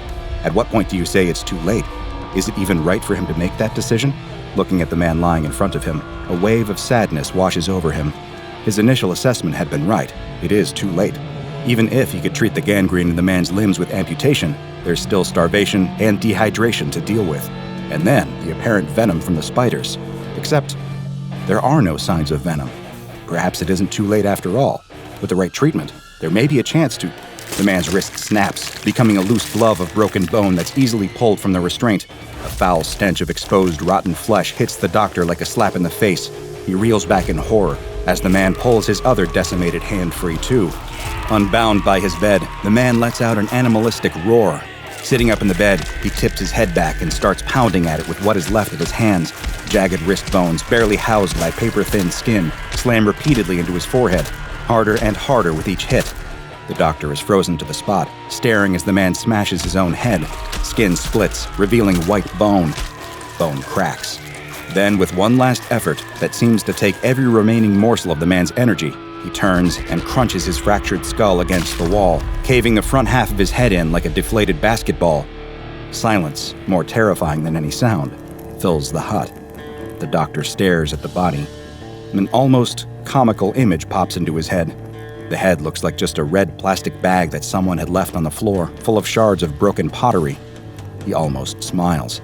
But then, the spiders appear. Just one at first, then 10, then a stream, then an eruption, spewing out of the gaps in the man's head like water shooting out of a collapsing dam. The tiny pink spiders flood the room, shooting up the walls into every crack and crevice, writhing and rippling around their feet. That breaks the doctor's paralysis. He and the translator sprint for the door. They crash through it and cover the length of the village in seconds. Grabbing the door handles, they haul themselves up into the 4x4. The translator slams it into reverse and almost crashes into a tree as he turns them around and back onto the dirt trail. They drive all through the night, not talking. The doctor gets control of his breathing, but his heart does not stop hammering the whole time. He cannot shake the images that fill his head. Spiders. Tiny pink spiders. Everywhere. The sun is just rising when the driver suddenly pulls over sharply. His eyes are wide, his face deathly pale. He doesn't say a word as he sits forward, reaches down the back of his shirt, and pulls out one tiny pink spider. The doctor yells in shock and hurriedly grabs a sample pot for the man to throw the spider into. The two men sit there in the front of the car in the warm morning light, staring through the glass at the Arachnid. It looks soft. That's the most bizarre thing about it. Rather than having a hard, dark exoskeleton like other spiders, this one looks fleshy. No, that's not quite right. It looks fatty. It looks squishy, like parts of the body that get exposed in traumatic crashes. Wrinkles and folds of pink, mushy cells with fatty deposits. Except it cannot be made from those kinds of things. It's a spider. As they watch, the spider seems to recognize their attention. It stands up on its back 4 legs and raises the remaining ones in the air. It looks almost as if it is doing some kind of mating dance for them. It turns its back to them, revealing a pattern of brightly colored dots across its abdomen. The doctor drags his eyes away from the dance. The sun is gone. Night has fallen again. His stomach stabs at him in hunger. But that can't be right. It was sunrise only a few seconds ago. The headache had started as he sat down on his flight. Now, 5 hours in and somewhere over an ocean, he knows he's not going to sleep tonight. He can't get the image of all those spiders out of his mind. He needs to report this. And he will, definitely. But not yet. A spider crawls up the seat in front of him. His heart stops, and he sits back violently in his seat, eyes wide. On the floor of the plane, pink spiders everywhere. They're not real. They're not real, just his imagination. He needs some rest. That's what he needs. He'll fly home, wait for the headache to pass. Then he can call someone. But right now, he just feels too groggy to do any of that. The adrenaline of his hallucination passes as quickly as it had come. He can feel the glass pot in his pocket tapping occasionally, begging for his attention. His head aches. He runs a hand through his hair. That can't be. Is he really growing gray hairs already? In frustration, he reaches up and taps at his forehead. Much to his surprise, the headache disappears almost instantaneously. If anything, it feels good. He sits there for several minutes, drumming a couple of fingers against his forehead, and before he knows it, he's fast asleep. All his fears and anxieties long behind him. Only they are not behind him. Once he touches down, he goes straight home to his apartment. No spiders to be seen. Why not? Shouldn't there be more spiders? He certainly wants more spiders. His headache comes back. He drinks water, takes some medicine, goes for a nap, and turns off all of the lights. But nothing seems to work. Even the tapping stops working. More spiders. A call lights up his phone screen, an international number. He takes a long time to answer it. It's his translator. The man's voice is shrill, panicked, far beyond what the doctor had ever heard before, even when they'd been running from the spiders. The translator is not making much sense. His words are slurred, and his sentences stop and start seemingly at random. None of it makes sense. The doctor turns the volume on his phone down. It's too loud for his headache, way too loud. Government knows. Should have worn gloves. Too late. The pain. The pleasure. Using a hammer. None of it makes any sense. The doctor looks down at his phone screen. The call is gone. His phone is dead. Hadn't it been on full a moment ago? What time is it? And where are the spiders? He punches himself in the head. A smile spreads across his face. He's in bed now. Something red around him. His pillow. It is soaked red. Could that be from his head? The sample pot sits on his bedside table, only now it's empty. How did that happen? Wasn't he standing in the kitchen a moment ago? He's losing time. He runs a hand through his hair. Webbing clings between his fingers. He sits under his desk with a hammer in his hand, euphoria washing over his body. Just once more. 8 more times. He hits the hammer against his forehead. Endorphins flood every cell of his body, so powerful he almost passes out as the pleasure chemicals crawl inside of him, oozing silk through the pores of his skin. Webs hang all over his apartment now. Just one more hit. 8 more hits. That feeling, it's just so. His wrists, his ankles. How many limbs? 4. Not enough. That light. Where is he? Figures crowd around him. It is hard to see them. Something's in his eye. Everything looks blurry and far away. The pain is back. His head. Someone, please. He screams and pulls against the bindings on his limbs. The pain. It's impossible. He needs to make it stop. Just one hit. Just one more hit from the hammer. That'll be enough. Something is behind his eye. He can feel it. Something crawling on the back of his eyeball. But that doesn't matter. None of it matters, except getting his pain to stop. No more headaches. Just one more hit. That's all he needs.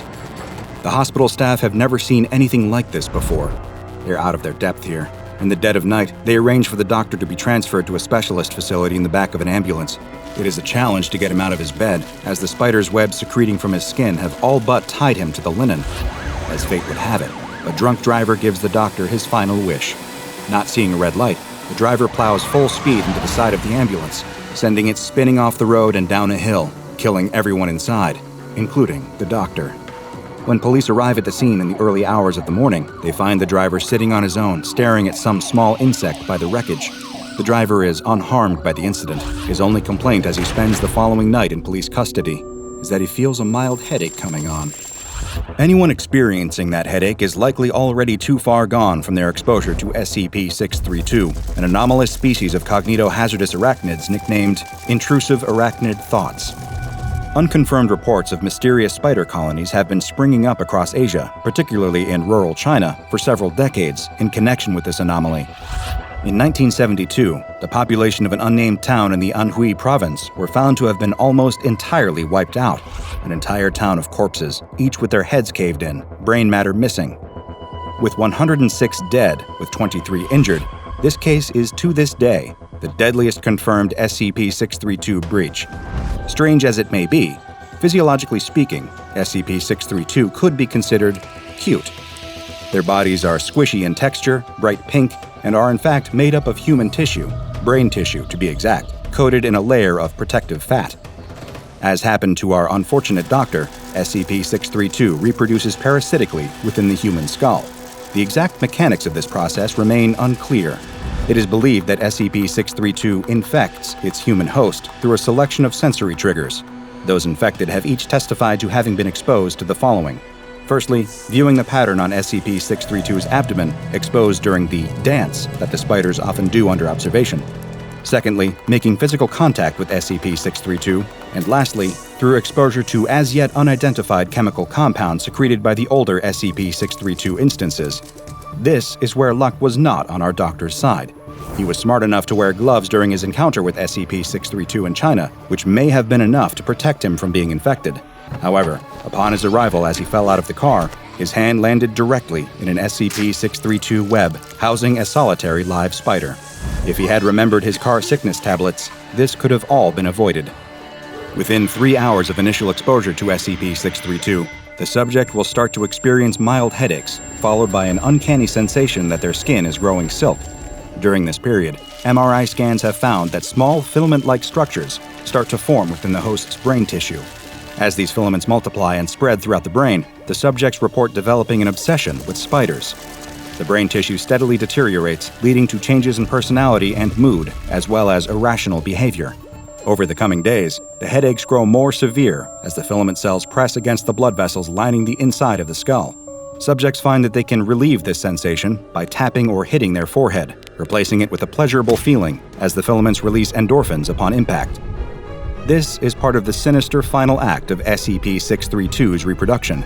After 6 to 7 days, as the host's headaches worsen, they find they have to hit their skull harder and harder to alleviate the pain and get that chemical high.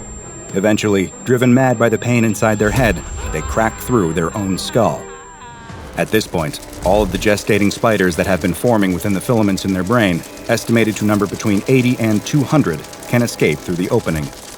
Because of its unique containment difficulties caused by its cognitohazardous properties, SCP-632 has been given the EUCLID object class.